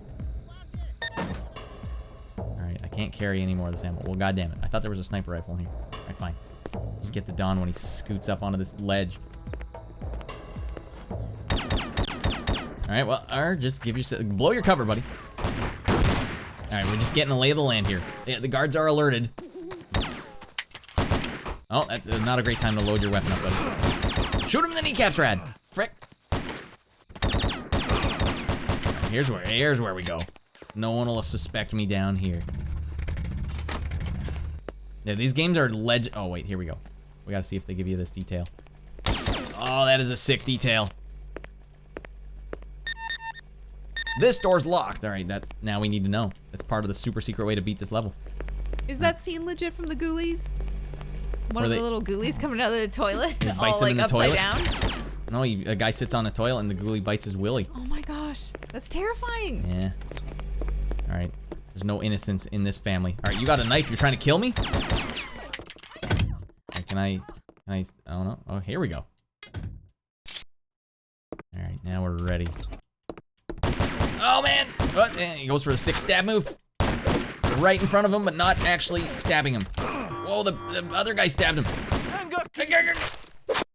Damn, Hitman is crazy. What happened here? All right, something's got to give. One of us has got to die here. Let me try this one more time. Devin says, do you think that a Metal Gear Solid movie is possible? Within the way that they are now, like where it feels like it's part of the series, I don't know, that latest one, Phantom Pain, you know, the Kiefer Sutherland one, you know, the one that took place in the 80s, I bet that would work. But they would probably have to take some liberties. But I mean, they already almost gave you a movie. You whiffed it. Young Street. I don't need to be reminded. I whiffed it. This guy's got to get the hard rain. All right, now we're talking. Is there a guy that comes up here? I got to smoke this fool. I kept getting found out. All right, I'm gonna take this guy's clothes. This is the one, everyone. Go big or go home. I'm gonna go in as the flower man. Postmen do not carry guns. Maybe not where you live. Was my gun showing? Was that how I got found out last time, as the delivery man? Why does he have a gun? This is a rough neighborhood. Wait, can I get him up here? Jesus. This game had some flaws. Possible. The franchise has potential for a movie. Konami will never allow it. That's true. Konami is a bit of a frickster. All right, is he hidden enough right here? All right, put the gun away, sir. All right, don't run. You'll scare the guards. Hitman walks sideways like Michael Jackson, Thriller backup dancer. Is that what I got? How did I get found out? I'm glad Nintendo hasn't attempted to create a Zelda movie, because that would be the moment they have Link. The Link talk I'm walking. What about the cartoon? Excuse me, princess. I actually loved that as a kid, but that was the right place, right now. Wait, I didn't get the flowers. Oh, God. I can't be a flower man that runs up there like, I forgot the flowers. Whoopsie doodle. I thought you were just a postman. Postman Pat. No, this is the flower delivery man. A lot of blood over here in a sick outfit. All right, now we're talking. Pick up those flowers, buddy. Uh-oh, that guy's gonna find a dead body. Nintendo tried to do it. What? And it's still in development. In development, hell. Zelda Netflix series. Who the hell found the dead body? You're in trouble. All right, well, I tried. This game does want you to be super silent. Guys, I gave it a good college try. Now I'm at the same level you were back when we were dating. Like, Yep. I don't want to play this anymore. It just keeps going. Try that again. Oh man, Hitman is a sharpshooter. And no big deal, everyone. I'm not putting these flowers down. I want to throw them into Don's face. All right, well, I'm going over here.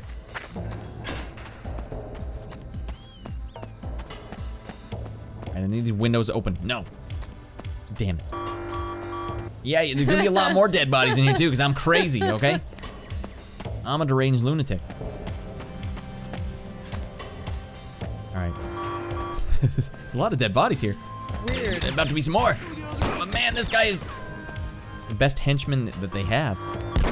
Oh, Lord of Jesus in heaven. Damn it, Hitman. Alright, no more fricking around. We need the ballers and we need them right now. They actually call them the ballers. Okay.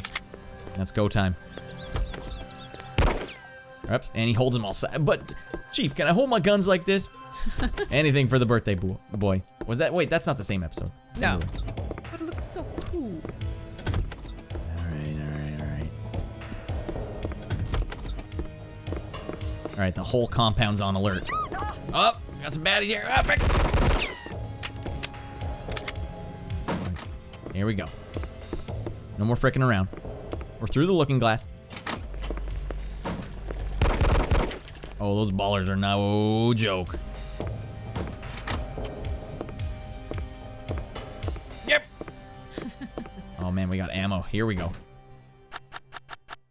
Oh, now they're all in trouble. Well, you want to keep the guns in your hands there, sir. Oh, frick. Alright, I don't know what the button is to reload, so I'm just gonna finish off my bullets and start over. Alright, I'm Richtering myself in the doors.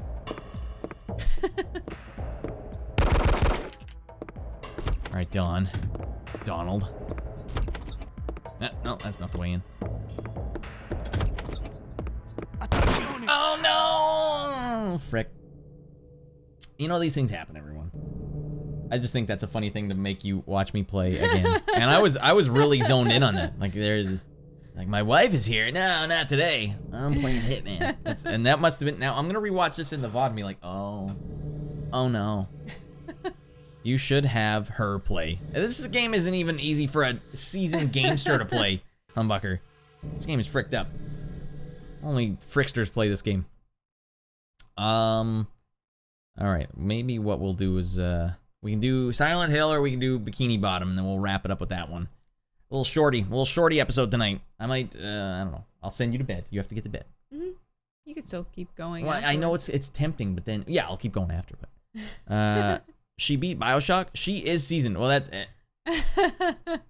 They're impressed. That is impressed. And I'm telling you, she's not a gamester. Not a, like, oh, I'm going to play some games. And you also, you bought Tomb Raider, the newest one, the first of the new ones, because you're like, I just like this game. And I was like, I don't want to buy it. So you bought it. Did I play through that? Yeah, we did. Yeah. Okay. But you were watching me play. Yeah, I was watching you play. Well, because every now and again, I get ideas of, like, I think Matt deserves something nice. I want to do something nice.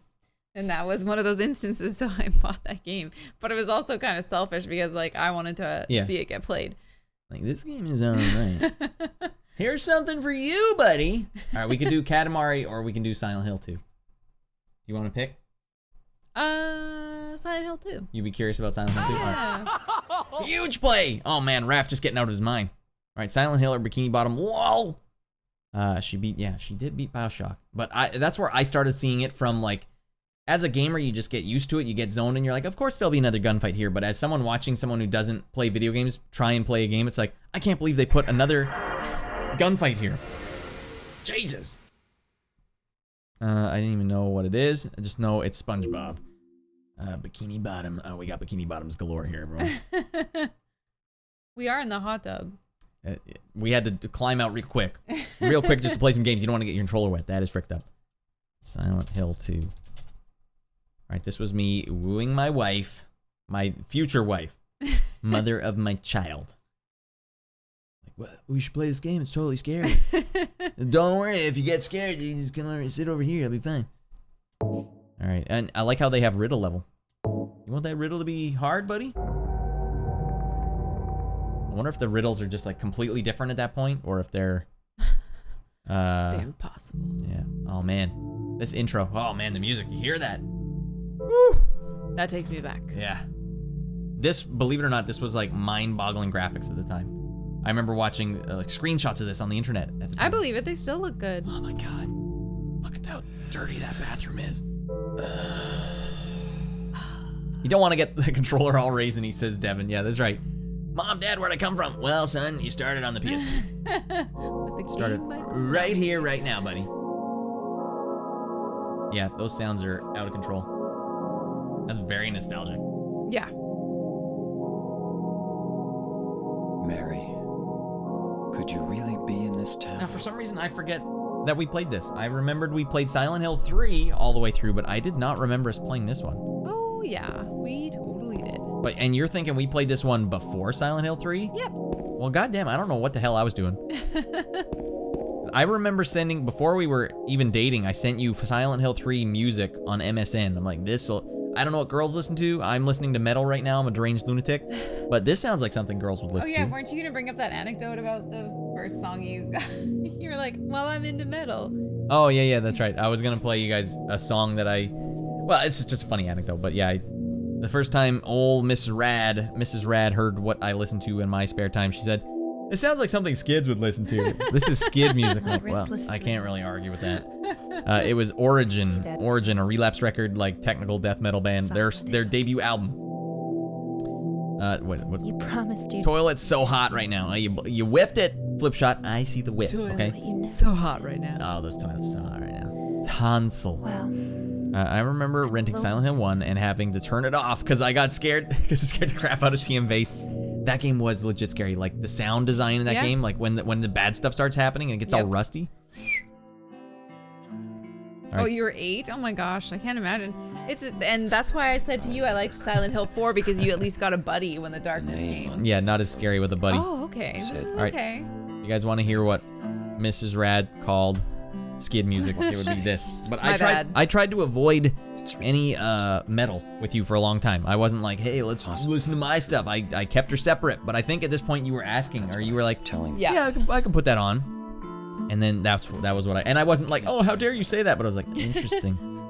I did not expect that response. I expected Never like, again. this is crazy. Oh my god. No. So would it be then that you weren't exposing me to metal until I heard that Meshuggah, and then that would have been pretty far in. We lived we past owned 2008. our condo by that point. Yeah, I didn't give you a lot of metal. So do you want to explain how you accidentally stumbled into liking metal? So at our old place, because we actually had space for it, the bathroom had like a fairly large counter, and I always have listened to music while I'm like in the bathroom, anytime, like for everything in the bathroom. And so I had to go to the bathroom really badly, and I just like popped on the CD thinking that the CD that I had put in there was still in there, but it ended up being Meshuggah's Nothing album.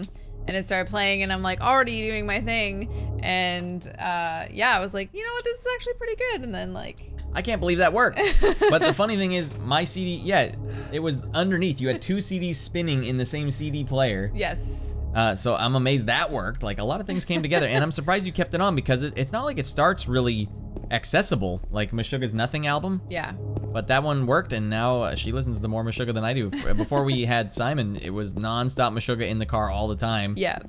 Now Simon is big into the Transformers soundtrack. Big into that one, and Top Gun soundtrack. Yeah.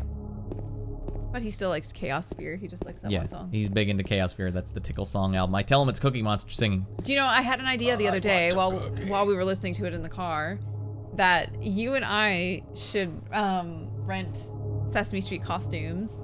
I could be Cookie Monster, and you could be Grover, and you could do the guitar solos, and I can do the singing for New Millennium Cyanide Christ. Do you think he'd get it? Like, film a video. Oh, video, okay. And then he sees it like, it is Cookie Monster singing. He's like, they weren't lying to me. They were telling me the truth. That's the hard part when you have a kid too. Like, you have to lie to them sometimes just so that things make sense, because you can't be like, oh, son, let me tell you what gravity is. Like, no, he won't understand what gravity is. I have to explain, like, well, it'll make more sense later. But you know what? I still don't. The whole thing they tell you in school, I before E except after C. That's a damn lie. That's never the case. It's almost never the case. I before E.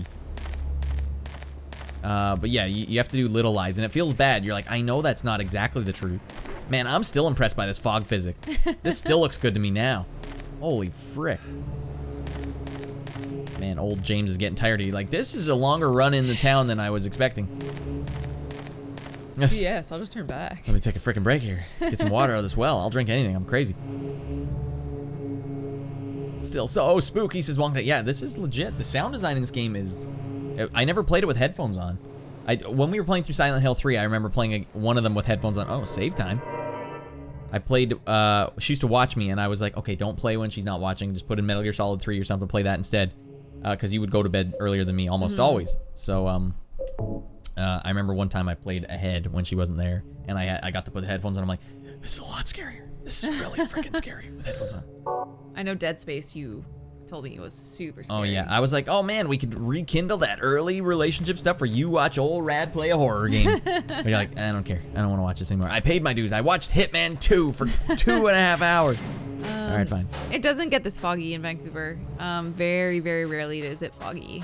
And we never get thunderstorms. Like, when we get thunderstorms, we're always so stoked on it. And whenever it's in the forecast, everybody's like, oh my gosh, it's going to happen. And, like, it just never happens. And it's a total bummer because we love thunder. Yeah, well, I was born in Alberta, so I remember thunders being like, thunder was all the time kind of thing, but no rain. It's always thunder and no rain. Like, I remember the first time it rained. I must have been, like, 4 or something. Like, you can catch the rain in your mouth. I'm like, whoa, that's great. I remember thinking that her sweater had really good graphics. I'm sorry. So we'll see when it zooms in, you can see the fabric. It's okay. I didn't mean to That's like scare when we you. watched The Shining on Blu-ray. kind of Do you remember lost. the first time? We're like, oh my gosh, he has texture Oh, yeah. on his tie. This is crazy. HD was like, wait. Man, we had a thunderstorm. Yeah, Briggs, I Nah, bet you that's get it all the lucky. time. I'm looking for Silent Hill. Is this the right way? Yeah. Someone asked if I could control It's hard James. to see with this fog, but If you Oh, could yeah. control James, Devin you can't and miss Mrs. it. Radd control James. all right. Thanks. If you want to try, But Yes? all right. So See me be it's scared. I think it's you'd better tank stay controls. Now, do you even know what that means? No. All right, everyone. You've sealed your fate, everyone. Let's all watch someone lose. this All town. right. No. That's what they want. That's what the fans want. We'll give you an out. We won't make you do it forever. Kind of hard to explain. You want to push start? We'll just Is it skip this. We were having a Okay. nice little chat. Or X maybe even. Me. I think. Or sorry, that's start on this controller. Okay. All right. So up will always make James go forwards. And left and right is always his left and right. So if you come towards us, left and right is still his left and right. That's tank controls. Square, I believe, is run. There he is in his ready pose. So yeah, then there, and he's off, and she's off. Off a cliff. I don't actually remember where to go either, so this is gonna be all kinds of crazy. Just moonwalk. Hell yeah. Where's the moonwalk button? Someone I am unlock. so terrible at this. With the no frick zone in 14 seconds. Hey, come on. Yeah, I got a lot of stuff. Yeah, the hell with it. But then I immediately return fired. 10 minutes. No trouble at all. When I go into voices, I can't do it. Phoenix, so we got a newbie here. A new entry to the chat. That's what I mean. New in the chat, not noob at life. Okay. Any game with tank control should Noob allow you to at play. your channel, like, oh, what a No, terrible maybe. time. Oh yeah, well, the wrong word. A newbie. I meant like damn it, Phoenix. All right. All right. Any game with tank control should allow you to play as an actual tank. Then this is the first comment. That's a great comment. And then you wouldn't be weird. Yeah, you'd be like, all right. Damn it, brakes. There's just a gate. I just keep trying to move forward and only going in a circle. See if you can go in that house. That's what I'm trying to do. Easier said than done, everyone. Welcome in, Phoenix. Phoenix Storm. I mean, it's the coolest name. All right, get in there and X button. Sorry. Oh. Oh, it was actually. Oh, we're opening up a map. He was trying. Well, I pressed. Yeah, push X to see if there's anything you can do at this door. This is the X button. All right. She's like, hold on. I gotta look right back at that map again. The character in the game. All right, X button. Nothing. There's nothing to do with this door. All right, keep going that way. Or whichever way. Press X for Jason. You watched me play Heavy Rain, didn't you? Or did I play that solo? I watched you guys play a little bit of it. Did you see that scene? I did not. Jason. Hey. Son. That is a pretty terrifying scene, though, especially now that you have a kid. But it's a scene where you literally lose your kid at a mall. And like, how far into losing your kid do you start screaming for his name? Because like at this point, like, probably pretty quick. I'm not fricking around. It's weird when you have to get stern with your kid too. If he's like keeps walking away from you, you're like, Please save us all.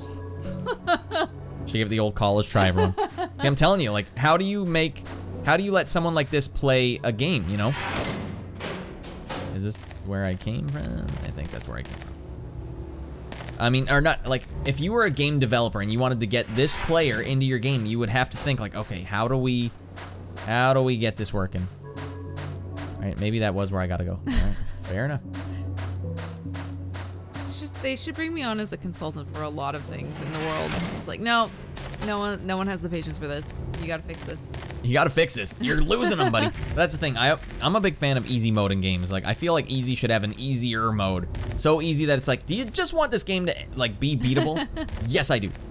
Like, so if we were playing Tomb Raider, easier mode would be literally just push the button and it shoots them in the head. Boom, boom, boom, boom, boom. Because a lot of these games have really great assets and storylines, but the gameplay is where people get lost because, like, they don't want to play the game. They just want to be playing the game. And in their mind, the game is like a story, you know? Like, when you're not watching a movie where you're like, all right, Rambo's jumping in here, and you can't, if you don't physically pull up all these rad moves, you can't see what happens in Rambo. Like, people, why did I pay for this? So a lot of people don't. But you could probably snag a lot of people, and then obviously people will be like, no, you can't have easier mode. It would be an affront to all that gaming stands for. It's like, I just feel like you should put easier mode in there so that people could actually see the content. Because, you know, believe it or not, sometimes I'm like, I don't want to play another gunfight. Just let me get further in the game. I paid my dues, all right? I beat Silver Surfer without dying. I paid my dues. All right, we just got to get into town. That is it, and that is all. I don't know how far in the game the Dennis Hopper scene is, but that's where the weird mannequins are doing weird things to each other. Okay. But it is a long run into town. Silent Hill 2? Nope. You got to change this. Devin's like, I don't like this. Only if she's playing it. All right, that game was made by French Canadians, I believe. Was it Ubisoft?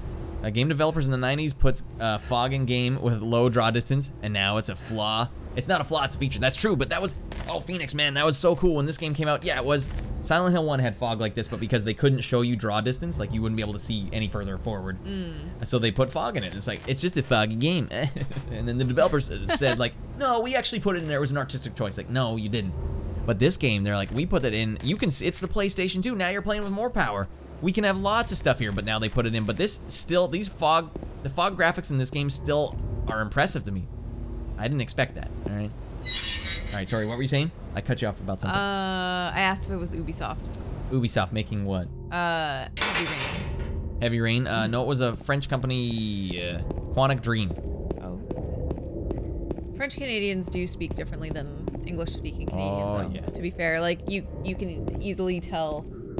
I started following this YouTube channel, and the dudes on it are French Canadian, and I could tell immediately, like, these guys, even though they spoke perfectly clear English, like they had no accent, you could still just tell. You can tell when people are French Canadian, as they can tell with us. Like, if you try to speak French to them, they call you out. They're not super polite about it. Well, it's also, we live on the exact opposite side of the country, so it's funny, you see, when we did have the news, you'd get all this stuff. There's so much drama going on the East Coast, and like it seems like, well, we don't get a say in it anyway, so like we just don't care over here on the West Coast. We're just walking around, looking around. Grom's here. Grom, oh, you're Good scooting morning. in. We got real life Mrs. Radd here. Now, Grom, real life, 18 years ago, whenever this game came out, I was trying to woo Mrs. Radd by playing this game with her. I was like, just watch me play the game, it'll be fun. It was a fun activity we did. I don't know if did you actually enjoy it, or was it like, No, it is good. I would just always, every time that the siren would go, I'd get so anxious. Like, oh no, not again. Well, how did that compare to Colat when you and I played through Colat? Colat wasn't as scary. Like, it didn't give me as much No? tension. No. Okay. So this game wins most tension. All right, got a first aid kit, rocking it big time. Colat is a walking simulator for those that are wondering what the hell I just said. But you walk around the Russian mountains and you get pretty disoriented. Barbarian handshake for you, Grum. Oh, Young Street's dishing them out. All right, Devin's saying it's fine to have dialects, but they're trying to play New Yorkers. So the voice off yeah, that's right. Yeah, whenever Quantic Dreams makes a game, yeah, that's so funny. The child actors that were in Heavy Rain were some of the worst child actors I've ever heard in my life. Like, just get me to do it. Oh, it's okay, Dad, don't worry about it. Oh no. Are these marks blood? Oh, here we go. I'm gonna have to smash this fool. Hey, sidewalks for regular walking, not for crazy walking, okay? A shadow just now. I saw a shadow. I'm gonna go just smash that fool. Wait, is there any sick items in the back of this truck that I can smash this fool with? No. That fool remains unsmashed. It's fine. I don't, as of yet, remember where the hell I'm supposed to go. It is foggy as frick out here right now. Alright, follow the blood trails. It stops. How long did it take me to learn Mr. Radd's language? It depends on what you're talking about. If it's like, do you speak Simpsons? Then well, that was it when no time at all. When we first met at the mall, that's it. You know right away, oh, you speak the same language. And that's what I would say, like, oh, all these dating coaches and stuff out there. And, like, for women, too, like, because there's a lot of women dating coaches online, like life coaches and stuff. Like, guys, just, what's your line? Your famous line where you said, like, Lisa needs braces or... Oh, I said that if I had to be on a dating app and put anything in my profile, all I would put is dental plan. And then whoever gets it, then you can, free lunch. You go on a date with me. That seems good. That seems like that's the thing. I would do the exact same thing now if I had to do it all over again. But the thing is, when people were hooking up back in the day, you had to get people's number. You had to talk to them in person, so you would know that right away. Now, online dating seems like a goddamn nightmare to me right now. Like, okay, so you know you're attracted to the person, but you don't have any rapport with them. Only online rapport, which is like, that's not the same. That's all fricked up.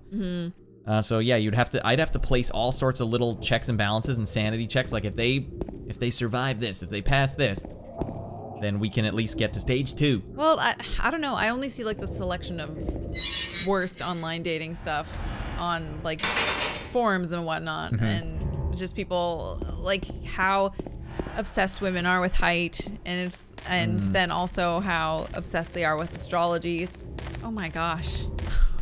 I'm not obsessed, but just, What yeah, are you like, doing? that's the thing. Like, if you believe in astrology, maybe you should also look for someone to date that also believes in astrology and then talk about it on the first date. But if you don't believe in astrology and the girl does, that might be a problem down the line. You might be like, I think we might have some fundamental differences that will really frick us up. It's not that scary. Okay. I'll be the damn judge of I that. was trying to figure out why you were looking at me. What? And she said it's not that scary, everyone. Fine. James just bamfed right through that pole. That was scary. Lisa needs applesauce. Needs... Finish that sentence, yeah. Break me off a piece of that He's giving you a Simpsons quote. applesauce. No, I know. Braces. Okay. I thought you were whipping. I'm like, oh no, we're gonna have to cut the stream. Cut the stream. All right, this gets pretty loud actually, as Yeah. it turns out. I don't think we're even kissing the yellow anymore. I think we're making out with it. That is a loud ass game. All right, you know what? This girl is getting rascally, and we're going down 3 deebles. That's the rule. You're gonna get that rascally. I'm not standing for it. Ma'am, I like how James's first impression is to just brain her. Whoopsies. Better look at my map. Real quick, hold on, girl. All right, we're near Ridgeview Medical Center. All right, good. I don't remember which button is crack her skull open. What makes online dating hellish right now? I want to know. Like, aside from anything I mentioned. Dead? Are they saying it's hellish? Yeah. Briggs Ghost did. pole, says Grum. All right, Briggs is saying. All right, I know why I would think it is, but Briggs, yeah, do you Yeah. you have a similar free cat? Get that cat out of here. He's over there sleeping peacefully. All you ever wanted in life was, could you guys both just be up at once? Because it's always just me up at nighttime. Right, I just killed an innocent person. Just Sure. trying to get out of their pullover. Totally normal. Ah, frick, can you help me with the zipper? I'm like, get the frick away from me! Yeah. Oh yeah, I just murdered someone. That's fine. Ooh, 2 stories. All right, we get two for one. Lol, hang on, freaky zombie epidemic or epileptic effing thing. Let me look at my map. Just 1 second. All right, Ridgeview. Okay, and dead. I think you and I should be dating coaches. Based on what I've seen of dating coaches, like, no, that's not gonna work. I don't know what you're thinking with that. And we're not talking about Hitch. We're not talking about like Will Smith in Hitch. You're doing like a lot of female dating coaches. Like, I didn't know this was a problem. Yeah. I didn't oh man, I got bloody footprints. You know I'm on board with the footprints now. These seem a little fricked up. That man has a large stride. Big gate. He's Bigfoot. A big gate, yeah. All right, let's get there and let's get going, James. Matches who never respond. Profiles that state must be able to carry a conversation by folks who take 3 days to answer back with a lol. Nah. People Yeah, who that match sounds to awful. say they appreciate but are not interested. I would appreciate that. I'd be like, all right, fine. Now I don't have to worry. Done. All right, someone's freaking around. You want a piece of this? A lot of what I've seen is screen grabs of like the guy putting in a lot of effort into the conversation, like trying to keep a flow, and then the girl is just answering like one-word answers. It's kind of a bummer. All right, I still don't remember what button is attack. James, you gotta work this, buddy. You gotta work it. Hold on. Ridgeview Medical Center. Okay, good. I need to find. Oh, she's spitting at me. All right, this button is get ready. That button is smash her face open. Oh god, no! Oh god, that's gross. All right, you really fricked up, girl. One more for good measure. All right. You stepping to me too? I got headphones on now. I know where everyone is. I'm crazy. Grom's saying, it's hilarious. When Saf and I were playing through Silent Hill 1. Oh god, Grom, I'm no looking. I kept doing the exact same, the map, the exact same. It's not a power move. They're like, all right, we're really whiffing it. We're lucky we got out of there, Grom, with our ladies intact. Like, this guy. The guy who can do it. Okay, online dating. Can you at least kill them without looking at the map? All right, I'll date you. Fine. Humbucker basically says a girl let him on. I'm sure that happens a lot too, because at that point, why wouldn't they? Like, online dating, you get to be so picky, you get to be so selfish, that there's no reason for you to learn a person or or sort of extend yourself, you know, like you are basically looking for someone you're madly attracted to, and you're basically using that as your first thing. Like it really, that's a hard way to start, man. That's a way that sets you up for a lot of failure. But that's just my opinion. I never did online dating. I'm glad I got out of that. I got out, asked for the phone number, did the thing, was sure it was gonna work because I was like, well, I like this lady and that. All right, what? She's cool. He's looking on the ground. Oh man, sick sports drink. The second one was... This is way easier when someone is reading the chat to me. This is amazing. Somebody made him apologize for things that she did. Accused him of being a lot of not nice things. Yeah, that's a downer. I definitely know, like, when I'm at the grocery store, I've noticed, at least when we used to not have a son, that like I would go at times when younger couples would go. Now I go when like families go. But I would notice that the girls were being particularly mean to their boyfriends, like really pushing them around and telling them like, go here, do that, and then like getting upset with them. What are you doing? Jeez, man, he's trying. What did I think of Mr. Radd's Fred Couples Shrine when I first saw it? You were there right from the get-go. I married him. Yeah, I mean, that is how you get a girl 101, everybody. You don't have I looked for a Fred Couples cardboard standee for you. Well, you should have just asked Fred. He has a lot in his trunk. But I couldn't find, there was one guy who was selling them, but they were all sold out. All right, what is his name? I want it. Fred and I are not going to stand for that. That is fricked up copy, that is bootleg Fred Couples merchandise, and I won't stand for it. I don't know where the frick I'm going. There's weirdos all over and man, this is the foggiest town in the whole world. Dodged a bullet there, Flipshot. Right, I was engaged with a girl who got a bit stabby. Had to end it. Stabby? Literal stabby? Yeah, at that point you're like, all right, I had to tell her not to throw a controller. You had to tell a girl the stabbing thing makes me seem tame. Yeah, I don't much prefer this. I prefer to not be stabbed. T1D is leaving. All right, T1D. Hey, thanks for stopping in, man. Every Sunday, we're going hard and heavy. That is a fact. But this is a special week. I just finished all in 1998, so we have a little special treat. My wife came on. What a treat. Thank you for being a trooper. Oh, no problem. And then next week, I think maybe we'll go back. We'll do 1999. We'll move forward. I'm not sure. I haven't decided yet. Otherwise, it'll be something special again. But that's every Sunday. Then Tuesday and Wednesday, we do other shows, and we're looking for more nights. Looking for more nights. All right, thanks. Soldier. The soldier. He's back. Have a good dinner. Oh, man, I don't know where he is if it's dinner time. Enjoy that dinner. The chicken strips, the freaking cold glass of water. Let's go. All right, I need Thebos and Smileys. All right, Thebos and Smileys. That's right. All right, and there's Lurkaloo giving us the peace and love. Oh, man, what is this? Memo on the sofa. Hey, don't read that. Wait at Bar Neely's. All right, I will wait at Bar Neely's. Jesus Christ.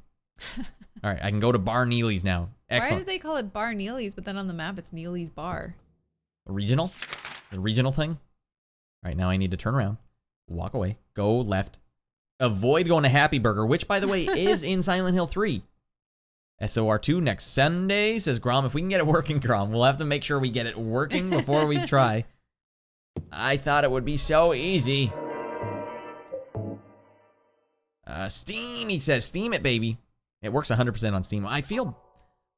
is it good on Steam? No, 4. It works on Steam 4 for $1. I think I bought it after you said that, so I do have it. Streets of Rage 4 is badass. I'm such a salty barnacle. I can't... 4, I want to play it, but it's just... It's drawn, you know? Like, I like the art style, but it's still drawn. I want it to be pixels. I need some pixels. All right, the 3D people weren't speaking with the graphic design people. They fricked up. Too salty of a barnacle. I know it's a great game. I'm sure it's awesome. But you know what I don't understand? How come Blaze is still fine as frick, but Axel is old as frick?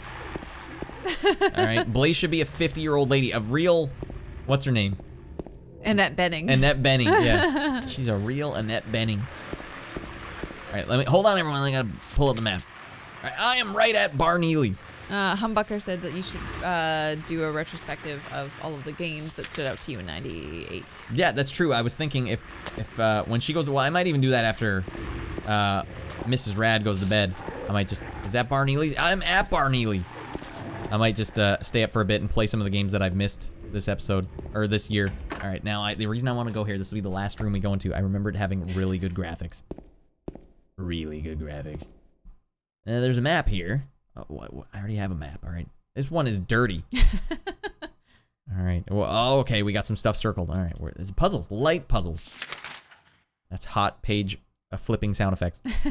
Humbucker, finally, I'm looking at the chat. You know what, Radd? Bring it on, buddy. Briggs is saying embrace entries in the franchise after the second one. Please stop being so salty, Sally. I'm a salty Sally. It's mostly a time thing. Okay, here's the graphics. When I was a kid, I thought this, well, I guess kid, 20 years old, this blew my mind, these graphics right here. They look so soft and detailed. Like, that looks like light coming through, I don't know, like... A window? Newspaper. A window, yes, but newspaper. Like, look at the detail here. Yeah, this is handcrafted. Some handmade quality crap we're talking about here. MC Wolfcat, hello. Wolfcat, get in here. Wait, where is Wolfcat in here? Yeah, he's up there. It's she. Oh, Check sorry, it out. she. That's all good. How would you know? I did the same thing. I'm like, Wolfcat, that sounds like a superhero. It's my actual real wife. We're doing a second guest ever on the show. We're playing through a game that I tried to woo her with, Silent Hill 2. All right. Now, the reason we're doing that is because she had to help me out. She knew a lot of stuff from 1998, music and stuff that came out in 1998. So we did a 1998 recap before we moved on to 1999. Special guest in the house. All right. Well, that was Silent Hill 2. We can wrap it up. Okay. We're going to get wrapping it up. We're going to bid adieu. See, oh, wow. We got all the way to the end before it unplugged itself. All right. That's pretty good. All right. Third guest. All right. Well, wait. Well, I guess third. Yeah. In actual. Yeah, it's true, Realm. But I didn't have you in the studio. That's where I really whiffed it. We should have got you like a little TV screen and just put you on the chair. Ooh, pop culture refresher. Well, we're not. We're just going back here. You and I back in the hot tub. G-rated. All right. You freaking weirdos. Come on. All right. But without tunes, this just seems weird. It's just a couple of married couples sitting in the hot tub. Just dead silence. Bubbles. Dead silence. All right. Too awkward. You guys can hear this chair. This 18-year-old chair. Humbucker's like, that play was huge, buddy. Any advice for spouses of late-night Twitch superstars? Bye, Young Street. Young Street. Yeah, it's Young Street now.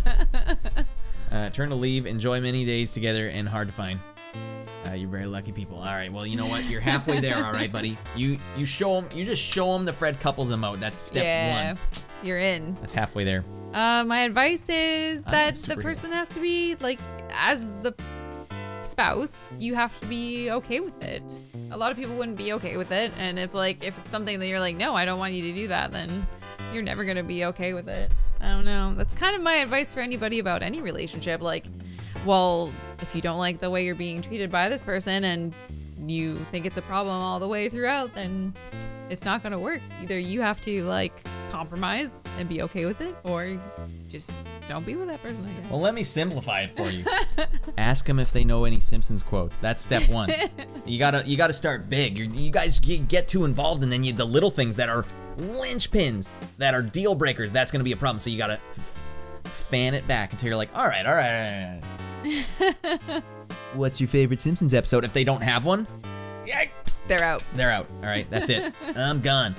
Money on the table. Thanks for the soda, or in my case it would be soda. Here's your coffee. I'm out of here, buddy. Or girl, whatever it is. Person. Hey, I'm out of here. Just call him buddy anyways. Really puts a stamp on it. A huge place stamp. I'm out of here, buddy. Hey, buddy. Then you can whittle it down from there. You start with the stupidest stuff, and then you whittle your way in, right? Mm-hmm. Then you get in there. But you need to get all that stuff in line before you get too invested, especially the older you get. When you're in your 20s, you can frick around. It's like, oh, whatever, man. But then when you're in your 30s and stuff, if you're fricking around in your 30s and you're, like, dating people for, like, a few months, a year, like, you better get down to those kernels. If they're not the same, if you're not, like, on board with certain things, it's going to be a problem. And it's going to be a lot of wasted years and a lot of heartache.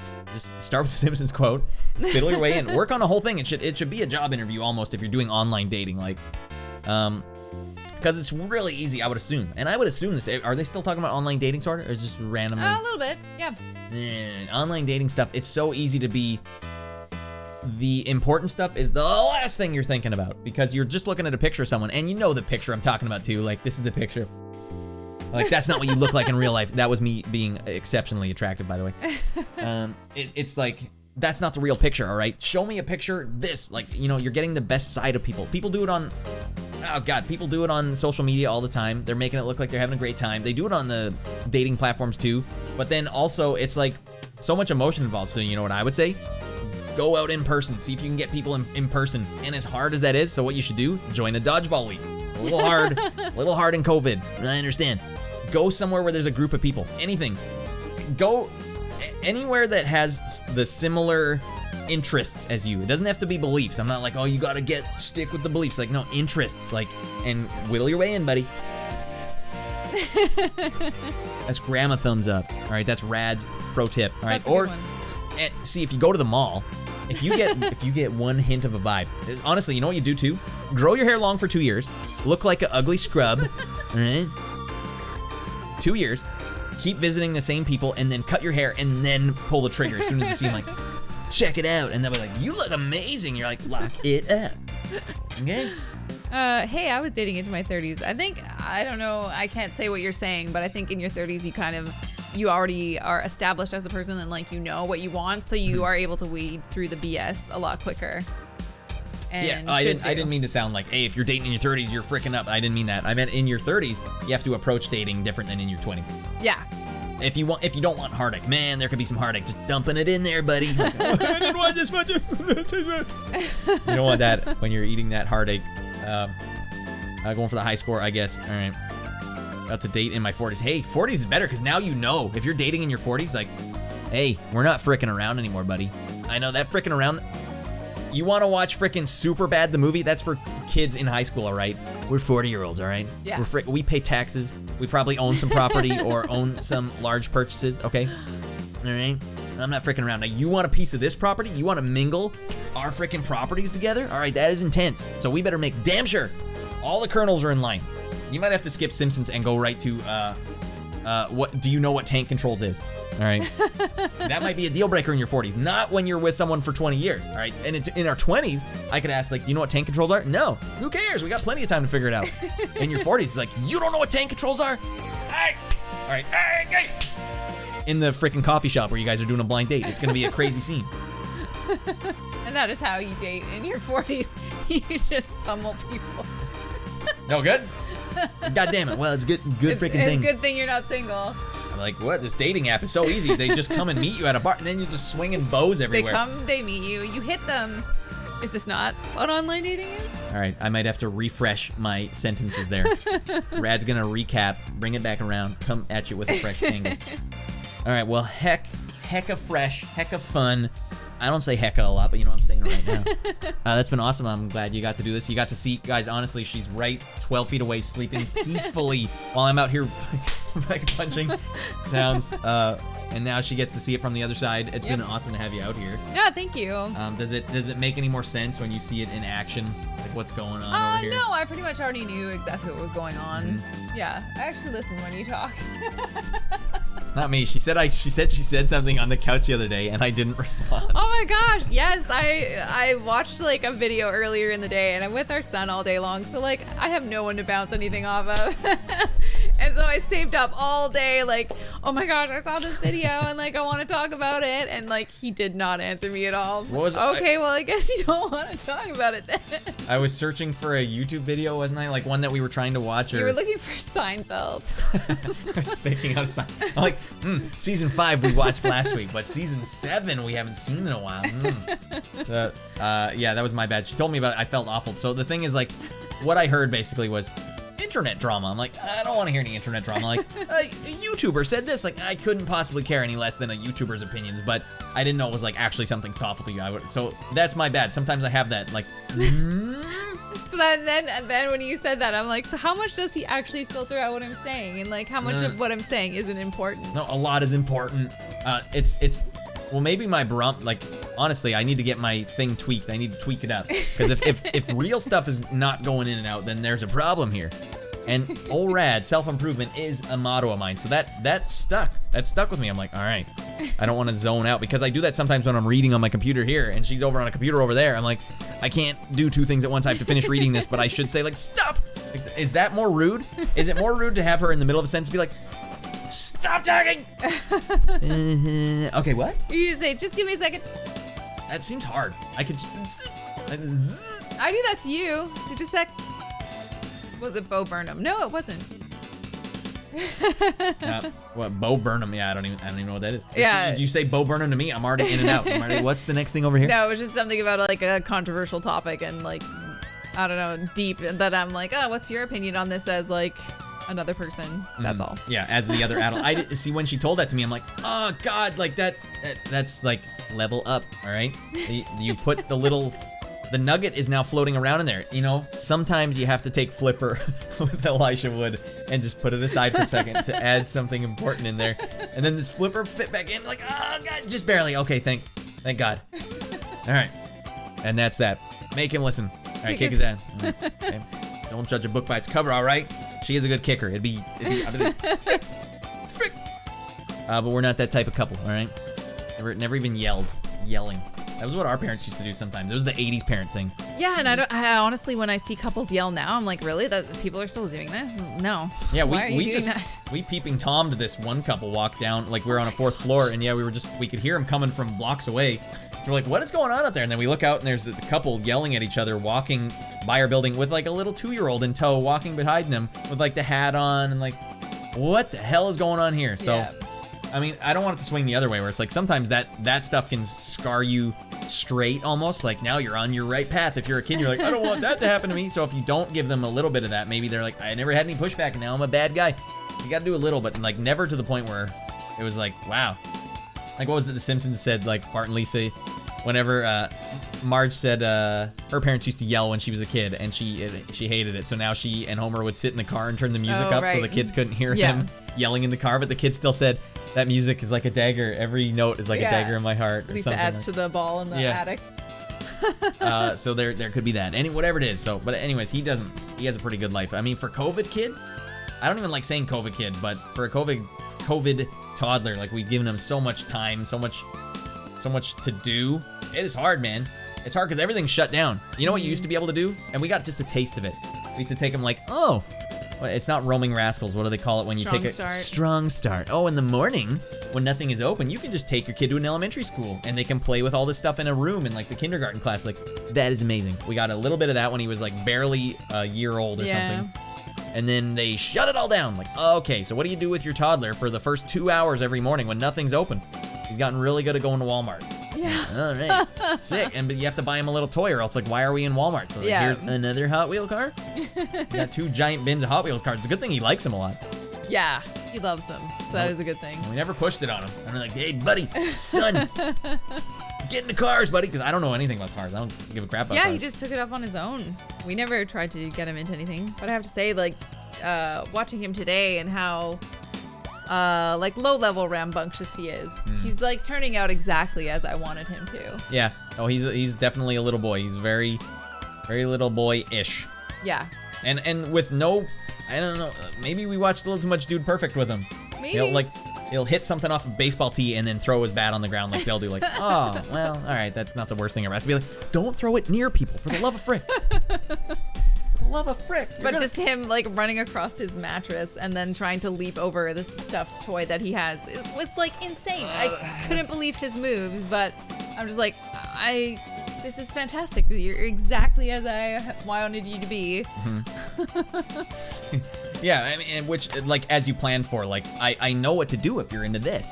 Like if he was like, you know what, I'm really into I don't know, using telescopes. I'd be like, oh man, I don't know anything about telescopes. I'm gonna have to learn a bunch about telescopes. And like, you know what I know about frickin' dodgeball and throwing things? Like, all right, you like to throw things? All right, well, here's a thing to throw. Now it's all like, don't throw at people's face. Why? Again, at the face. Like, it's funny. Like, he's like, that's a funny joke. Like, no, it is not a funny joke. It's never a funny joke to hit someone in the face. Oh, okay. You have to, like, what connects with them? Funny joke. That's a term he knows. So you find out early on, like a lot of times he acts out or does something like that to be like, he thought it was a funny joke. Dang it, how did we let that slide? How does he think that's a funny joke? But a lot of the YouTube that you have to watch is hard too. Before COVID, he had like no screen time. I was the one that was pushing stuff like, hey, let's watch this with him. Let's watch this. Little tiny things. And you were kind of like, nah. But then like when COVID hits, it's like, I guess you got to watch internet. Like half of the day is internet. You can't just do activities all day. You can't. It doesn't work that way. Yeah. Especially with attention span. And then YouTube makes it worse too. It's like everyone's attention span on YouTube is so much smaller So he's got that attention that, like, you have to move to something every 11 minutes. Like, no, sometimes you have to do it for a long time. You know, you get a really good thing when he sticks with it for like 20, 30 minutes. Like, whoa. All right, new favorite thing. Stuffed animal Daredevil. His big thing now is just, all right, here's what I want to do. First thing in the morning, get all my stuffed animals. I'm going to lay down on the floor and then pile them on me one by one. And then I get to pretend, or one of us pretends we can't find him, and then he breaks out and scares you. And that is awesome. All right, that's been awesome. 11 minutes. I'm lucky if I make it to 11 seconds. Well, that's the thing. The phones, too. You got to put that phone in the other room. Yeah, the phone's bad. We don't let him use the phone. Like, I think the worst optic I ever see, and like, people are allowed to raise their kids however they like, but when I see a kid who is like Simon's age and knows how to use a phone and navigate through it and choose stuff on their own, like, what are you doing? It's not good. Yeah, it's uncontrollable. Some of the stuff you see on YouTube, like, I didn't get to vet that. I don't agree with it. Oh, Jesus. And that's awful. He's 2.5. 2.5, yeah, just a hair over 2.5. But I think COVID did actually, like, I feel like he's a little younger than 2.5. Like, I feel like COVID halted a lot of kids' progress in a lot of ways. So I feel like he's doing great. But yeah, it's weird because he doesn't get to see other kids. And every time you do see other kids at the park, the other parents, you kind of like go like, they're okay. Like, let those kids interact, that's fine. But sometimes parents aren't cool with it. So there's always kind of this like there was a lady at the park today. I should have just said like, are you okay if they interact? But she kind of said like, hey son, and then they walked away like, oh man, it would have been nice if they could have at least like said hi. So there's that. All right, we'll wrap it up. I'm just going to address the terrible twos. So we heard about terrible twos just as anyone has in their entire life, and they're not bad at all. There's like a small transition between 1 and 2 where you notice a difference, that they are a lot more of like a realized human being. They have their own opinions, and there's a little bit of transition. But you hear terrible twos, you think like every day of your life is going to be hellish, and it's not at all. No, it's the best thing ever. Like, the amount of time, and every day it starts over too. Like, just by the time you're like, oh, I've had too much, it's too much, then like the next day starts over, and it's like, it literally does start over 100%. And you're like, okay. So yeah, you get adult time at the end of the night when they go to bed. You get to watch your show, or you get to do whatever you want. But like, you'd think, like, every day it almost, I don't know, it doesn't, I don't know, maybe some people just weren't as prepared for it. We were very prepared. We planned it out. We're like, all right, now we're ready. So if you weren't prepared, it would take a little longer to scoot into being prepared. But like, yeah, we were prepared, and we wanted them to be here. And so like, we made those choices already. But yeah, terrible twos, like, anything that's terrible about it is completely overshadowed by all the good. Like, when you see, here's a pro tip for all those burgeoning parents or almost parents out there. There's a long time where your kid doesn't talk, and you try to like guess what he's saying, or like before he can talk, you're like, what does he want? What does he want? So when he can finally communicate with you, you're like, oh man, you and me forever. I know what you're saying now. And so you always want to help him and be like, I want the bar. I want to eat the bar. And you're like, you want to eat a bar? Sweet, have all the bars in the world. But then like eventually, you kind of, they're so good at talking that you don't need to be doing the guessing game for him anymore. Like, he's guessing, or he's actually talking now. So you have to kind of be like, well, you don't get that bar. Like, this bar is not for you here. There's a breakfast thing, that's this. You know, you have to, there's a transition phase as a parent too, where you're no longer catering to them and you're actually communicating with them. And that's kind of where we are now, where it's like, I even said to her the other day, like, man, he was so, what did I say? I didn't say conscious. I said like conscientious. No, I can't remember the word. But he was talking exactly like he could tell you exactly what he was thinking. Like, what the heck? That's crazy. Because sometimes you don't even know. And when he can tell you what he's thinking, it's like, this whole time, we'll even tell him like, Simon, when you were crying as a baby, was that because you were hungry? He'll immediately say like, yes. Oh, like, I don't know if he remembers it specifically, but I'm inclined to believe like a lot of the time he was crying, or like, oh, the guy was just hungry. Yeah. Yeah, I was hungry, and you guys weren't feeding me. Like, well, you did an hour on the boob, and we gave you the formula, and you're still hungry? I don't understand. The thing is, too, you feed him too much, he barfs. So you're like, all right, back it off a bit. He's barfing his guts out, all right? Like, no, I was still hungry. That was just, I swallowed wrong and then barfed. And I got, get more in here. I'm growing. Like, oh, okay. Yeah. I would say for toddler advice, if you're ever planning on having any, or you have some right now and they're about to be a toddler, that the best thing you can do is, sometimes they cry, just like we get upset and you just want to be left alone. So you say like, you know, okay, you ask them if there's any way you can make them feel better. And then eventually just say like, okay, you can feel these feelings and I'm here if you need me. And just have that be it. And then they can have their moment. And then when they're ready, they can come back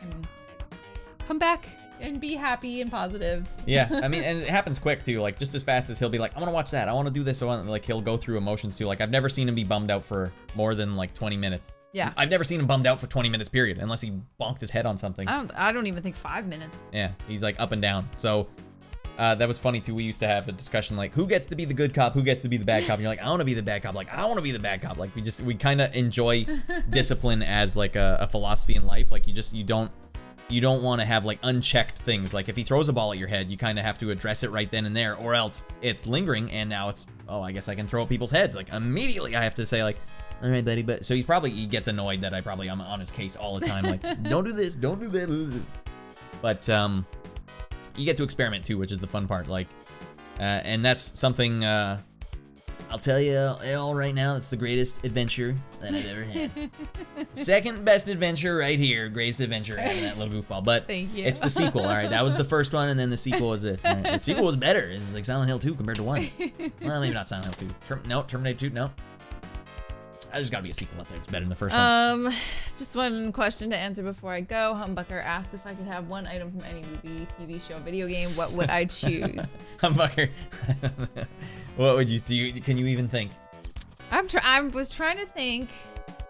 I would say maybe the lamp from Aladdin or the genie from I was gonna Aladdin. say too. I was gonna say there you go. You get your 3 wishes. Yeah, because I'd want the 3 wishes. Right. Oh, Humbucker, no, you didn't. Also, Rambo 2 is better than Rambo 1. Rambo 2 better than Rambo 1. I cannot oblige that. Rambo 2 I haven't seen in a while, but it took his legs. It didn't have his legs. Rambo 1 is hardcore. I'm a big fan of Terminator 1. I mean, just to say that right now. That's one of the only sci-fi horror movies that just absolutely crushed it. With the synth aspect. It's like such a synthy movie. Terminator 1, one of my all-time favorite movies. Desert Island movie. I'd watch that one any day. T2 is I'm saying T2's favorite movie ever. When was that? Oh, I guess you've seen it in a while. Yeah, T2, I feel like I liked it when it was this. Sarah Connor. Yes. Bah, bust the door open. Bam, bam, bam, bam, bam, bam. Like they did not have that in Terminator 2. Terminator 2 was a lot more Disney-ized, all right? Terminator 1 was like, I'm killing you, and I'm not even done. I'm shooting you on the ground. Sorry, T-1000 was a great villain, though. But he didn't get to do that. He stabbed you off screen, all right? I need to see. All right. Radd, I know a movie that was better than the original. Empire Strikes Back, New Hope. I believe you on that one. Because they didn't know what they were doing yet. Maybe the second one is better. And you know what? It's all 70s and 80s. I love it, man. No, you see the stabbing. When it goes right through, I thought she did it off screen, and then you see the post stabbing, but you don't see the. Oh, you're right. You don't see it in Terminator 1 too. That's fair. That's fair. T-1000 spiked through the eye though. That's true. Dr. Perry paid for blood. We paid for blood. Battle commences. Dr. Perry, a beater in Street Fighter and Mortal Kombat. I think at one point you were just reading the chat while you were playing too. Yeah. Like sick and fresh combos. Yeah. I've never done combos with Chun-Li before. I'm like, yeah, this is amazing. I feel amazing right now. All right. Well, we got to get this little lady to bed. Yes. I've seen we'll see you in 5 hours. Yeah, you got to get up early. All right, 5 hours. She's taking the ultimate sacrifice for us here. 5 hours of sleep. That's crazy. Thanks for having me, everybody. Thanks for visiting. It was a good time. Well, I'm gonna see her off to bed, everyone. I'm gonna go. I'm gonna do this. It's the gentlemanly thing to do. I'm gonna go to the BRB screen, but I will be back, and we will wrap this up for the next hour. We're gonna get crazed out of our minds. All right.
We're back.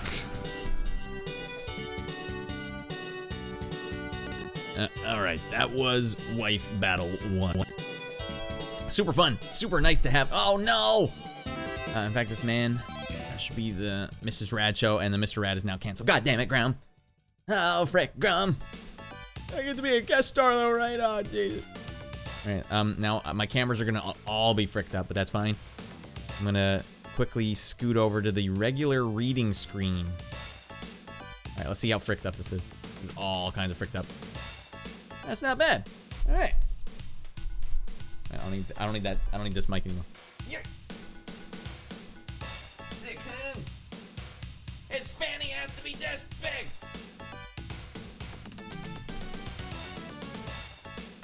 Alright. Doesn't matter. It doesn't matter.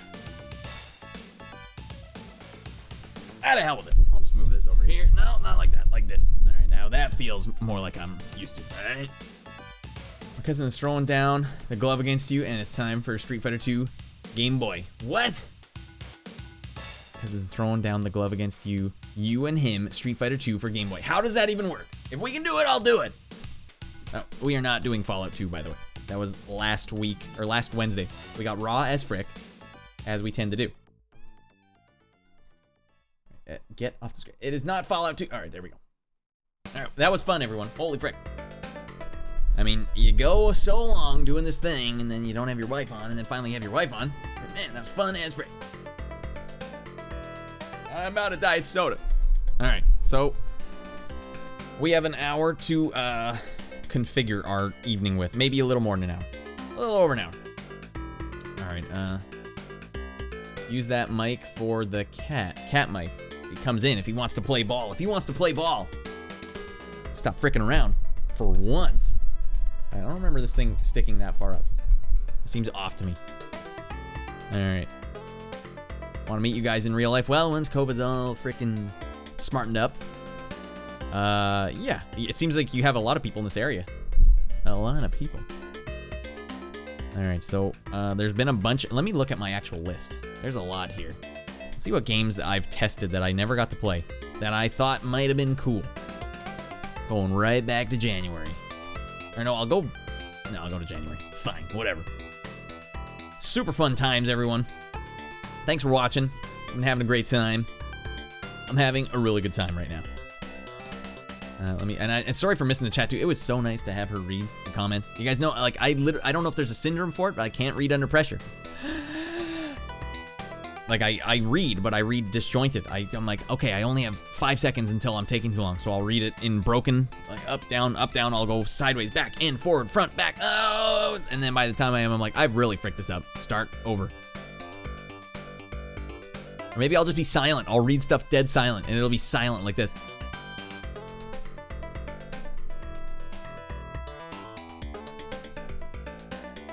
Grom, from several minutes ago, saying other people he knows haven't said the terrible twos are as big an issue. You see how long it took me to read that, Grom? Alright. Alright. Alright. Now, and I don't want to frick around up there. I'm going back down. I'm going back down. Solid teamwork. Alright. Solid teamwork. Good times. Abound. Alright, we could play Steel Harbinger. Did I ever play that? I don't think I did. That's really stupid. That's a stupid game. All right, and Humbucker, sorry, man, you were giving us great comments all night, big comments, and I'm just like, the other problem is there's a monitor, you can see this monitor right here, it's actually really close to the one I'd be looking at, but if I'm even closer to it, and it's way further in front, and now, like, reading a sideways monitor, it's like reading something like this in front of you, you'd be like, I can't. Well, she had a good eye on it. All right. Let's see here. Oh, these tunes are legit. Let's fill out, I mean, we need to fill out the whole back end like a Miyamoto would do. You know, we got to fill out that fanny. We have a chance here to add games to the games list that are not on there right now.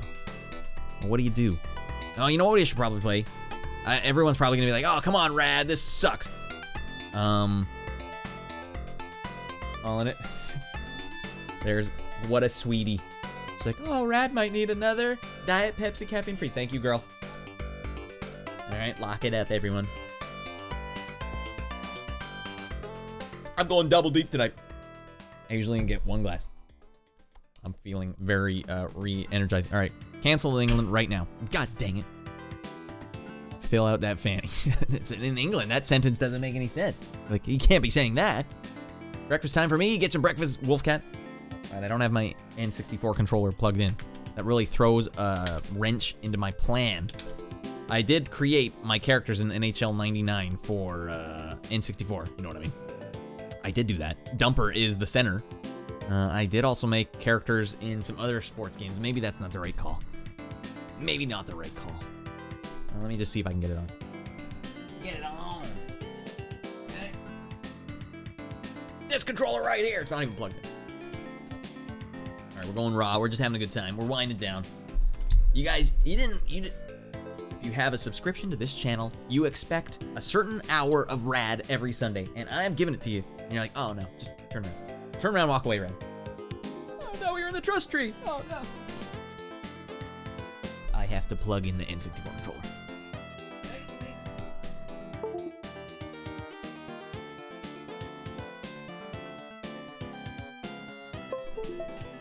I'm sure you're wondering why you can hear those Windows alerts, because everything on my computer goes through Cubase, including my Windows alerts. Not ideal. Yep, Dumper is your farts. You can tell we're the same, grown up in the same era, same archetype. He chose farts, I chose Dumper, all right? It's game time decisions here. All right, what's the name I'm gonna name all of my characters in every video game? Frick. Dumper. Farts. All right, that is hot content. All right, that doesn't have to be what we play, but that is the option that I'm throwing the gauntlet down. I'm saying that one. Top that. All right, now I'm still looking through the list, and we could play LAPD 2100. I don't know why anyone would want that. Rallycross 2. Speaking of racing games earlier. Yeah, she is pretty damn good at Aladdin, I'm telling you. Like some of those moves you do where you flip up at the top, like, and that was before you saw the internet moves. Like, I don't know how to do those. All right. There's Fred jamming up there in the back. Always. I mean, and when you don't see him, he's running back here and he's rotating this platform I'm on. This entire stage is rotating with one of these things. Like those wheels you have to spin at the fair. And he's really good at... Oh, he's gone. Yeah, well, as quick as he comes, he's gone. Devin, thanks for watching too. One of the newest members. I called Phoenix a noob earlier today. Like, oh, jeez. I meant like a newbie, just like Rady Rascal. Newbie, Rady. Newbie, Rady. And then it just sounds like I'm like, hey, look at the noob in the chat. Oh, Phoenix, if you watch this in the VOD, I'm sorry. All right. I'm just scanning through because I have to make a big spreadsheet of all the games I test, and I'm just scanning through to see which ones I didn't play. Man, they really pushed ODT a lot on us. Like, hey, you should really play ODT. Ernest. Just gonna play Gerudo Village for the rest of the stream. The Gerudo Training Ground is where you'd see a full-grown man cry. A man... Oh, yeah, Link got away without a big fanny. And he tried to push the big fanny on him. They said, not today. We blew all our big fanny load on Mario 64, all right? I'm just waiting for the canceled. Canceled in England. My sub ends in 12 days, and I'm sorry, I can't afford another. Grom, don't worry. Oh, yeah, I meant to mention this a long time ago. Do not re-up as tier 3. You don't have to sub at all, especially if money's tight. All right, Gerudo Training Ground for the rest of the stream. Well, here's the other problem. I played through all of Zelda on an inferior emulator. I mean, my actual console was inferior. With extra delay. More than there should be. So I'm like, push the button now. And then he turned. All right? I brute forced it playing behind the actual game. Made some of those jumps way harder than they should be. I'm serious. On the actual console, you guys are like, I don't remember it being this hard. Yeah, because you guys had 1-to-1 CRT monitor. You're like, boomerang, I'll just freaking hit that and hit this. It's a little harder on the emulator. I'm learning a lot of stuff about emulation that I did not realize. Like, it wasn't until I played Mario 2 in my son's room. I'm like, all right, what games do I have that are good for kids? Mario 2, let's go. And I'm like, this game has the most responsive control I've ever felt. And it's like, no, everything just had good control back then on the actual console. That bad, eh? Devin? Oh, yeah. I mean, I have it on YouTube. I'll show you the archive here. You be the judge if you ever are really bored. All right, so archive. I know Devin, you've watched some of the older episodes on the other channel, but this is the new channel where I'm gonna be archiving everything. Boomerang? What do you guys call it? Boomerang? Boomerang? Boomerang? Is it actually just spelled boomerang, or is it boomerang? What did I say? Is there an actual Canadian pronunciation? That one would be news to me. My wife and I joke about, she's like, he's not gonna learn how to say exit from you. Like, exit? She says exit, I say exit. But she says eggs instead of what I say, eggs. Alright? Now I'm talking like a Canadian.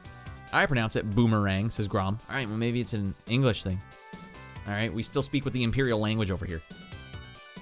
He's a boomer, just rang. Same. Alright, boomerang. I tell you, man, Simpsons really threw me for a loop. I thought nuclear was pronounced nuclear so long that even that episode where Homer's like, it's pronounced nuclear, I thought, like, I don't know what's the problem here. That was a long time. The first time you ever hear the word nuclear is nuclear, you just think that's how it's pronounced. That's because Homer is a dummy. All right, it was lost on me at the time.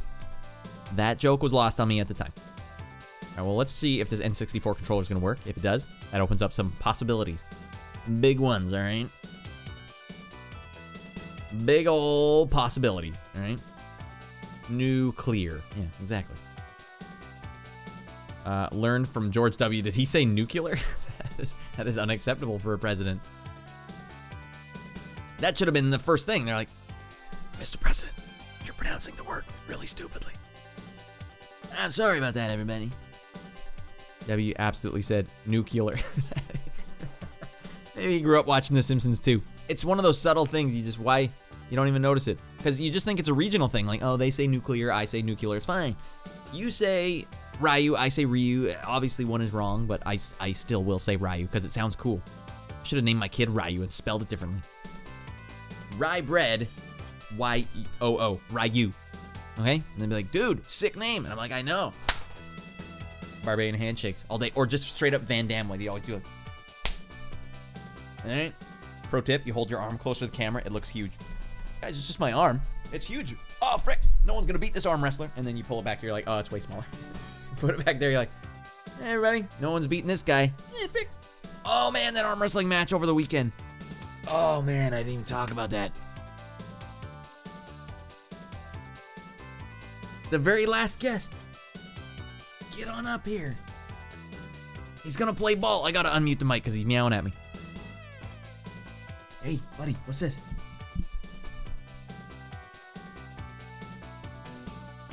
I hope he meows. Oh, God, he's got to meow. I have to ignore him. Can't let him know I'm looking at him. I am actually looking at him.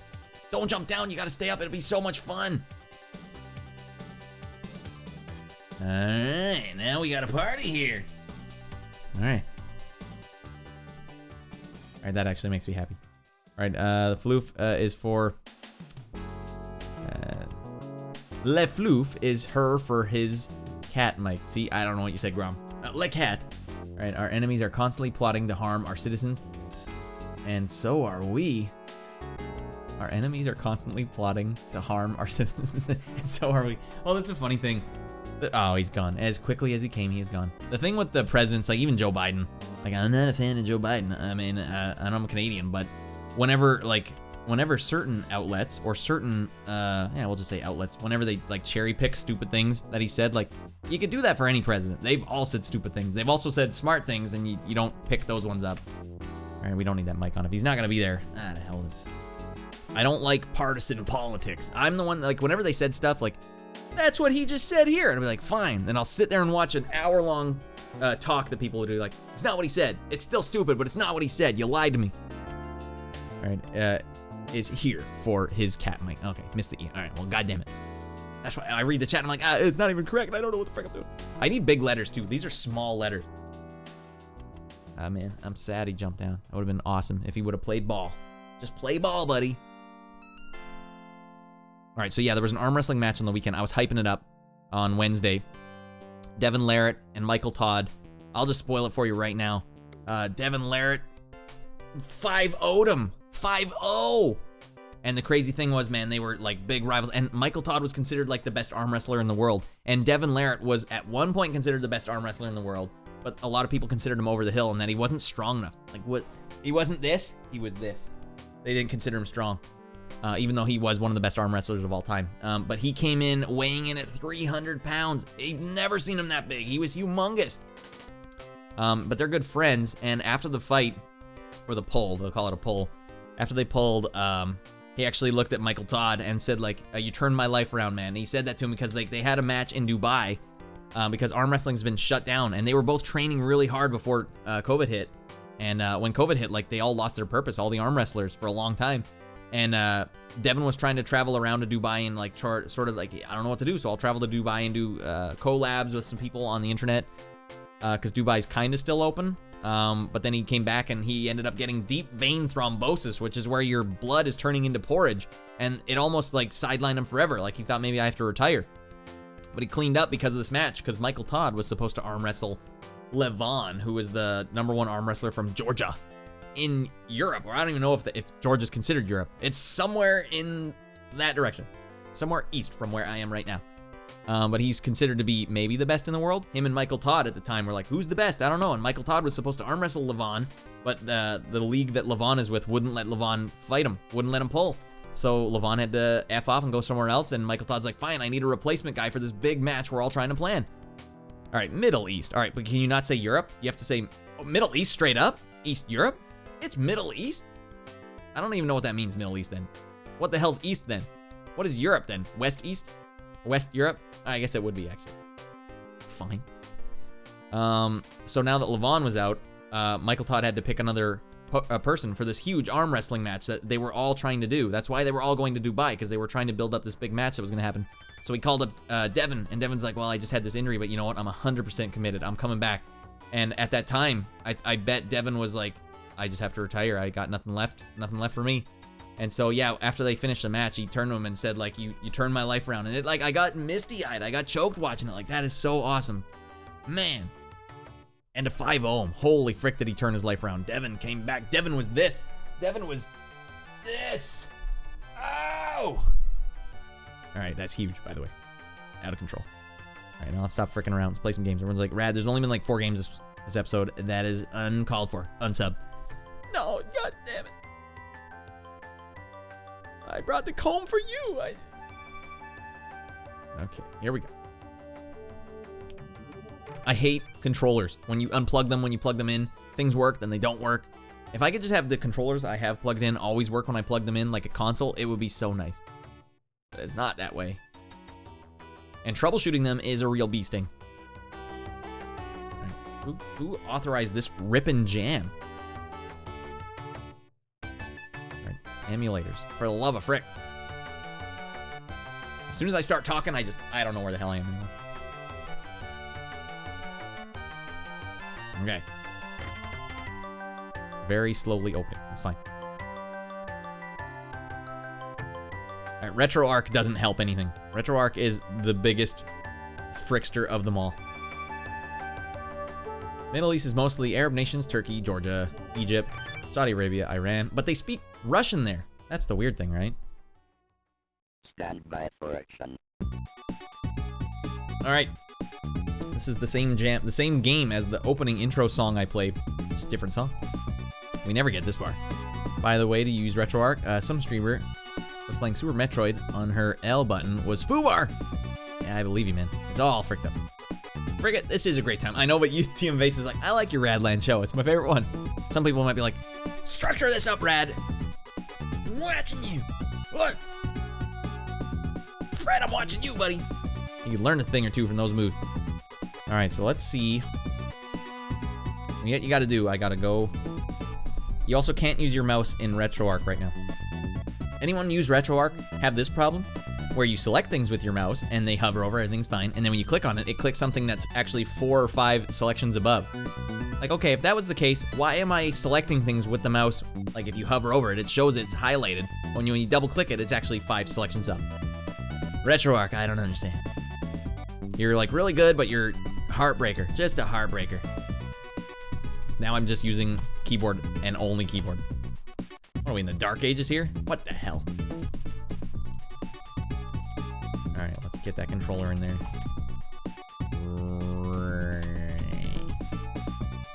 Oh man, I might have to reset all these. Alright, D-pad, let's go. I want D-pads in my life right now. Oh yeah, I don't have mouse support anymore. Flat broke. A button. B and Y button is what you. That's right. B. Y. B-O. Sorry, I'm actually configuring my controller again. I'm telling you, it would be such a smooth show if I could just plug it in. And let's go. Not today, bud. Good thing we got great friends, great vibes. Everyone are having a great time. And we're having some great Kool-Aid. I've done this so many times now, at least I know which buttons they want. You guys ever tried to configure an N64 controller for RetroArch? It's awesome. Sir Norn, yes, Grum. Is your floof on fire? That's just a, that's a little bench. We'll see if he comes back up there. All right, I've done all I can do. Sometimes you have to do this to get the cat to come to you. One hand clapping. Come on over here, buddy. It's okay. You're not in trouble. You're not gonna get in trouble. Won't let you reload your config. Well, the thing is, I had to change my config because I have 3 different controllers plugged into the machine right now. PlayStation 4, Super Nintendo, and N64. And so every time you plug one in, and the other problem is I only have enough room right now for 2 of them at a time. Permanently. I have 2 permanent open spots. So I had to unplug some. It's fricked up. Maybe, do I need to get a 3rd USB hub? I have 2 USB hubs, and it's still not enough for this machine. This show was a bit rascally though, but I think we've configured it. You guys were real troopers there. I really appreciate it. Troopers! I just received new orders. They say we can all go home. I'm not going home. I'm gonna get in my boat and I'm sailing upriver and I'm gonna kick that son of a bitch bison's ass so hard that the next bison wannabe is gonna feel it. Now, who wants to go home? And who wants to go? Me! Name that movie, alright? Slam dunked it. It's grand slam, ready for any of you guys to just knock it out of the park. I'm gonna say Devin gets it. SNES controller. It's one of the 2 things Norn and I will never agree on. That's the best. Okay, Grom. How could you not like these colors? The Super Nintendo controller in Canada is so sleek, and the US. Light purple, dark gray, light gray, darker gray. That is phenomenal. Oh man, that is business class all the way. Oh god. You know, even my Cubase, I always make my channels the same color. I just like that color scheme. I'm gonna start dressing in that color scheme. All right. Purple, later purple. Super Famicom is the way, brother. No, guys, I'm unflinching on this one. That is the one. Purple, green, blue. What is this? What am I eating? Skittles? What am I having? Sweet tarts? Come on, man. This is for adults, all right? This is adult time, all right? Turn on your synth bass. Turn the lights down low and just freaking look at this controller all day, buddy. All right? Get a good look, everybody. All right? Oh, man. All right? This ain't for kids, all right? Oh, man.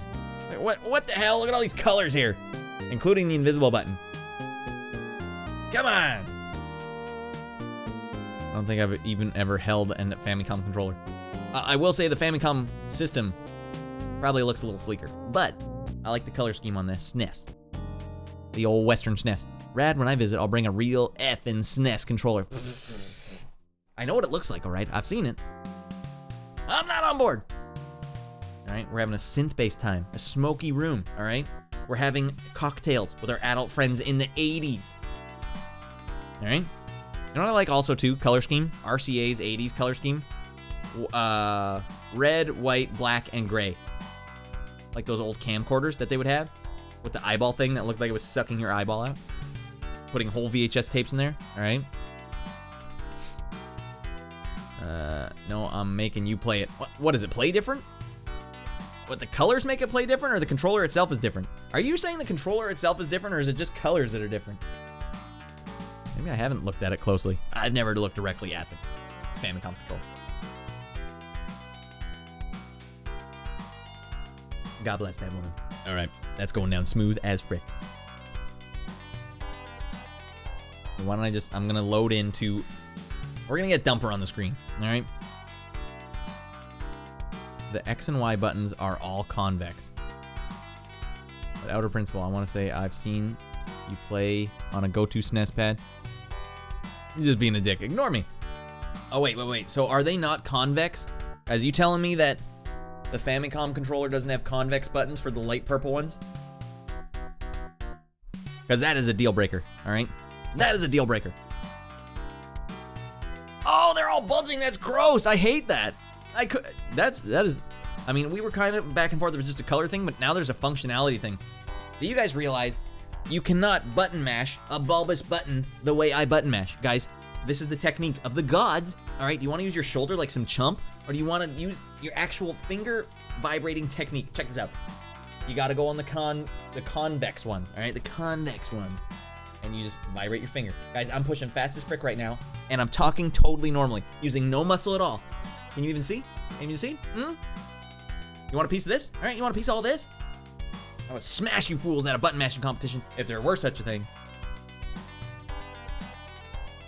All right, I was a little heated there. I got heated. I'm a big fan of convex. The NES was convex. Or convex. In it, or am I saying the wrong? Convex, concave, I don't know. Maybe convex is a stupid word. Concave, it's inward, all right?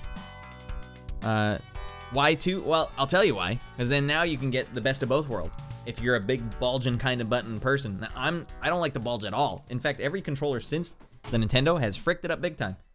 PlayStation 4, they're all bulging. What are you doing?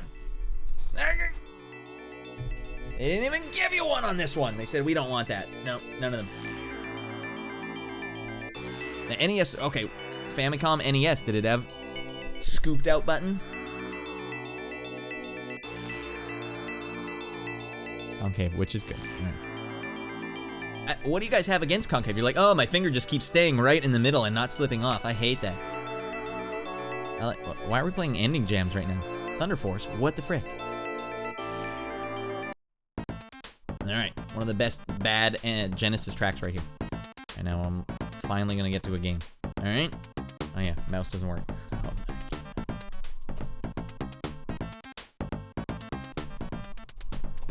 guys, there's a reason why I pieced out a frickin' Nintendo for a long time. Like, where'd my convex buttons go? Where'd my scoop scalloped buttons go? I'm gonna have to get a nail file and scoop them out myself. I ain't going out like no punk. Alright, you hear what I'm saying? This jam is fresh. Alright, NHL 98. This is, I'm as surprised as anyone. N64 version of NHL 98 is the jam, alright? Very least, you can keep the Euro SNES pad. Hang on to it while you hang on a daily basis. Or are you just gonna bring one over? And then I'll be a convert. Oh, Jesus. Alright, moment of truth. Alright, here we go. Gameplay time. I'm gonna be all off center here. Or no, wait, I'll be on center here. We are not playing Zelda 2, god damn it. We played that on Wednesday, and it was good. Grum took absolutely no time at all to convince me to play it. I'm like, alright, you obviously play a game, I'll play it again. Alright, now I can't have me dangling out there. No dangling here. Alright, there's just nothing there. You know what I'll do? Game Pro issue. No, that's also what I played on Wednesday. Well, god damn it. Fine, it's just a black screen down there. Are you happy now, Miyamoto? Jesus Christ. EA Sports. Alright, well, we can hear it, but does the controller work? It's a high stakes, high pressure situation. And the verdict is... Oh man, we just about had some golf wave there. Are you guys ready? Oh my god! This is Dumper's theme song for sure. Alright, I know that was getting rowdy as frick, but I need to enter in the game name, or else what the hell's the point? N64. Okay. Get ready. We're going back in, everyone. Oh my god! Holy Jesus! Noob. Get the mouse off the screen. Alright, we're just going to a quick start. I don't want to be the frickin' Fricksters versus the Dingleberries. That is not what I signed up for. Alright. Alright, avert your eyes, children. I think I have this save state here. Load it up. No. Load it up. Load it up. God damn it. Auto load it up. All right, I promised people Dumper, and you guys are whiffing it big time. Where the hell's Dumper? You on a different team? Come on. All right, go back. That game started too quickly. The option was to start quick, and it started too quick. Menu is all shaky. Yeah, I don't know what I can do about that. Doesn't that simulate kind of real life? Right, there was a point in time where hockey games just were the last man standing and like just out of control metal music. I am gonna fix this. I can't stand it. I know it sounded like I could stand it, but I can't. I can't and I won't. We have a certain standard of quality here that I will adhere to no matter what it takes. All right. You know what I mean? Magazines. Boom. Boom. Give me anything. I'll take this one. June 1998. What the hell? Alright,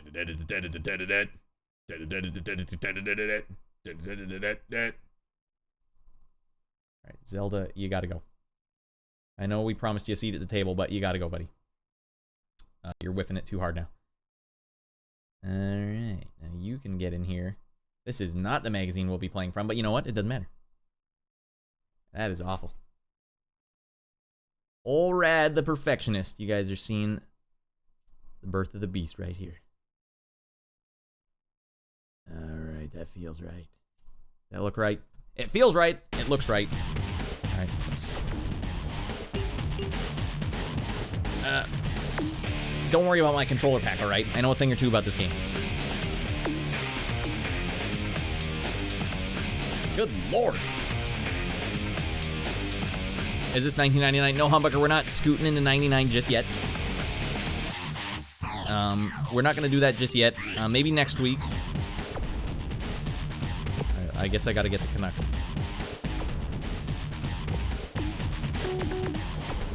Alright, Dumper better be on the team. I know they keep memory cards in here, so hopefully that works. Alright, we got a huge chat here. Zelda 2 is back. Menus all shaky, Zelda 2. What's your favorite movie reference from earlier? No one guessed. Hi everybody, this is Bill. Oh, no one guessed. Oh, well, goddamn it. EA Sports NHL 99. I'm trying to remember what I was even saying. Oh, Street Fighter, the movie. All right, again, loudest freaking console ever. Oh, and it is 3 decibels below. Well, goddamn it. All right, you guys, we're just gonna party hard now. Messier, you think you're better than Dumper? You think you are better than Dumper and more valuable to this team than Dumper? All right, get over there. Damn it, Dumper isn't even on here. I don't want to subject you guys to watching me make a guy now. Unless that is hot content.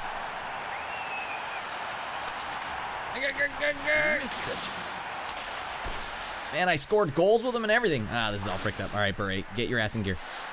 All right, go to work, Beret. Oh, God. He moves the puck up ice. It was early in the days of like voice in video games, like the whole. Well, not early, but still fairly early. Skate save. Skate save. I don't know which button is body check. That is crucial in any hockey game. I need to know what button will smash my opponent. All right, that is a terrible pass. May, June, July, come on. All right, get Fedorov. You guys remember that commercial where Fedorov skated by like 30 people and then scored a goal on 5 goalies? That was awesome. He moves the puck or he gets the hose again. Name that movie. Well, goddamn it, Messier. It was weird when Messier was on the Canucks. Kozlov, you think he's Russian? Oh, Bure just getting out of his mind here. One-timers. Brad May, Brad June, Brad July, let's go. Boom shakalaka. All right, I didn't anticipate to score such a sexy goal. Let's watch the replay on this and just enjoy. Just dismantled the goalie. Just undressed him completely. He's sitting there naked right now going like, I didn't expect this. Humbucker, welcome back. Okay, meant to tell you earlier, I know I was missing a lot of your chats earlier today. I was just sitting at such a stupid angle, I couldn't see the long chats. Like, I could catch words of one, but I was really trying to just be like, I didn't want to like ignore my wife, and so I opted to ignore the chat. Great save! Zezel? I mean, you guys already saw, I already missed things my wife's saying. That makes me feel bad.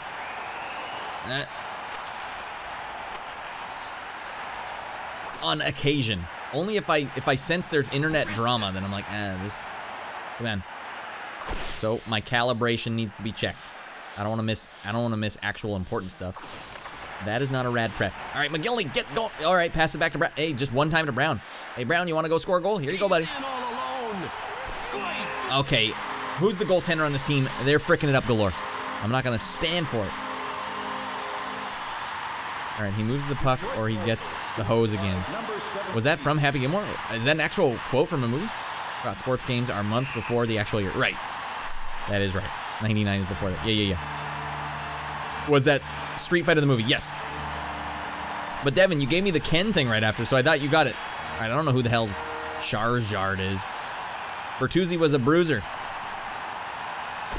He hit the post. All right. Flattens him. Great pass. 1 inch further. All right, no way, goddammit. All right, snow. It's time to make it frickin' hail. Baron. Oh, okay, yeah, wrong button. It really doesn't feel like the A button should be the pass button. Get him, Bertuzzi. Get tootin'. Noonan. All day, undress him. Okay. Okay. Am I gonna have to get the Evo logo up here? As if I have to, I'll do it. Vancouver pretty much ended his career. Wait, who ended whose career? It gave it to him. You might not have noticed it, but your wife did. Yeah, exactly. And that's why that's stored in there now. Bertuzzi. Sheer coincidence, I've never seen Street Fighter the movie. It's actually super funny to watch. It's worth watching. One-timer. All right, that's fine. We'll go back and we'll see what's next. Now, that game is on the list. Now, I don't know where the hell Dumper went. I saved it. I saved it already. It's in there, but you know what? This doesn't feel right having no magazine on the screen. God damn it. Oh, all right. You remember that? Okay, anyone name? What's this from? She already has a whole, she got a whole shoebox full of them, dangly ones. Oh, all right. I think I gave you guys more than enough. More than enough rope, all right? Whole shoebox full of them, dangly ones. Please, from a mother to a mother. Add. Oh, all right. Nailing it. This is flawless. You guys might as well just put it on. All right, not enough. I got to milk the eggs in the fabric softener.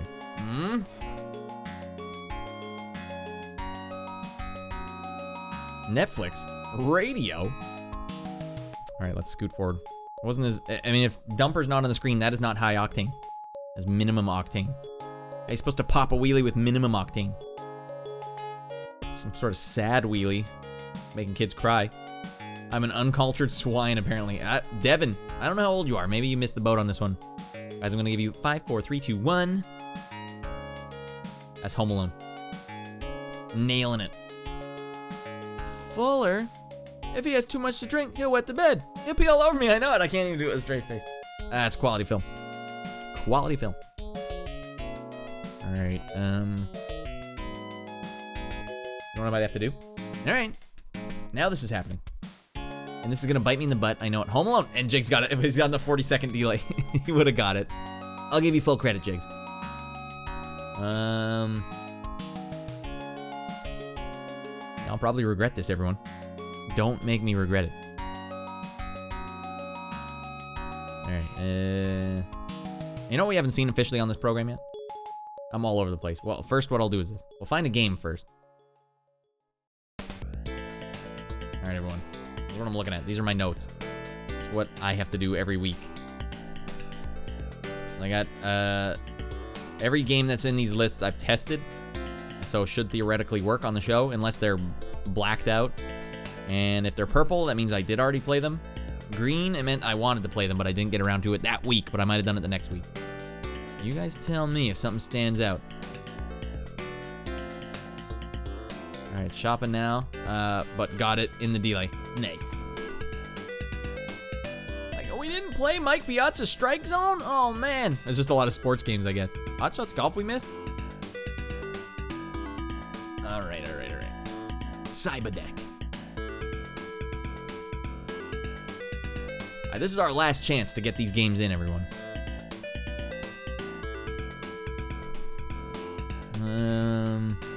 Peter Jacobson's Golden Tee. I don't think that one existed. Arcade games. Arcade games are so hard to get working. Oh, we did play Mission Impossible. I played a second of Shadow Man and said, quote, slow start. Alright. Never played the Madden games on stream. That probably wouldn't end well.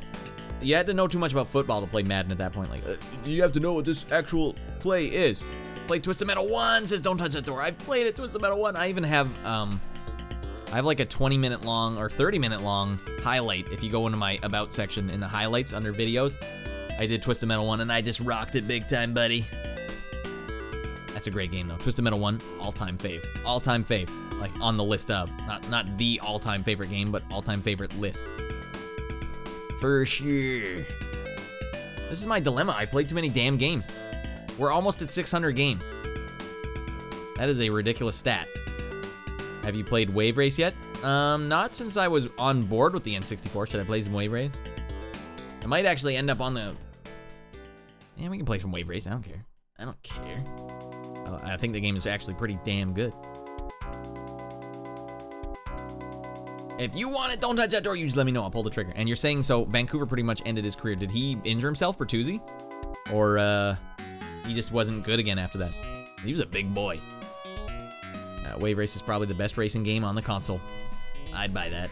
I'd buy that for $1. All right, we're going to toss on Wave Race. And we're going to sail into the freaking horizon with those sick Japanese fusion vibes.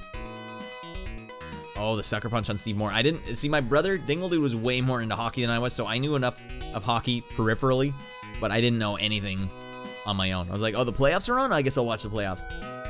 Maybe. The sucker punch on Steve Moore. So he just did something rascally, and then they banned him? Is that what happened? He was a bit of a rascal. I mean, you act like a rascal, you're gonna get the rascal treatment. Wait, you guys don't need to see my screen. It's a good thing I only whiffed it that hard. Transition seems a little loud, Radd. Yeah, don't tell me how to run my life. I don't know why that's so damn loud, though. Whatever, buddies. He didn't get banned, but after that, he was heavily watched and reffed. Oh, so like, he's covered in bees. We're not touching him. Keep the change, you filthy animal. Mom! Is that a fact? How much do I owe you? AC said 10%. Oh, wait, and then he says, is that a fact? Too bad AC ain't in charge no more. Tell you what, Snakes. I tell you what I'm gonna do, Snakes. But the guy got injured pretty bad, and it kind of ended that era of roughhousing and getting payback. Being a goon was man. Everything I know about goon. I'm fading, boys. Cheers, everyone. All right, thanks for watching TM Base. Everything I know about goons in hockey, I learned from Goon the movie. Like, man, that is a pretty stressful role to be in. Like, hey, our good player, if you don't go out there right now and smash the other tough guys on the other team, then our good player is gonna get smashed. Get the F out there and smash these guys so that they know you touch our good player, you're getting smashed in return, buddy. And they go head to head. Man, that scene with Leif Schreiber. Man, that scene when he's in the locker room at the end of the movie. Oh my God. Ah, yeah, it's a feel-good movie. Crazy.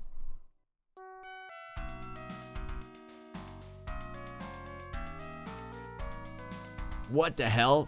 Okay, so that was the way people used to be. If your team sucked, you just injured the other players for the rest of the game and in the playoffs. Wow. I didn't watch Home Alone a lot, so my quotes were accurate enough. That's funny. All right, let's get wave raced out of our GD mind. I'm not fricking around. We're through the Looking Glass. We've been through the Looking Glass 3 times tonight, but this is the one. And in Japan, it's called Wave Race 64 Kawasaki Jet Ski. Or no, that's what it is here too. Well, we're still gonna play it. Start the content. Yeah. I don't know why it asked me to do that. RetroArch is king of the fricksters. All right, now let's go.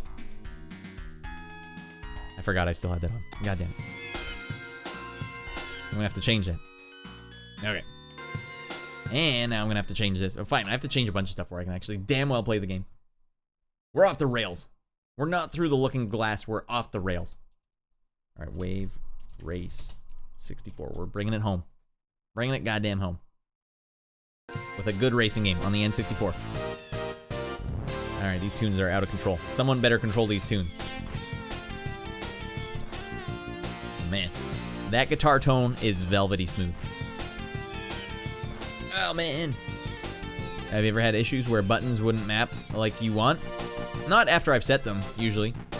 Since it was best of 7 games, you took out their scoring players, and you have a much better chance of advancing. That is devious and dark.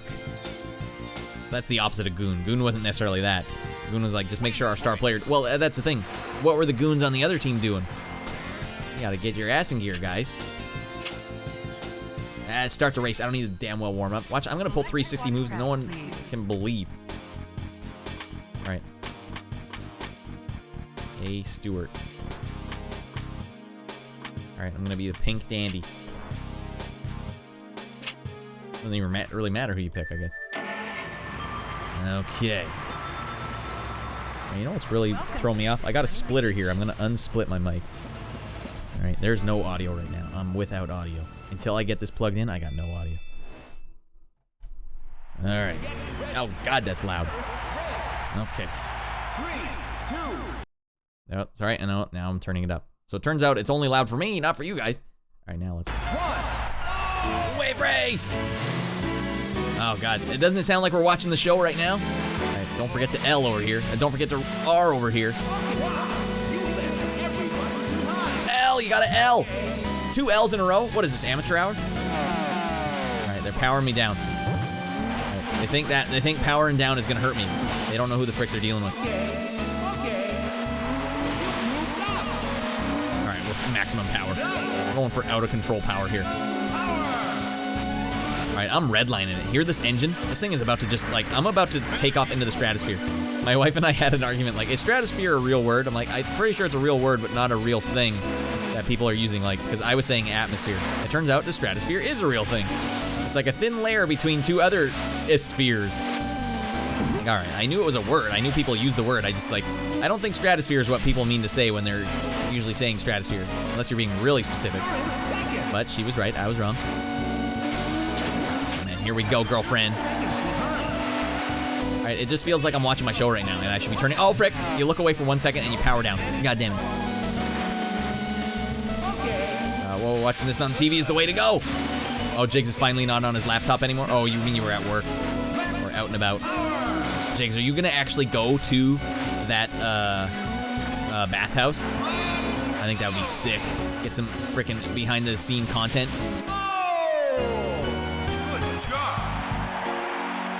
All right, I did not deserve this freaking slap base. 3rd place is a travesty. What ended up happening is Naslin got hit a few times, pretty dirty, by a few players, and Bertuzzi got revenge on him by skating up behind him and sucker punching him and knocking him out, right out. I think he tripped and fell on top, causing a broken neck or something. Oh, God, that is a rough era of hockey. It's like a 10-minute walk. Def will check it out. You just do it on your phone. Do a stream on your phone. Have you... Wait. I have to go, man. All right, thanks for watching, Grum. I appreciate you coming by, stopping by. We'll get Streets Rage 2. We still owe it. And yeah, definitely do not re-up on Tier 3. Anyone, if money is an issue, you don't have to up at all. Watching is the #1 thing. If I can get enough people to watch, to actually get to partner, that is game on, buddy. Because then I can start cutting deals. But yeah, the subs are just a nice to have. I appreciate you guys doing that. If you guys like supporting the show, that's a fun way to do it. Because it does literally keep the lights on at this point.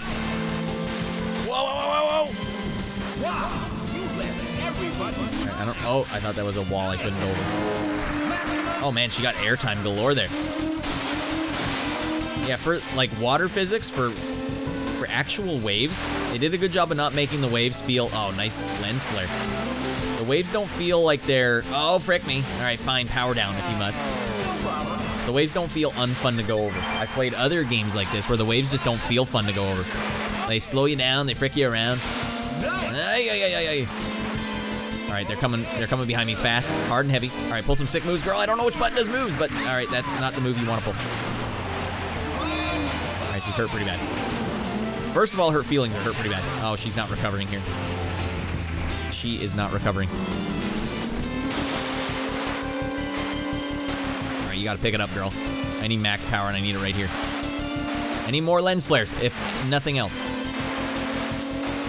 All right, rubber band physics, let's go. Or rubber band AI. Here we go. Max it out, girl. Top speed. Tenor. The 3 tenors, let's go. I'm not fricking around. You thought I was fricking around? All right, almost whiffed it again. Still whiffing it. Still currently whiffing it. I really shouldn't have dipped my nose like that. Oh, well, we're gonna whiff it big time here. Power down, doesn't matter. We're powered right back up. And if I can get 3rd place. No, come on. Yeah, see? Why go through the things when you need to just frick around, right? Shake the Wiimote in the frickin' air. All right, it's like a 10-minute walk, definitely. You can do cool tricks over them jumps, flips and stuff. I tried, and then I biffed it big time. I know there's a button, and then she biffs into the wall. I know I gotta find the button to do the sick tricks, because our sick tricks are actually pretty mild right now, to tell you the truth. All right, if you had to develop music for N64, PlayStation, or Saturn, which would you choose? I think if you ever had a choice, PlayStation is probably the right way to go, because then you could use CD quality audio. It's very interesting to me that the N64 is basically just kind of a souped-up Super Nintendo. Like it has more channels and I guess higher fidelity samples, but it's still the exact same thing.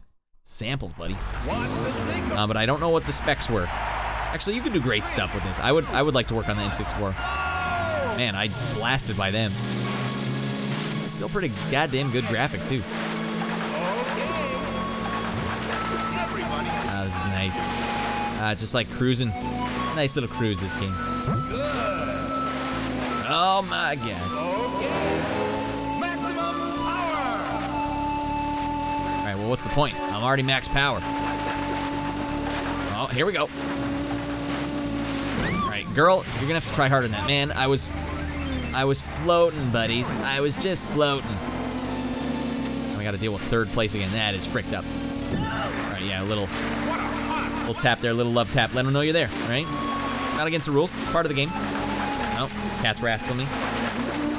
Alright, that is not where you want to be jet skiing. Man, this game makes Jet Moto look so crappy by comparison. I remember back in the day, you're like, well, so what if you guys got that game? We got Jet Moto. It's pretty good. Jet Moto is a train wreck. Although that level, the Heaven and Hell level, is pretty legit. Alright, I'm gunning for him. Alright, that is girlfriend. Alright, what are you biting? Stop biting stuff.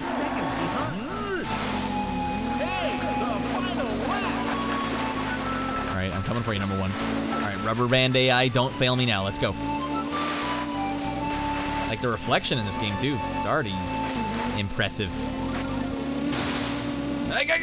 Oh man, this is gonna cost me big time. Alright, we gotta pull a radical maneuver and we need to do it right now. Alright, that was my 1 shot and I blew it. I thought if I could cut through here really quickly, I'd really get the 1-up on him. Alright, 2nd place. I'll take 2nd place, that's fine. Wongton, you're not wrong to love this game. I love this game too, and I'm brand new to it, so it's fun for me to play it. This is the 2nd time I've ever played it, but this is about how much I played it the first time. And I'm way on board. This game is fun to play. It's good graphics. Good as frick graphics. Got 4 points. Next rung up. And this music really gets Jig's fanny moving. Me too. All right, banned in England. They're like, Fanny. Yep, howdy. Move on to Didn't the Saturn have some really insane music capabilities? I don't know the actual the specs of the Saturn, but possibly. Welcome to Marine. I do like working with limitations though. Like I've worked with limitations every time I've done chiptune, so limitations can be a great way to get something really creative. Like if you just work with CD quality audio, sometimes that doesn't help you get creative at all. Holy Lord, girlfriend. Oh, I'm already whiffing it. Where those arrows are telling me to go around? All right, I feel like she's milking it right now. Girl, if you could just get your ass in gear. Quit sandbagging it. All right, here we go. These are some topsy-turvy waters. We should not be out here right now. I mean, at this point, the race does not seem like the most important thing we should be doing with our life. Right, this is really dangerous, actually. Lucky she didn't hurt herself. She is wearing a helmet. Good. I'm still 4th place, though. All right, we're getting a lay of the land here. First time ever doing this race. This is the deepest water, literal deepest water I've ever been in this game. All right, now I need to pull some sick and fresh moves. Oh, we got to go around. Holy goddamn. No. All right, now you guys are fricked up. Now I know all the tricks. Oh, Lord of Jesus in heaven. All right, now we're mounting the comeback. Oh, they can't even believe it. No one can believe it. The crowd is watching this, mouths agape. Oh, man, she's gonna do it. And she fine as frick while she's doing it. All right, that was a whiff. I should have taken that a little tighter. It doesn't matter. First place. First place all day. You're seeing the evolution of Radd right here. Frick, girl, don't die! All right, it's fine. We'll cede 2nd place only for a moment. Now we're coming back hard and heavy. Hot and heavy, even. Who the frick do you think you're dealing with, buddy? Okay, that's a whiff galore. Don't get caught in the corner trap. And 4th place. Frick. Frick. All right, one moment. Mom Spaghetti, come on, girlfriend, take the outside track. Cold trickle. Get there, girlfriend. Get there, girlfriend. Goddamn it, lock it up. Lock it up. All right. This game is just rock solid. Great launch title. This was a launch title, Old Two Eyes? Wow. Yeah, this is a powerful game. Long time.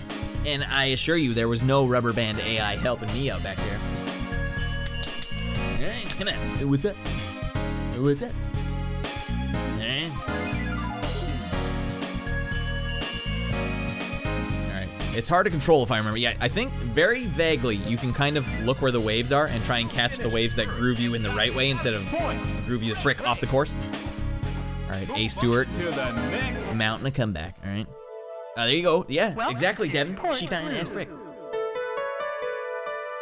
This game is good as frick. I'm gonna go one further, Devin.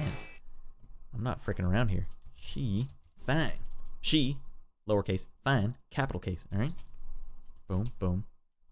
I'm getting out of my mind. All right. She's gonna win all these races. She fine as frick. Let's go. 2, 1. All right. Here we go. Calm waters, cooler heads will prevail. I'm feeling good. I'm rolling hot after that win.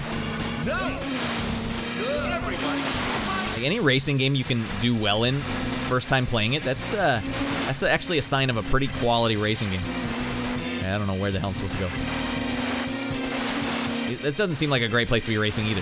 This literally does look like the sewage place that I always go swimming in raw sewage, and I love it. All right, I don't need that power up. I don't need it. All right, and does L and R do sick moves? No, unless putting your left arm sideways is a sick move, which obviously it is. All right, we're just getting the lay of the land here. I always go swimming in raw sewage with my wave racer. You fricked up, buddy. Did they ever do a sequel to this game? It seems like just an amazing franchise that they really should have called back. Like, Nintendo really likes to reuse its assets, too. I'm surprised they didn't do anything there. Oh, God, no, girlfriend. No, not 3 in a row. Oh, frick, we're powered down. We got no power. You got no power. All right, again, just one arm dangling off there. That's the only sick move she's got. All right, I really got to take that turn tighter next time. Tighten it up, girlfriend. All right, this guy's in my grill. Oh, man, and I'm in his grill now. I'm in his George Foreman grill. I'm cooking him some steaks for dinner. Steak is what's for dinner. All right, organ music really fuels me. I'm feeling super fueled. All right, see that sick cornering there? This is next level cornering. All right, that is not how you do that, girl. Smarten up. It's gonna cost you. That's gonna cost you, Tinkerbell. All right, frick the jumps. The jumps aren't worth it. Oh, and that's not worth it either. I was overtaken. Overtaken with grief after that hard-fought loss. Oh, this is the perfect vibe. The perfect vibe for what I'm feeling right now. Sadness in my heart. Arcade racing for sure. Yeah, on the game. Oh, they did on the GameCube. Sick. Called a wave race Blue Storm. Hoverboards don't work on water. Oh, Devin knows exactly what I'm talking about. Got no power. And that was Jason Lee. Surprisingly. All right, am I just out? I'm out. You finished fourth. Oh, they give you 1 point. We're like, all right. Keep trying. Move on to. I'm still second place though. All right. Gotta make some big plays here. Welcome Big to frickin' Southern plays. Island. All right. Open up that playbook. What's the only play? It says big play. All right, we got to start at the back. That's fine. Spilled milk. All right. My name is Earl Guy. No, the other Jason Lee, the one that was in Dragon, a Bruce Lee story. I know, they have the same name. It is sort of confusing. But you can't blame them. They have the same name. He was also Mowgli in a Jungle Book movie.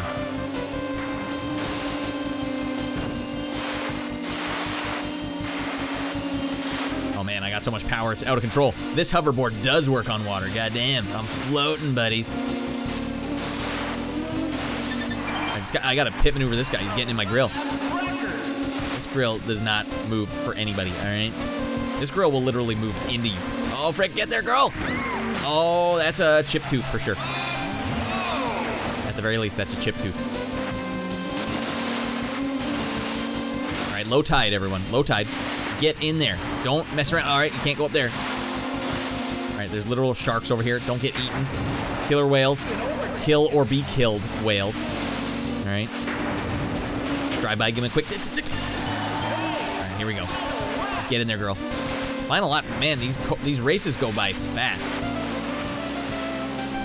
Oh man, the song is speeding up. All right, this isn't a great idea because we're just gonna hurt ourselves again. I mean, I would have been in first place if I haven't already got 2 concussions in this race. All right, it's go time. The song is speeding up. I'm stressed out of my mind. Let's go. All right, we're going to take a shortcut here under this thing. All right, you can't handle this. You can't handle my truth. No way in hell you get ahead of me. All right. She fine. Girlfriend. Just do a sick move on there. All right, Wong Tan saying, I remember staying up so late playing this with 2 players, practicing maps and jumps. As weird, this seems more precise to me than a lot of 3D racing games do. Like, Mario Kart SNES is probably the most precise racing game I've ever played in my life, but this one right here, this feels like probably the first 3D racing game where I'm like, that feels damn precise. All right, GameCube, yeah, called Blue Storm. Grumbles into Google. Oh, it's going in there. You don't remember who Jason Lee is? Also, Billy Zane was one of the bullies, at least in the first Back to the Future. I always thought that was weird. All right, I need 16 points to advance, so they're just gonna make me keep doing races. Or they just say, you didn't get those 16 points, buddy. Get the hell out of our racing league. It's podium finish, all right? All right, the big boy got it. He wanted it more. He wanted it more. All right, well, you know what? I'm a gracious winner, okay? I'll take second. All right. Way to go. Billy Zane pops up. A lot of unexpected places. Booted off the circuit, man. You can't even get first place. Get out of here, girl. Man, I didn't realize how many times this song was actually in the game.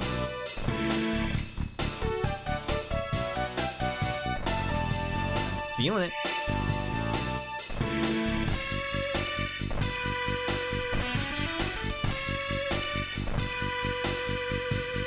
This guitar tone is from the gods themselves. Oh, those synths. Mwah. Mwah. Alright, Mariner is low-key the fastest in the game. Oh, he's like Bowser then? He gets more speed. Well, everyone, I think we did what we had to do. We did what we came to do. Billy Zane in Twin Peaks, and the main baddie in Kingdom Hearts. He's the main bad guy in Kingdom Hearts. I knew about Twin Peaks. How about Billy Zane in Demon Knight? Whoa. That was a great bad guy. All speedrunners use Mariner. All right, yeah, if I'd known he was Bowser, I would have gone Bowser. All right, I'm enjoying these vibes, but you know what? All good things must come to an end.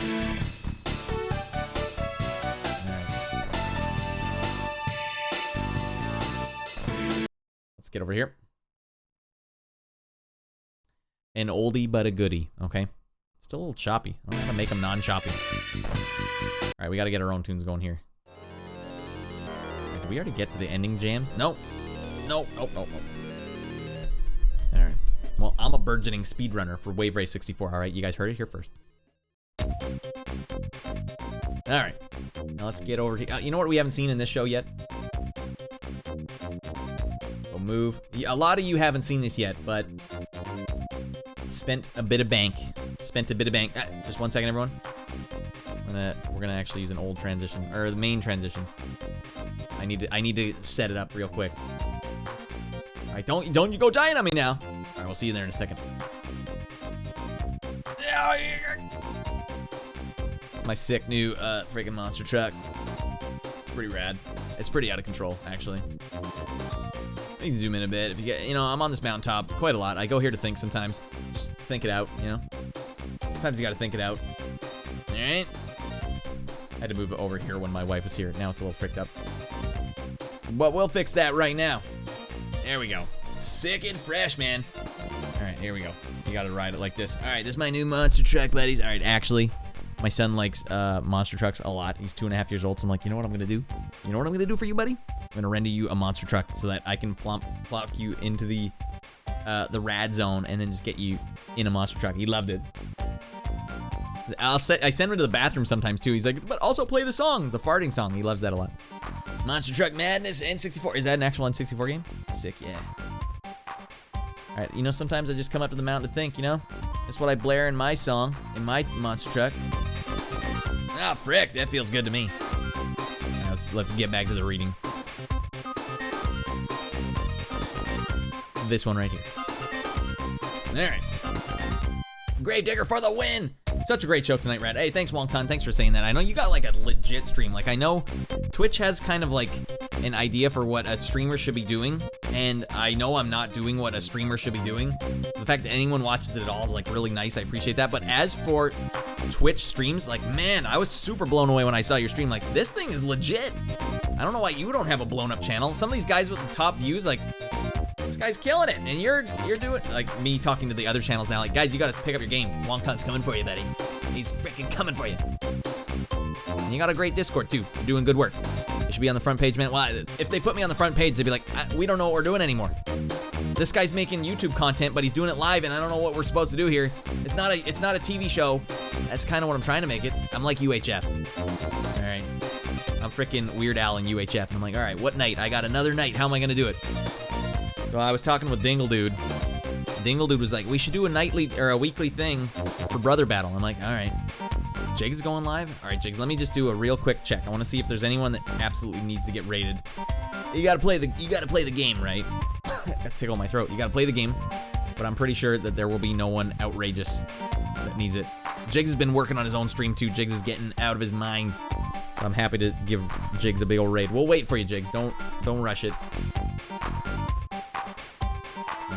I'm not seeing anyone that's like... A lot of people are online tonight. Jesus, almost everyone I follow is like rolling deep tonight.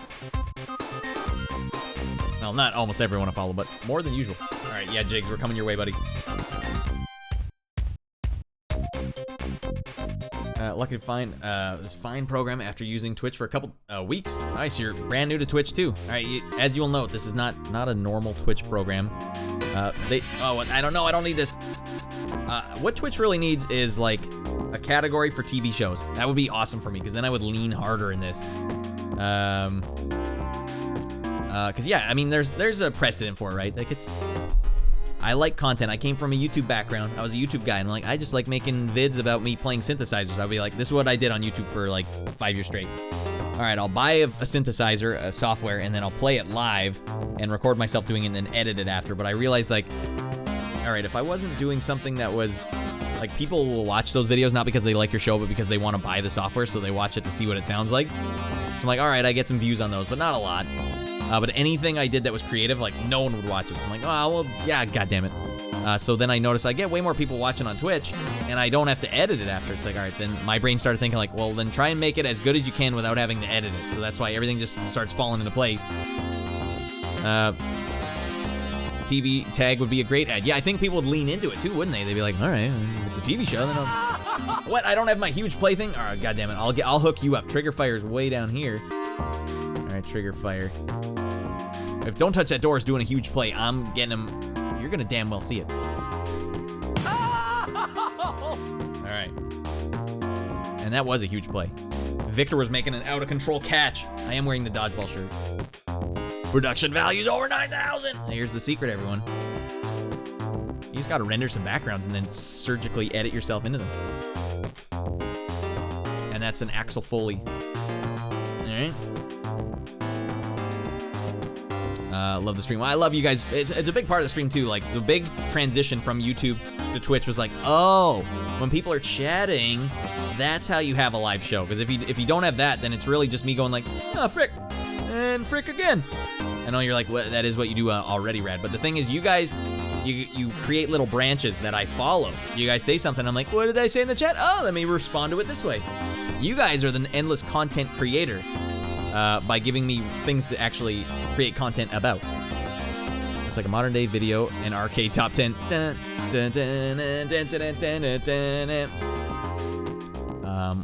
Crashman wants his song back, all right?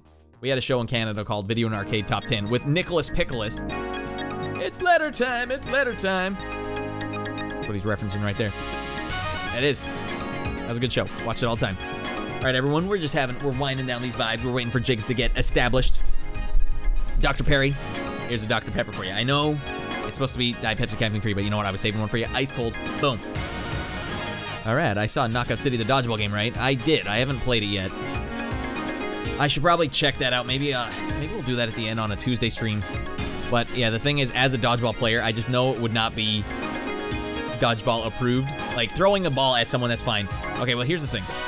Dodgeball, the Nintendo game, I love. And I love the way it plays, but every Dodgeball game I've played since then and after that has never lived up to it. All right, loud tunes, Radd. Jesus Christ. Never lived up to it. So I'm a little worried. I'll buy it, I'll get it, and then be like, eh. I have some modern games I do want to play. So we have on this channel, this UHF station. Oh, Dr. Perry. He's like, all right. Yo, 0705, get in here. Hot Sherlock, get in here. And Fidel Cashflow Jr. That's a great name. It also sounds like something. And the Money Tree. Come on down to Money Tree. Fidel Cashflow Jr. You know what you did. Dr. Pepper knows what he did. And he's like, all right, well, if you're going to give me an ice cold Dr. Pepper, then you know what? Flippo change-o, return it on you. I appreciate that, dude. Let's get in there right now, a bunch of crazies.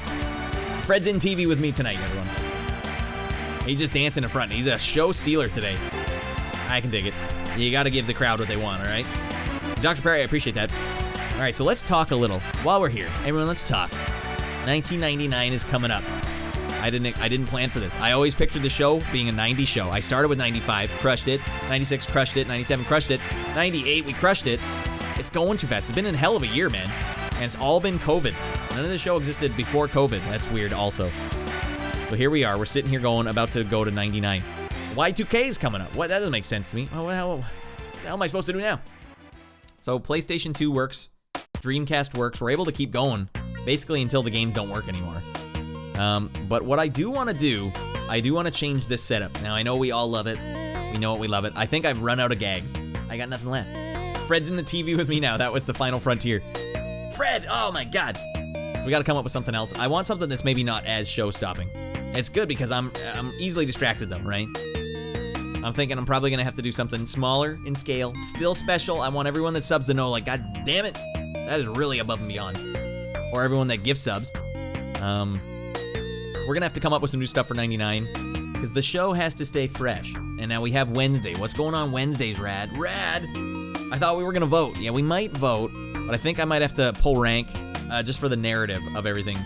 Fred is juiced up tonight. Oh man, Fred is out of his mind. He's also still training for his first ever bodybuilding competition. He skipped the amateur level altogether. He's going right to professional. Mr. Olympia. All right. His pose down is out of control. His vacuum pose, out of control. All right. Forget your Dyson. Dyson wishes he had a vacuum like this. Okay. To infinity and beyond. I always say that when my son is on the swing. Can. Remember when he was like, Fallon with style. Can. And he starts yelling it on the swing too. Kid. Telling you, having a kid is a great thing. Good times abound. I mean, if it's something you've prepared for, I'm sure. Maybe it's great anyways. I don't want to be that guy. It's like, it's always great no matter what, buddy. If you're ready for it, you're planning for it, it's good as friend. So yeah, this might be one of the last times we see this. It might be one of the last times we see this guy's drinking in. Dr. Perry, you may have just done the last one of these. I don't know. I'm also busy as frick, so I might be lazy and it might still be here next time. If I don't have something to replace it, then it's still gonna be this again. I'm rendering content right now for the, here, we'll go back to just chatting. Not gameplay, Jesus. Fine, you know what? I'll just read from far away. Get an overview, a purview of the club. The club's not changing, but that scene might have to change. All right, that's the only umpire I want in my baseball game. Fitting end. Actually, you know what I can do? I can get closer. All right, now it's zooming in. Oh, yeah, Wednesday. Yeah, I have to render a bunch of stuff because if the narrative is going to continue on Wednesday, it has to get a little. There has to be something there. I can't just keep sitting in the room. That's not going to make any sense. But yeah, we're going to go some places with that show. Now, we have other nights of the week. Now, if I want to be an actual UHF station, then I have other shows that I got to bust out. I am limited in time, so I have to wrap up some music, and then I have a couple of freebie nights. So we're looking to see what happens there. That's what's coming up. 99 though. We're just business as usual on this show until I either run out of magazines or run out of the show, and you'd be surprised. There's some holes in the GamePro magazine archive. It doesn't seem right. A Twinkie wiener sandwich. They'll say, hey, we messed up. Oh man, Dr. Perry knows his UHF. I love that movie. Ever watch it with the running commentary? That'll be a life changer. Weird Al remembers every address of every place that he filmed that in that movie, and he just crushes it. And at one point, Michael Richards like saunters in and does like a guest spot and then saunters out after 20 minutes. Can confirm. Oh man, you've watched it. That was, man, DVDs were pretty hot for a while there. Like, you get the running commentary. Fight Club running commentary with Brad Pitt and Edward Norton and the director. That made my brother and I laugh our balls off. And he accidentally turned it on. We rented the DVD. We didn't even know running commentary was a thing. All right, and here's the brand new DVD remote with all these buttons on it that no one knows what they do. And then suddenly Edward Norton and Brad Pitt are talking. We're like, the movie we rented? Think again, buddy. You got a lot on your plate. Why not wait till the E3 Mag to update the set? E3 Mag to update the set. Why? What's special about the E3 Mag? All right, let's get ending jam vibes. We gotta wind it down, right? This vibe does not wind down. It winds up. All right, that feels better. Feels like we're making progress here. Remember bonus features when you bought a movie? Me too. Yeah, and you're stoked on them for a while. Now it just seems like movies, nothing's really that special anymore. You know, do you get super stoked on any movies anymore? I mean, maybe that's my bad. I just don't get stoked on movies anymore. Not super stoked, right? That could just be me. Buys you a few weeks. Yeah, I'm in no rush. It'll probably be a sloppy transition, but this one I could probably fix. It's just making content. The thing is, I'm a musician. By the way, everyone, I'm a musician. I don't do graphics, but I have to do graphics if I want this show to be what I try to make it. Those are my soundtracks. If you're like, what is he talking about? He's a musician. I wrote a banger, man. Okay, so I'm working on this sci-fi project right now, and I'm basically fighting for my life. I don't think I'm gonna get it. I've been working on this one for a while. I might as well. Maybe I'll just play you guys the track.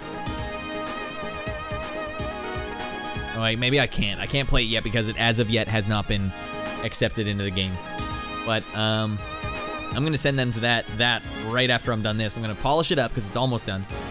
Send it off to them because they're in Germany, but they don't work on the weekends. No one in Europe works on the weekends, even if they're in art creation.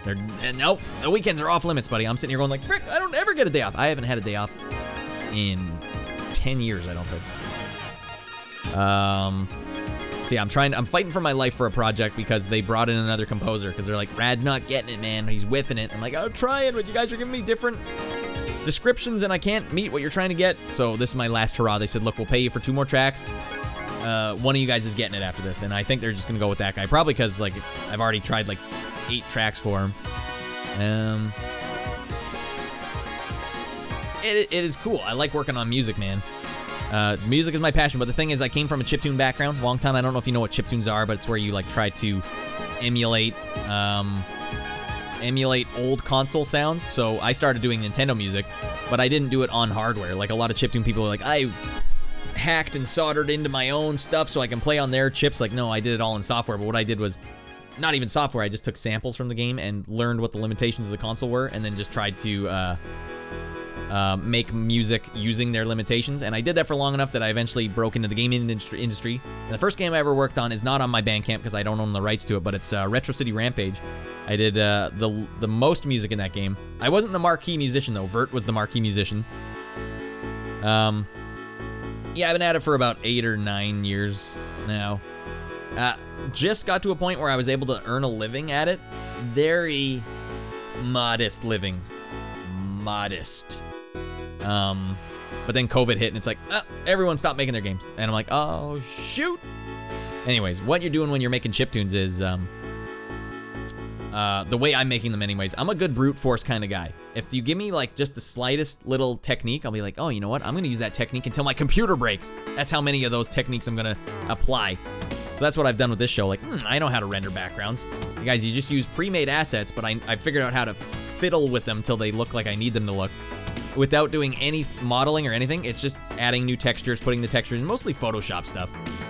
And knowing where to put backgrounds and cutting things out. So I was like, I can actually render my own transitions, because I used to watch Dr. Disrespect, and I'm like, you know what, that's very clever what he's doing, standing in that room like that. That is very clever. You know what he probably used? He probably used that same program I'm using to render pre-made assets and then put himself in there. There's no reason I can't do that. And then, like, you know, once I become out of work, I'm like, all right, it's game time. It's time to change some things. So I applied my music making problem solving to streaming. And that's kind of how I write music too. I always tell people that I'm not necessarily a musician. I'm a problem solver for audio problems, like musical problems. Like, I will solve this problem for you because I'm self-taught. Cartoon Network, wow, man. Yeah, although Cartoon Network was like, you're not allowed to put out a soundtrack with our guys on it. It's like, too late. I accidentally did it, and now it's out, and it's probably not going to be something you notice anyways. Oh, okay, frick. Cartoon Network basically licensed a game that I'd worked on, and they wanted to make their own version of it. So they were like, Radd, come on in and do the soundtrack again. Like, gotcha, boom. And so it's funny, the developer was like, hey, can you take this Steven Universe track and turn it into a Match 3 mobile style track? And the track he sent me was the C-Spire track. I'm like, I don't think anyone can make that into a like Match 3 game track. But you know what? I was like, fine. You want to poke the old hornet's nest? All right, buddy. I'm coming hard and heavy, and I'm coming at you like this. Just freaking fists blazing. Blur, really. A blur of fists. Whipped up a track that, like, I think is it's exactly what they were looking for. Now, at the time, they're like, it's a little too intense. We don't really like it in the game. And you know what? It's the #1 track on YouTube, like the one that everyone listens to. It's got more plays than anything. So that's my problem a lot of the time. When I make music for games, it's kind of like, it's like 2 steps ahead. I'm writing music for a cult game, and they're like, we just want a popular game. Like, I want the cult game, the one that no one ever forgets. Not that that's speaking highly. I'm not trying to say I have that kind of ego. No one's ever gonna forget one of my tracks. They're just so good. But like a musician's musician, a comedian's comedian, I feel like I'm writing music for people that are like behind the people that they're looking for. It's hard for me to do it otherwise because I came from a self-taught background and it's chiptune background. A lot of the music I write never has a single chord in it. Every song I write is give me a bass riff, and then I'm like, all right, write a lead over that, and then write a sustained note behind that. It's all like, it's single notes that add together to be sort of a chord or multiple notes. But so I have a weird way to think about song creation that I've figured out over the years. And then that last one I wrote, it was just all synth. I was like, no music's coming in. I'm sick of this. I'm just gonna write some synth. The Arrival. And then what did I do? I wrote a damn music video for it. You know what? I'll just show you guys that. That'll be the last thing I show, and then we'll just peacefully wait for Jigs to show up. I don't know if he's ready or not. Maybe he is, and he's just like, where are they all? I thought they were gonna come in, and they didn't come in. We'll get there, Jigs. Jigs is learning. Jigs is learning his thing. He's working on his own show too. And it's cool. A lot of people that have been watching my show are starting to make their own channels now, and it's nice to see people coming in, make their own channels now. All right, now what was it called? The Arrival. Recursive Eons. All right, oh man, that looks good. So I made a music video for the synth song I wrote. So here's my problem. I don't just write a song and be like, and done, and here's your song. I'll be like, all right, fine. I have to write a song and then make a music video for it just so people will watch it. Let me show you guys the music video, and then we'll go see what Jigs is up to. All right, boom. Use studio mode. Okay, this is me just going off my screen. Don't you rascal. Oh, you know what I'm going to do? I don't want you guys rascaling me, so we're going to go to the dance screen right away. I'm going to Windows button D so that everything is minimized except for these two things. That way you'll only see my desktop, which is fine. Now let's go back there. All right, so this is the music video I wrote for it. So what I did, here's what I had to do for this music video in case you guys are like, what's Radd's problem? Here's what brute force looks like. And I'm stuttering a lot, but it's at the end of the episode. It's been a 5-hour show. Brute force, I take clips from Demons 2 and Demons 1, Italian horror movies, and I turn them all into PNGs, every frame of them, and I convert each frame in a batch process to be one color, and then I put them all back together into a video. All right, so that's already like, all right, I get it. That's fresh. I see what you're going for. But then I was like, that is not enough. Now what I need to do is I need to have the background pulsating so that the red gets redder to the beat of the song at certain points. And then what I also want to do is I'll do two separate things. So I won't just convert all the PNGs to red background with one setting. I did two settings, and sometimes I pulse through the two settings. Great film, says Dr. Perry. Yeah, that first Demons one was real dark. Like, hey, it's a zombie movie, but even if they touch you, like scratch you just a little bit, you're a demon now. Oh, frick. All right, here's the track. I haven't seen this in a while. And I was going under the name Recursive Eons for this. I had to pay a guy a bunch of money to make the logo, and then I didn't like it. I'm like, the whole thing's frick. Oh, I'm on the chat. All right, fine. I'll be down here watching it with you guys. Oh, god damn, it's so scary. I like that shot. That looks good. What's in the door? Oh, kid, don't go in there.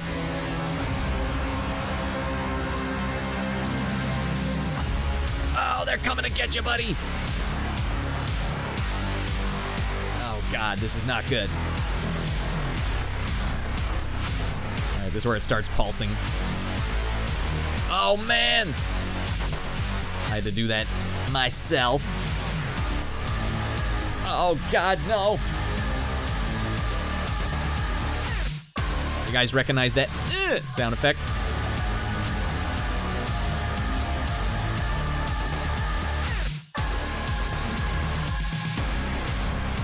This was not what happened in the movie, but I thought it would look good here.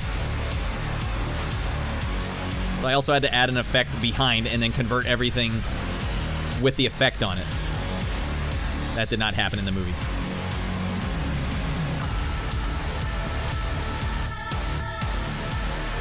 Oh man, they're coming for you.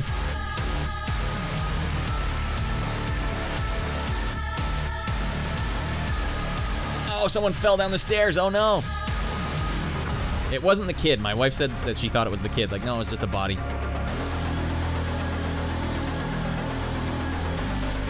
I had to like edit it to the beat and everything. Good boss music. All right, that's good. That's my problem. I always write boss music and that's it.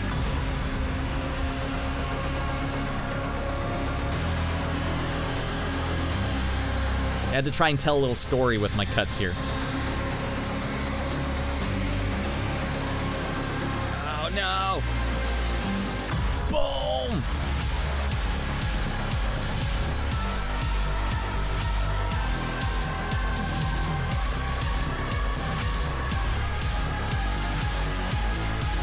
Oh no! That's not the girl, by the way. That's the little girl. That's just some other lady. It doesn't matter. They all got killed anyway.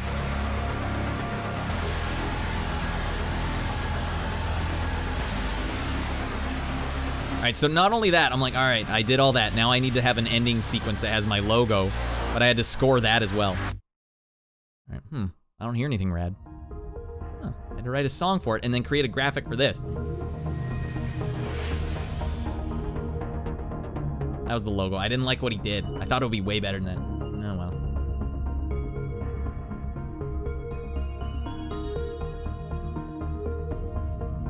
Boom, it lights up to the beat. I had to create that background too that does all that stuff. And a lot of work. That's what happens when Radd doesn't have a creative outlet. He's like, oh, god damn it, I gotta do something. right, let's go see our friend Jigs. All right. Yeah, that was good stuff. Why is there more stuff here? All right, well, keeps playing for like a good 30 seconds. Whoopsie doodle. All right, Jigs. I want to see your new thing. So he has a thing where I think the chat will read stuff you say in a robot voice. I like that. Thanks for showing us. I appreciate you guys watching. I forgot that, like, this is why I'm bad at self-promoting myself, because I keep the music and the show separate, and the chiptune separate, and everything is always separate, and I want to bring them together. I want everything to be together. I always feel like I'm, like, hammering it on you guys. Like, look at my stuff, look at my stuff, look at my stuff. It's like playing your music for someone in the car when you're driving. Like, hey, welcome in, close that door, and now that you're forced in here, door's locked, here's my stuff, and you have to listen to it. It's like farting in the car and being like, you got to stay in here and smell it. Roll the window down? I don't think so. I got power windows and you don't get to touch them. Oh, no. Just collab with Teenage Stepdad. I don't know who that is. I don't know what that is, but you know what? I'm on board. All right. Let's go see Jigs. We could always leave, but we don't. Test the waters, why don't you? Not leave. I mean, me test the waters. Like, hey, I'll just keep doing this till I'm like, oh, the people are leaving. The bees are leaving. Maybe I'm too worried about that.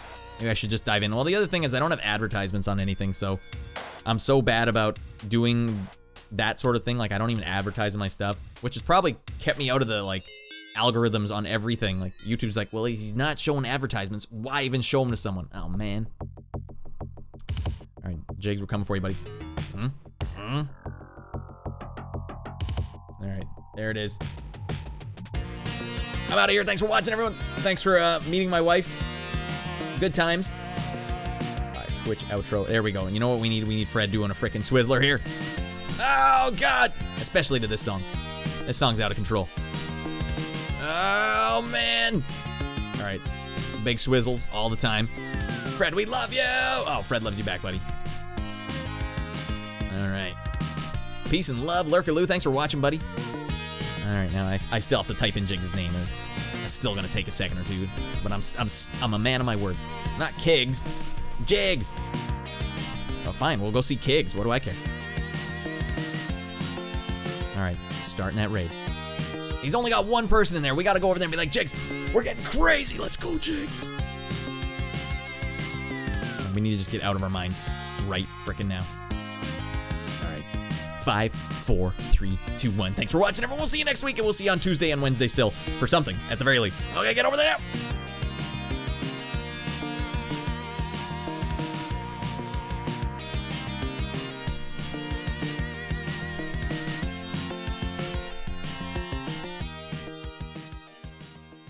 Oh, he's already got stuff? All right, I gotta stop. Bye, everyone. Thanks for watching.